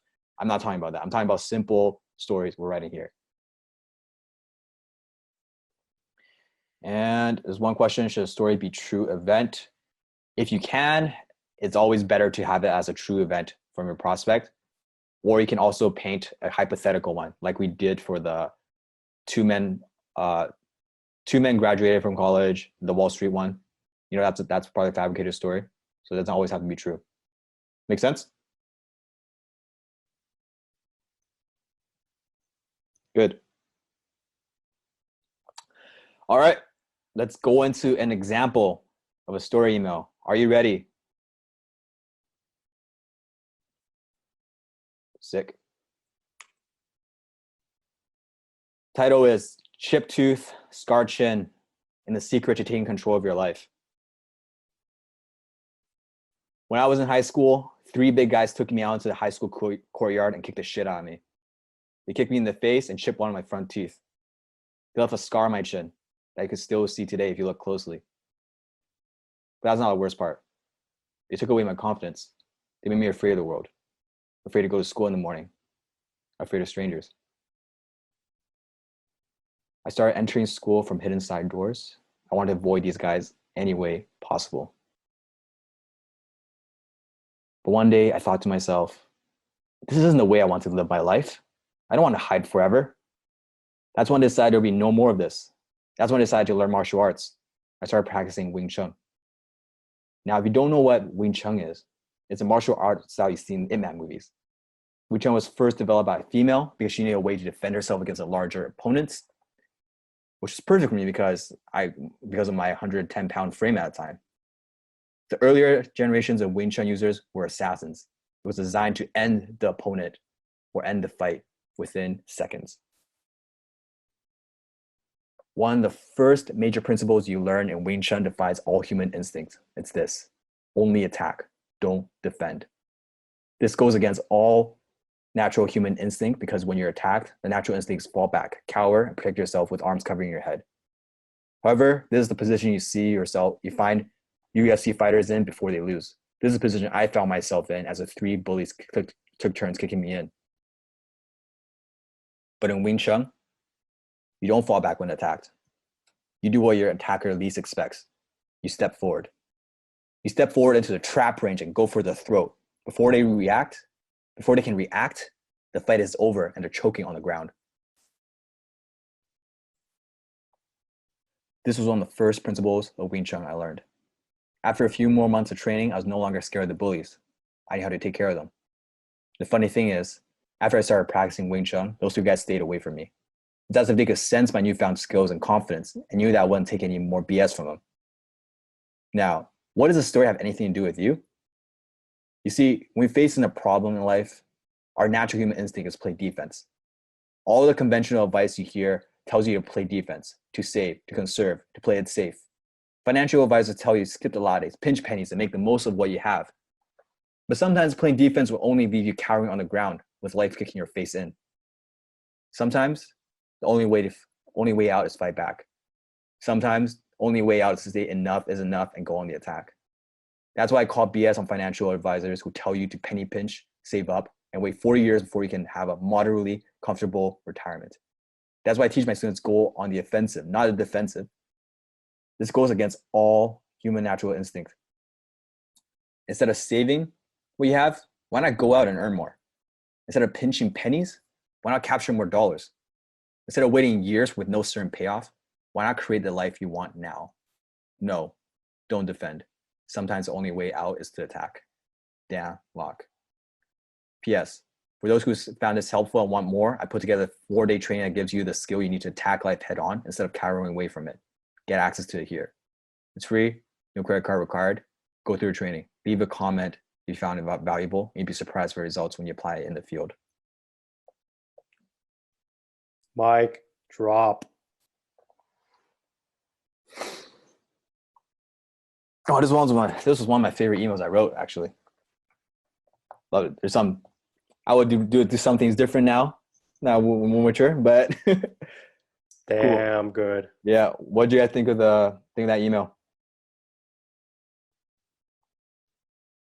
One thing I noticed in the comments is that, as we're going through these emails and the stories, I see in the comments that we have students that say, I remembered this story. Mm. Isn't that crazy? It's like, to me, that's just insane. It's like, there's so many stories that, everybody goes through and so many different things that go in and out, but that's the power of a good story. It just prints, gets like hard coded, gets branded onto your brain. It's like, you just can't forget it. Yeah. Oh, later, Steven, I want to talk about the story that everyone remembers you for. I know, right? We'll talk about it a bit later. I have a slot set for that. Sure, okay. Talk about it a bit later. But you guys see this story email, how if you sent a good one like this every day, people won't get tired of it. People love reading stories. People love being entertained, educated. People love hearing stories. Like at all during this point of the email, did you feel like we were selling you? Did you feel like, oh my God, there's a salesperson? No, it's under the radar. It's sharing something. It's sharing value. It's value driven. It's not pitch heavy. It's giving them a lesson, example in life, or a lesson in life. So if you can learn to craft story emails like this, it takes a bit more skill, it takes a bit more practice, but I think almost anyone can do it if they learn the structure, they learn the flow of it. So let's break it down. You guys ready to break it down? By the way, I'm just curious, who would be interested in just a training in just storytelling? Because this is a very, very high level, but very, very, very, very powerful one. Okay. Oh my goodness. Yeah. Stories are so freaking important. And by the way, I always thought I was not a storyteller. Always thought stories are just for the, that one charismatic friend who has all the other friends like encapsulated when they're speaking. That one charismatic friend who's like, oh yeah, something crazy happened this weekend. You should hear about it. Because I was a more introverted and shy person. So I thought, he's a natural storyteller. But really, it's a very learnable skill. It's a very learnable skill. All right. Cool. You guys ready to break it down? Boom, boom, boom. Let's break it down. Time and place. Actually, one thing before we get into it. You guys notice a lot of white space there, and there's excuse me. You know how it's very thin in terms of the margins? Do you guys know why that is?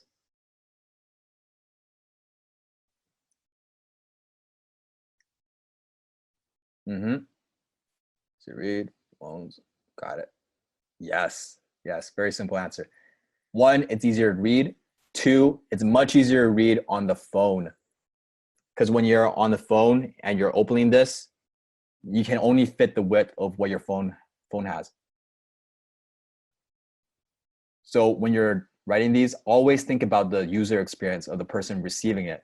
When you're writing landing pages, ads, right, emails, chatbots, always be aware of the medium that you're sending it to them, right? A word is not a word. A word is different on a script versus on a blog versus on an ad versus an email. Okay, that's one thing. Does that make sense?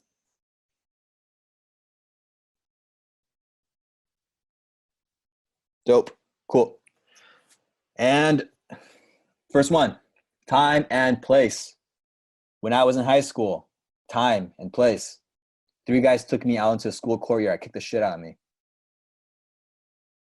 All right? That's time and place. Can you, within the first sentence, can you imagine it? Can you visualize it? Yes. Create a picture. We've already bypassed the conscious filters, right? We're getting into the story now. Goal and conflict. The conflict is introduced first. So they kicked me in the face, chipped one on the front tooth. They left a scar on my chin. You can still see it closely today if you look closely. But that's not the worst part, the conflict. They took away my confidence.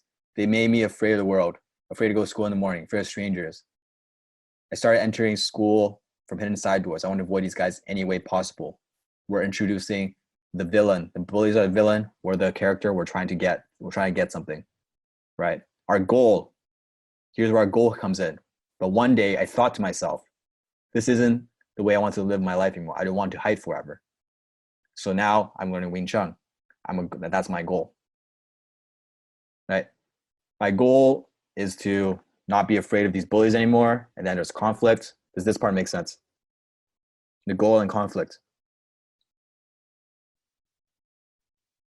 Okay, good. So now, next part is, it's actually not included in it's more optional, but it is more education, right? So after the values and education, because some people might not know what Wing Chun is, so I had to explain it, right? So we start saying, hey, if you don't know what Wing Chun is, it's a martial arts style you see in that movies. And you have to explain to them what it actually is. And it's also entertainment because if they're, interested in this, they're like, oh, that's a cool piece of knowledge, you know? So it's an entertainment on top of education. And one thing is, you don't want to always assume that people know what you're talking about. So imagine if I said I started practicing Wing Chun and that I just didn't explain it at all, and I just went straight through the story. It loses a lot of impact, right? Loses a lot of impact. Always think from the point of view of your reader when you're reading the story, right? So the education part. If you don't know what Wing Chun is, the martial arts you see in IMAT movies. It was first developed by a female, which is perfect for me because of my 110-pound frame at a time. The earlier generations of Wing Chun users were assassins. It was designed to end the opponent or fight, in the fight within seconds, right? One of the first major principles was only attack, don't defend. This goes against natural human instinct because when you're attacked, it's to fall back, cower, and protect your arms. But that's a position you find UFC fighters before they lose. This position I found myself in as the 3 bullies took turns kicking me in. Okay. Then it goes into a solution. After a few more months of training, I was no longer scared of the bullies. I knew how to take care of them. And then the resolution happens. The funny thing is, after I started practicing Wing Chun, those 3 guys stayed away from me. It's as if they could sense my newfound skills and confidence and knew that I wouldn't take any more BS from them. So now the resolution's happened. The conflict is solved. But if we just ended it there, without the next part, now what does the story have to do with you? The so what? It would not be as powerful, right?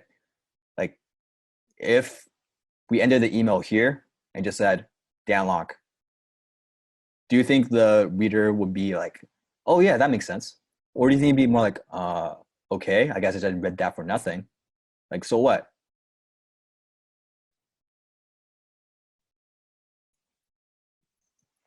Right, so now we build it up. It'd be a week ending. Yep, anticlimactic, exactly, loses impact. Now, but then we tie together with the moral of the story, right? And one easy way to do this is just exactly how I do it here, right? You tell them a story and you say, now, what does the story have anything to do with you? And then you explain it, right? You tell a story. So I want to give a quick story example, but it's going to take too long. So just stick with this for now. After you tell them the story, just say, now, what does this story have anything to do with you? You see, when we face a problem in life, our natural human instinct is to play defense. All conventional advice you hear tells you to play defense, to save, to conserve, to play it safe, right? And then you transition into how it works. And if you notice the bottom part, financial advisors, everything here, it's almost the exact same as the empathy email, where we talk about after we talk about our values, we say, oh, financial advisors tell you skip the lattes, pinch pennies, and make the most of what you have. It's the same lesson, but we added a story before it, right? The story before it gives them entertainment, they bypass filters, they're more likely to say what we have now, right? Does this make sense? Yes, right. Can you see, like if we just started this email without the now what does the story have to do with you? We just say, hey, financial advisors tell you to skip the lattes, pinch pennies, and make the most of what you have. Well, I disagree with them. Here's why. It's too blunt. It's too brute. And you already know exactly what they're going to say. It doesn't give people the aha moment. It doesn't give people the epiphany. It doesn't give them any value. So that's the difference here. Okay? Can you guys see like why stories are so valuable now? Nice. Good. And then you get call to action, right? You tell them a story, you link it to your offer, and then you give them call to action. So now you might be thinking, okay, great, Peter. You told me how to tell a story email, but problem is I'm not really good at telling stories. How many of you are thinking that right now? Are you thinking that right now? A little bit. Okay. Don't worry, I've got some dope slides for you. It's questionable. Doubts. Boom. Let's talk about 3 quick storytelling tips. This is the Swiss Army knife you need to use, handy for any situations. Right. Before I get into it, like Steven, Ed, Blake, do you have anything to chime in on? Last section? Man, you did such a good job. What can I say? Thank you, my man. All Yeah, right. just keep going. You're on fire, man. Okay. So, Steven, this is going to be the part where we talk about your story, by the way. All right, You cool. wanna talk about? So, 3 quick storytelling tips. Number 1, be specific. How many times have I said be specific on this class already? I think I've said it almost as many times as I've said be dope. Hey, specificity, because generalizations kill. Okay. Have you watched this video on Steven's channel where Steven presented? He was talking about copywriting. How many of you have seen that video? How many of you have heard that story in the beginning?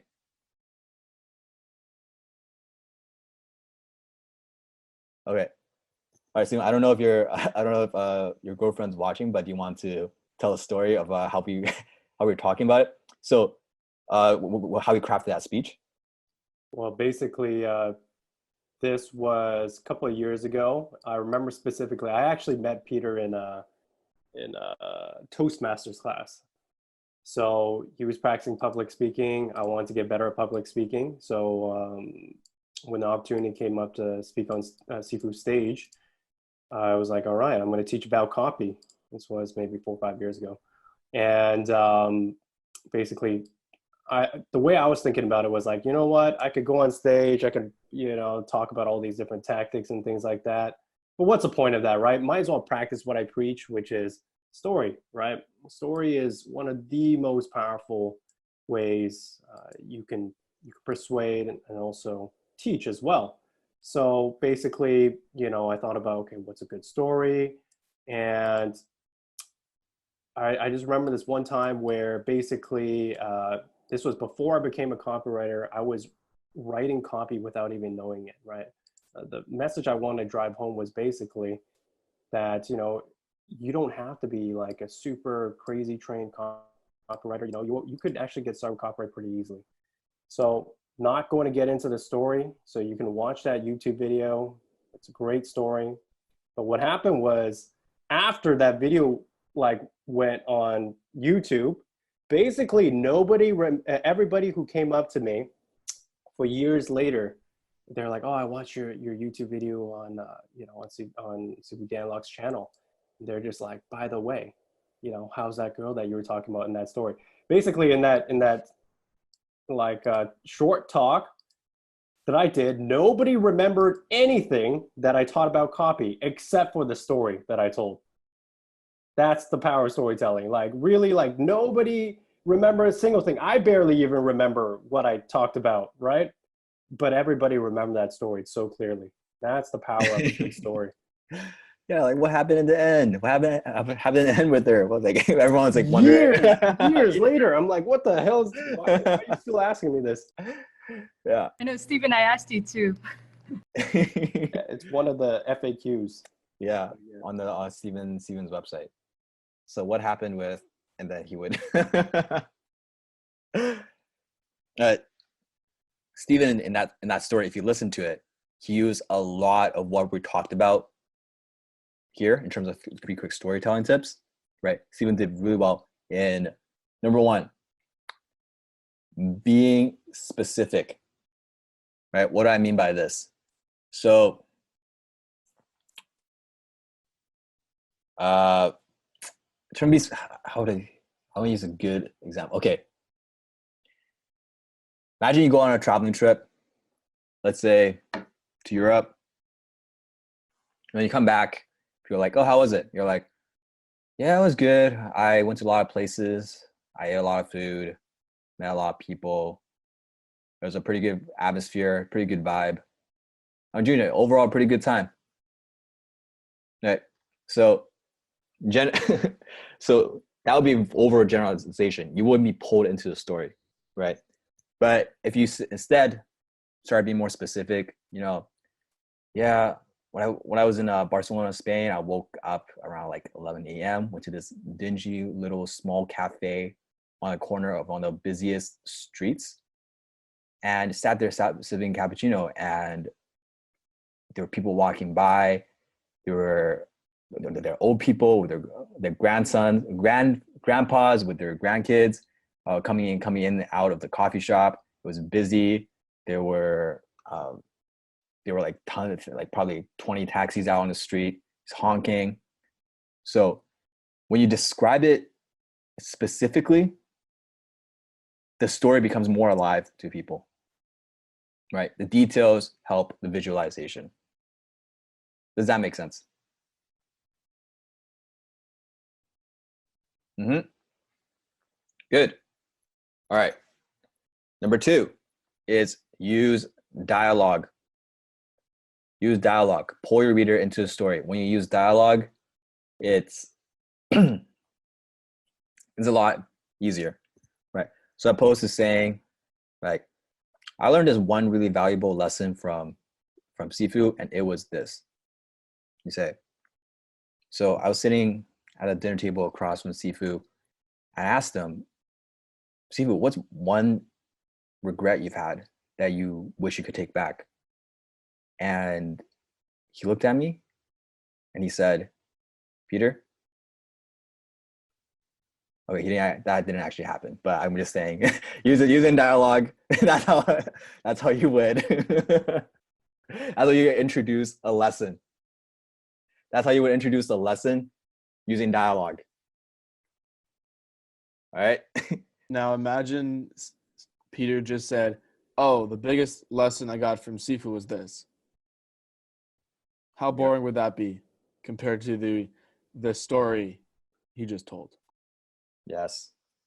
Weave your lessons, weave your message into a story, weave what you're selling into a story, right? And actually, we were talking about bulletproof coffee before in terms of storytelling. Do you guys know the story behind bulletproof coffee and why it's like so popular? No. All right. So story, if you go on their website, it's, so I've always been drinking coffee. I have like low energy. And I wanted one trip to the Appalachians. And there were these people who were living on top of the mountain. And it was cold. We were high altitude. I was shivering. And they came to me with this drink. And inside the drink, it was filled with yak butter. I drank the drink and I had the most amount of energy I could ever feel. My body warmed up. I was energetic. I felt alive. I was mentally clear and lucid. And I thought there was something to this. So I went back. I did research on coffee, and I invented my own bulletproof like coffee with the butter, right? And that's how it came up, right? So that's the story, right? He went to the top of the mountains. These yak people gave him this yak butter coffee, and that's how he discovered it, right? As opposed to saying, "Hey, here's some coffee with butter. It's better for you." There's a story behind it. That's what sells the coffee. That part makes sense? Cool. Last part, number 3. We're getting close to the end almost. All right. Interact with the reader throughout the story. Don't go into monologue mode, right? So monologue mode, meaning, hey, so here's what happened to me. Here's what happened to her. And then I did this and I did that. And I said this and I said that. And here's what he said to me. And I was me. And then here's what I did, right? Interject with you statements. So what I mean by you statements in the beginning, it's, hey, so here's what happened to me. Have you ever felt that way? Have you ever experienced that? It's so annoying, right? So here's what happened. And he did this and did this. And you know how sometimes people do this, right? The conversation tone, you're saying you're interacting with the reader. You're saying, hey, are you experiencing this? you experience the same thing we do? Right? Does that part make sense? It is a huge tip, by the way. This is one I had a lot of trouble with. Good. And to answer a question, ask a question as with a you statement, right? With a you in it. Ask a question that involves them into the story. Cool. All right, guys, we're entering the last part of the session. We are exiting emails. Steven, Ed, Blake, do you have anything to say about it? Anything to add to the last part of the emails? Nothing to add, man. All right. Great, guys. Cool. Guys and gals, when you're writing copy, when you're trying to link one sentence to the next, do you have trouble? Is it chunky? Are you finding it hard to link ideas together? You find it's some ideas just don't click. You know what building blocks of these, what sentences you want in there, but they just don't connect the way you want them to. And it doesn't make sense. Do you have these problems? Good. Right? That's natural. That happens. How you get rid of it is you edit. And I'm going to be showing you today introduction to 3 editing tricks to make your copy flow smooth like butter, like yak butter. Not bulletproof coffee, but it's going to flow pretty smooth like water. All right, let's get started. Number 1, use short sentences and paragraphs. Short sentences and paragraphs. When you have too long of paragraphs, they become harder to read. The ideas become harder to follow. And when we say use short sentences and paragraphs, I mean keep it to one idea per sentence, ideally, or one idea per paragraph.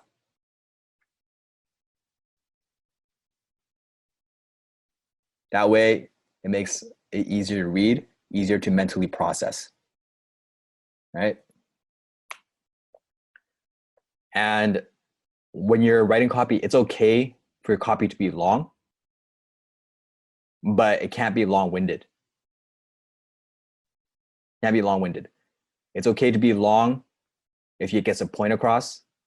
It helps to sell, but it's not okay to be long-winded, as in you're writing words that contribute nothing to the message, that contribute nothing to your offer, that contribute nothing to what you're trying to sell. Communicate. Okay? Yes. Long-winded means you're saying a lot of words, but doesn't really mean anything. Great. Fluff. All right. And these are just quick editing tips, right? Doing this will give you probably like 80% of your copy better. Number 2, read your copy out loud. Read your copy out loud. All right. So why do we have to read out loud versus reading in our head?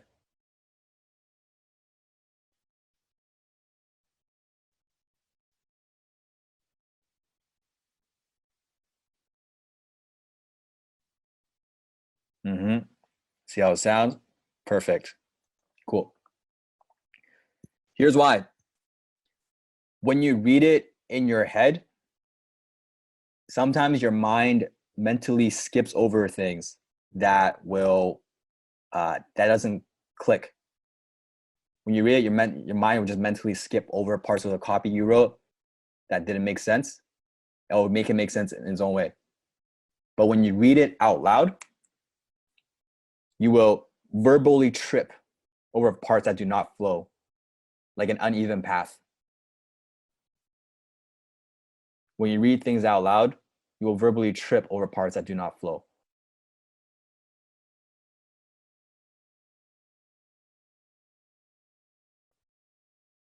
And this is so simple. This is like my Saitama, the 100 push-ups, 100 sit-ups regimen. I say this, people won't do it. They're like, oh, it's too simple. It's too simple. It's not, like, it is simple, but it works. So just do it. Okay? And in fact, I challenge you guys to go back to the copy that you've written in the past, so far for the past 4 weeks. Read it out loud and see where you would change. See what you would change. Edit the piece of the copy you've already written. Right? See how editing it will turn into a much better piece of copy. Cool. Does number 2 make sense? All right. Put dope in the chat. That made sense.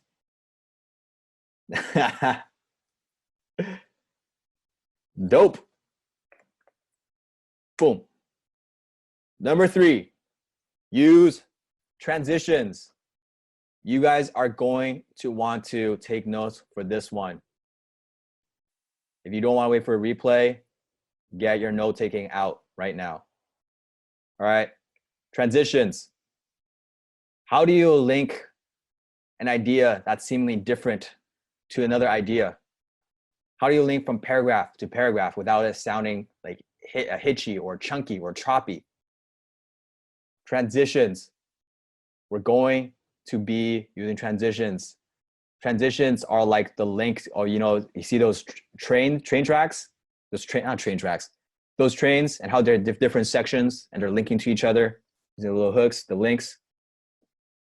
Wagons. I'm not a train person, so that might not be the best analogy. Okay, good. Let's look at transitions. Here's going to be a list of lifesaver transitions. You're going to be using this every day in your copy. All right. Number 1, you see,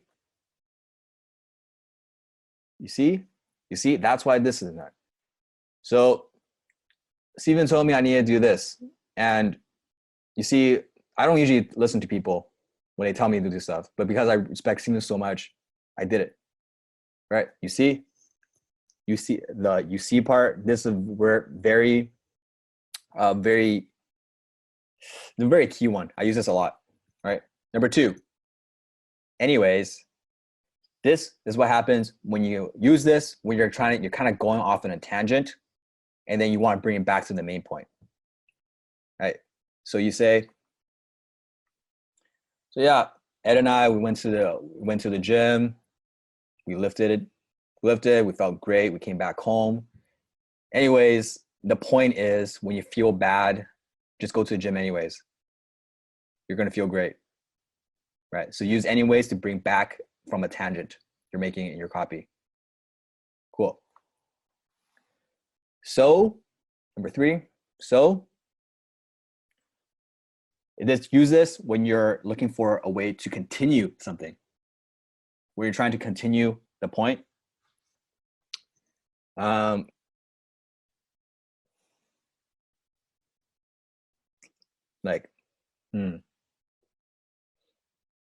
Maybe here's an example.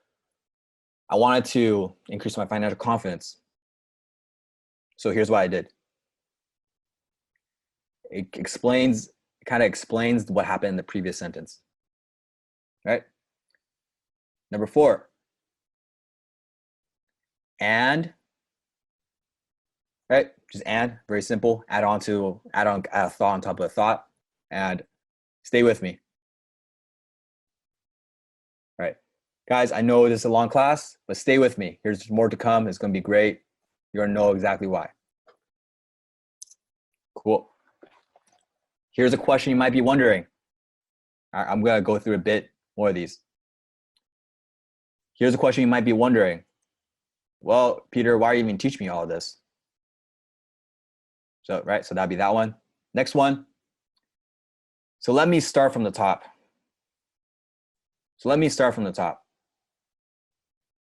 this happens. This is what you use when you want to recapture some point or re-emphasize a point you made, right? And then, so here's the thing.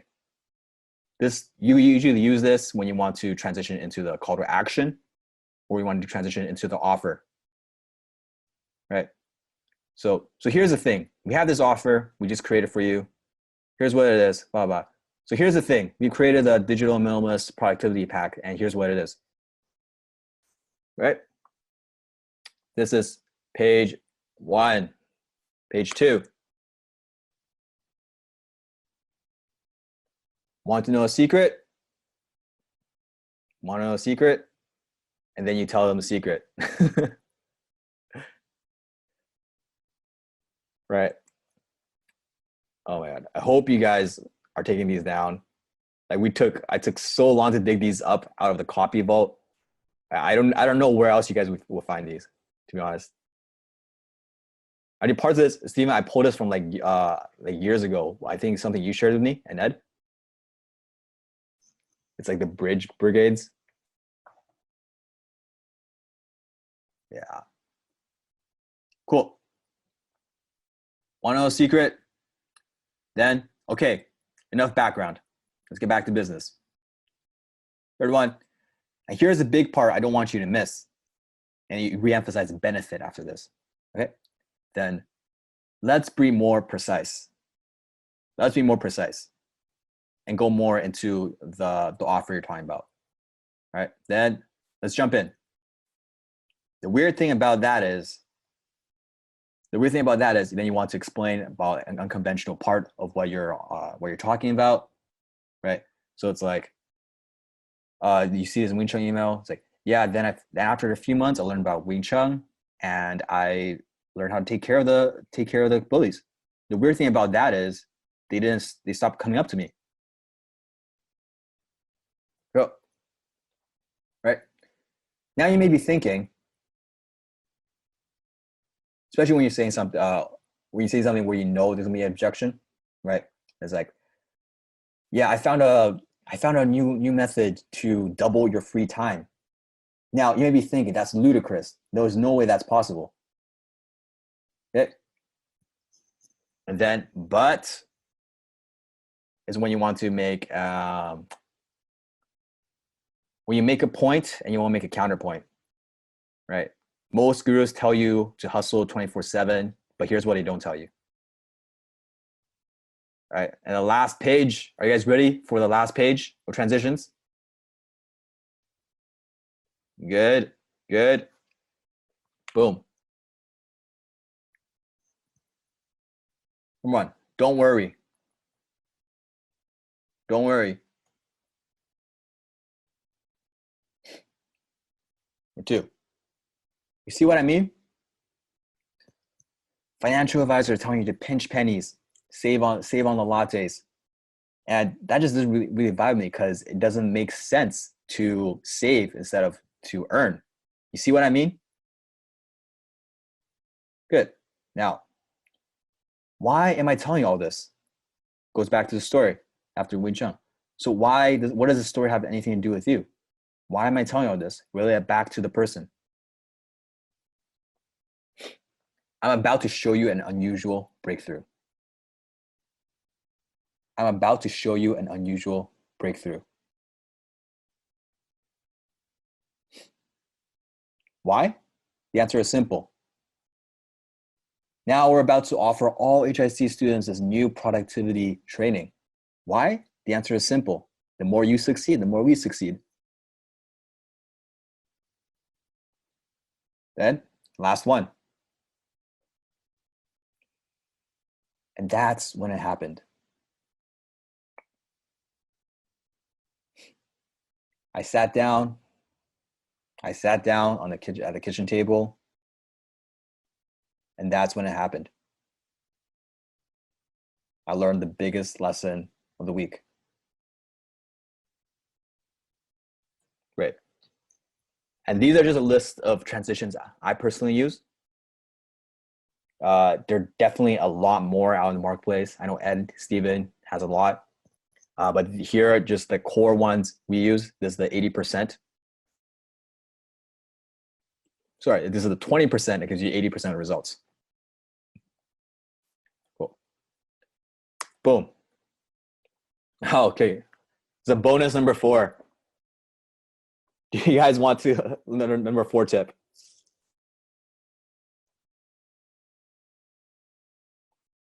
All right. We're almost at the end. This is gonna be good. This editing tip is very a bit more advanced and nuanced. Right? There's a bit more advanced nuance. There's simple applications to this, but there are also deeper, advanced details to it. I can't quite teach in in the time we have today, but let's just get into it. Bonus number 4: keep thoughts incomplete. Keep thoughts incomplete. Here's what I mean by it. There are 2 kinds of information. There's complete information, and can you guess what the other information is? Other type of information is? You got it. You got it. Incomplete information. There are 2 types of information in the world. There's complete information and there's incomplete information. Which one do you think interests humans more?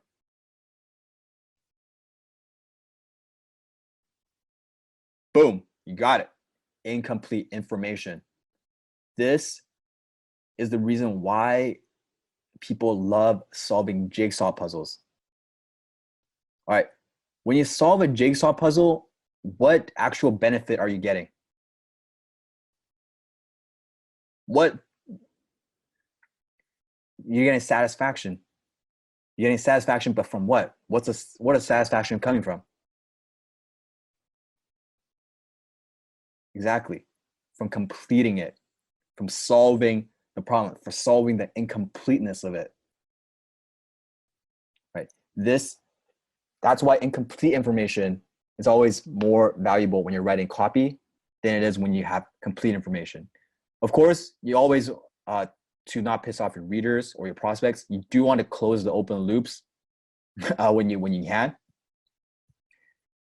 So everyone's talking about Steven's story as incomplete. All right, we'll leave that. Let's not talk about it. There's 2 kinds of information: complete and incomplete. All right. How you apply it to your copy is the simple part is where it makes sense. End your sentences with ... This will indicate a pause in your copy. Do not overuse it. You don't want to use your ... too often. So ... it's like ellipses. So at the end of the sentence, I'll show you what the difference is. All right. She told me the news. She told me the news. Do you see the difference here?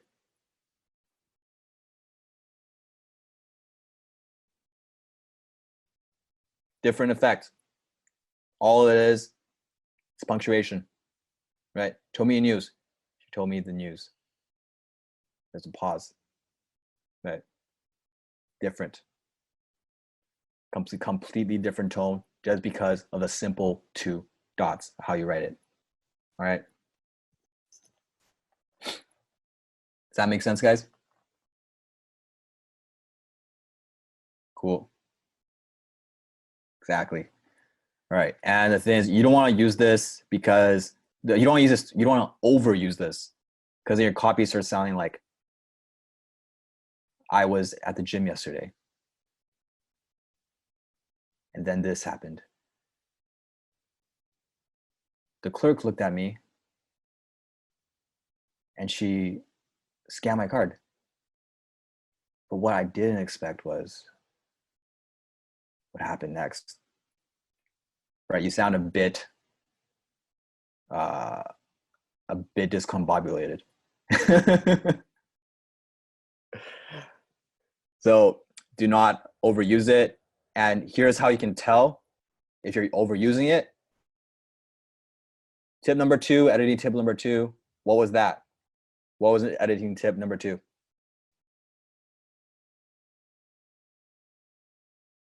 Yes. Read it out loud. Every time you see the ellipses, pause 2 seconds. Pause 2 seconds when you see it. Then you'll start seeing where you're having verbal trips when you're reading out loud. Okay? Cool. Sounds good. And more advanced application of this is you don't always need to use ... It could be a complete sentence, but it can be an incomplete thought, right? You don't need to always use ellipses for incomplete thought. You could have a complete sentence, could be an incomplete thought. So, an example. Then he showed me a concept that would change my life forever. That would forever change my life and how I make my money. Right? This is a complete sentence. But let's say there was a next paragraph. Would you want to read it?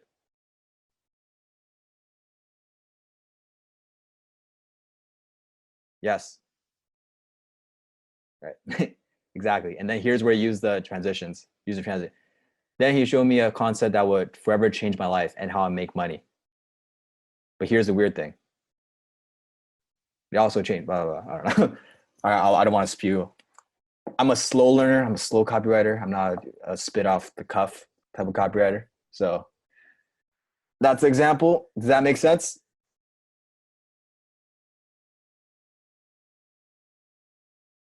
Boom, boom. You guys are awesome. All right. That concludes our lesson today. I want to review, put in the chat. What was your main takeaway? Main takeaway from class 5?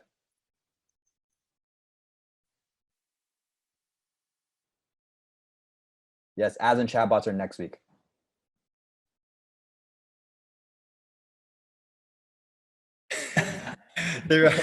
If they go through all that, they're already asking about the pillars.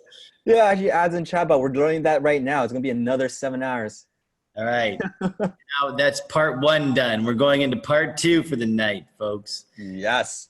Or all right, get your bio breaks done. Thank Oh, you man. all for hanging in there. And thank you very much, Peter, for totally blowing all of our minds, even some of us behind the scenes here. And I hope that you guys really do not take what Peter just shared with you for granted. And with that said, Peter, let's go into the Gonna do homework. assignments. Assignments. All right. But I'm just gonna say thank you to Ed as well. Steven, super awesome. Right? Like Steven provides so much insight. Ed as well, because we're so in the trenches. Right? There's so many insights that each one of us can share that like the other won't. So yeah, Ed, Steven, you guys want to share a word before we get into the assignments? Ed? I was waiting for Steven to go first because I thought he'd jump in. You go first. All good, man. All right. There's a lot to take in. Just review the video when you can. We're giving you everything you can. Like the 7 week, we're making this the most valuable copywriting course in the world, and really, it's gonna fast track your growth. Right. So, review and re-listen, and you'll absorb something new every time. Nice. That's so true. And if you're feeling overwhelmed right now, that's okay. Remember, it's better to be overwhelmed than underwhelmed. And to keep moving forward with vigor, to keep doing your daily assignments, which we'll get into in just a second here, and to really take what Peter and the rest of the team just shared with you tonight to heart, because this is really this is what's going to get you paid. Mm-hmm. All this stuff before, that's the important stuff, but in the eyes of your client, this is the stuff that's going to get you paid. So it's very important that you rewatch the classes and you take notes and really do your best to internalize what we've discussed here tonight. Yeah. You guys, stay till the end. I have an important announcement today. Important announcement after the assignments. Very important. All right, stay for the last 5 minutes. Okay. Number 1, every day, read your HIC creed and affirmations. Hand copy the HIC creed once a day. Start your morning with the attitude of gratitude video. In the middle of the day, watch the Millionaire Mindset. And before you go to bed, program your subconscious mind for success and wealth. Keep doing this. I know you guys are already doing it. Keep it up. Remember the 1%. This is what's going to make the difference in the long run. Right? Keep going into Sifu's teachings. We watch this week's class when you get the replay. Binge watch, Netflix and chill. Minimum of how many videos a day? Minimum of how many videos a day? Boom. 10. Minimum is 10. That's a minimum. Okay? Especially the ones on copywriting, high ticket sales, and productivity. Number 3, read one of these books. And more importantly, apply these books. If you're reading One Sentence Persuasion, find a way to apply on the principles. Dazzling dialogue, start using dialogue. Apply it in your writing. If you're just reading it and not applying it, it's just gonna go in one ear and go out the other. All right, apply these. And number 4, keep hand copying. Right, 30 minutes, 60 minutes a day. Keep up the 1% improvements. Which parts can you use for swipe to landing pages? Headlines. Which bullets can you use? Are there any stories you can use for your emails? Right, keep these in mind. And I swear,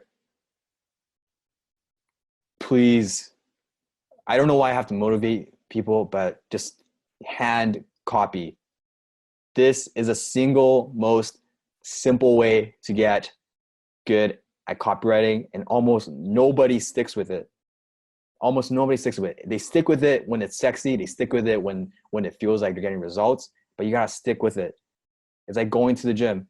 You ask anybody who's a bodybuilder, they tell you what is the secret. They just tell you, oh, I just go to the gym 3 times a week, 4 times a week, 5 times a week. And you're like, must be genetics. Right? No. Keep hand copying every day, 30 minutes a day minimum. Okay? Like, that really doesn't change my life, but I just get frustrated when people don't do like the simple things that will get them what they want, and then they complain later on. It makes no sense to me. All right? So do it. Number 5, write your own landing page. Okay? Let's say we have a free training for HIC students who might be experiencing some lower self. How would you write the landing page? What would the headline be? What would the bullets be? What would the call to action be? All right, write out the full landing page, just like we did today. And because you're HIC students yourself, you're in a community of HIC students, you know everyone, the research is almost already done for you. All right, so just focus on the headline, focus on bullets, focus on what you learned today. Sound cool? All right, put dope in the chat one last time. Great. Step 5, write your own emails. Or, yeah. For the same HIC students who are experiencing lower self, write emails to them, right? And the call to action is going to be mindset training, right? Write the problem, agitate, solution email, write the empathy email, write a story email. Does that make sense? Perfect. Submit all your assignments to assignments@highincomecopywriters.com. It helps if you put it into Google Docs and you make the Google Doc available for anyone to access. So that way, if we go into it, we can actually see what you wrote. All right. And any admin technical questions, email support@download.com, etc., etc. And now the important announcement. Are you guys ready for this? Are you guys ready for the important announcement? Good. Week 5. You will receive an email around the same time the class replay is sent to you. It's going to have a unique link inside. And you're going to fill in your address at the unique link inside the email for your certificate. Now, you wouldn't want high income copyright certificate, would you? All right. Once you receive that email, okay, when are you going to receive the email? Around what time? Yes, around the same time the replay comes. You have a unique link inside, and you have about 2 weeks after to complete a testimonial with the deadline in the email. All right. Do not wait for 2 weeks. 2 weeks is the final deadline. That means if you submit after 2 weeks, you ain't getting the certificate. And then don't come to us crying, because we don't tolerate people who are late. Okay? Is that clear? That is dope, because we hold people accountable. All right? And it must be through the unique link. Must be through a unique link inside the email for us to receive it.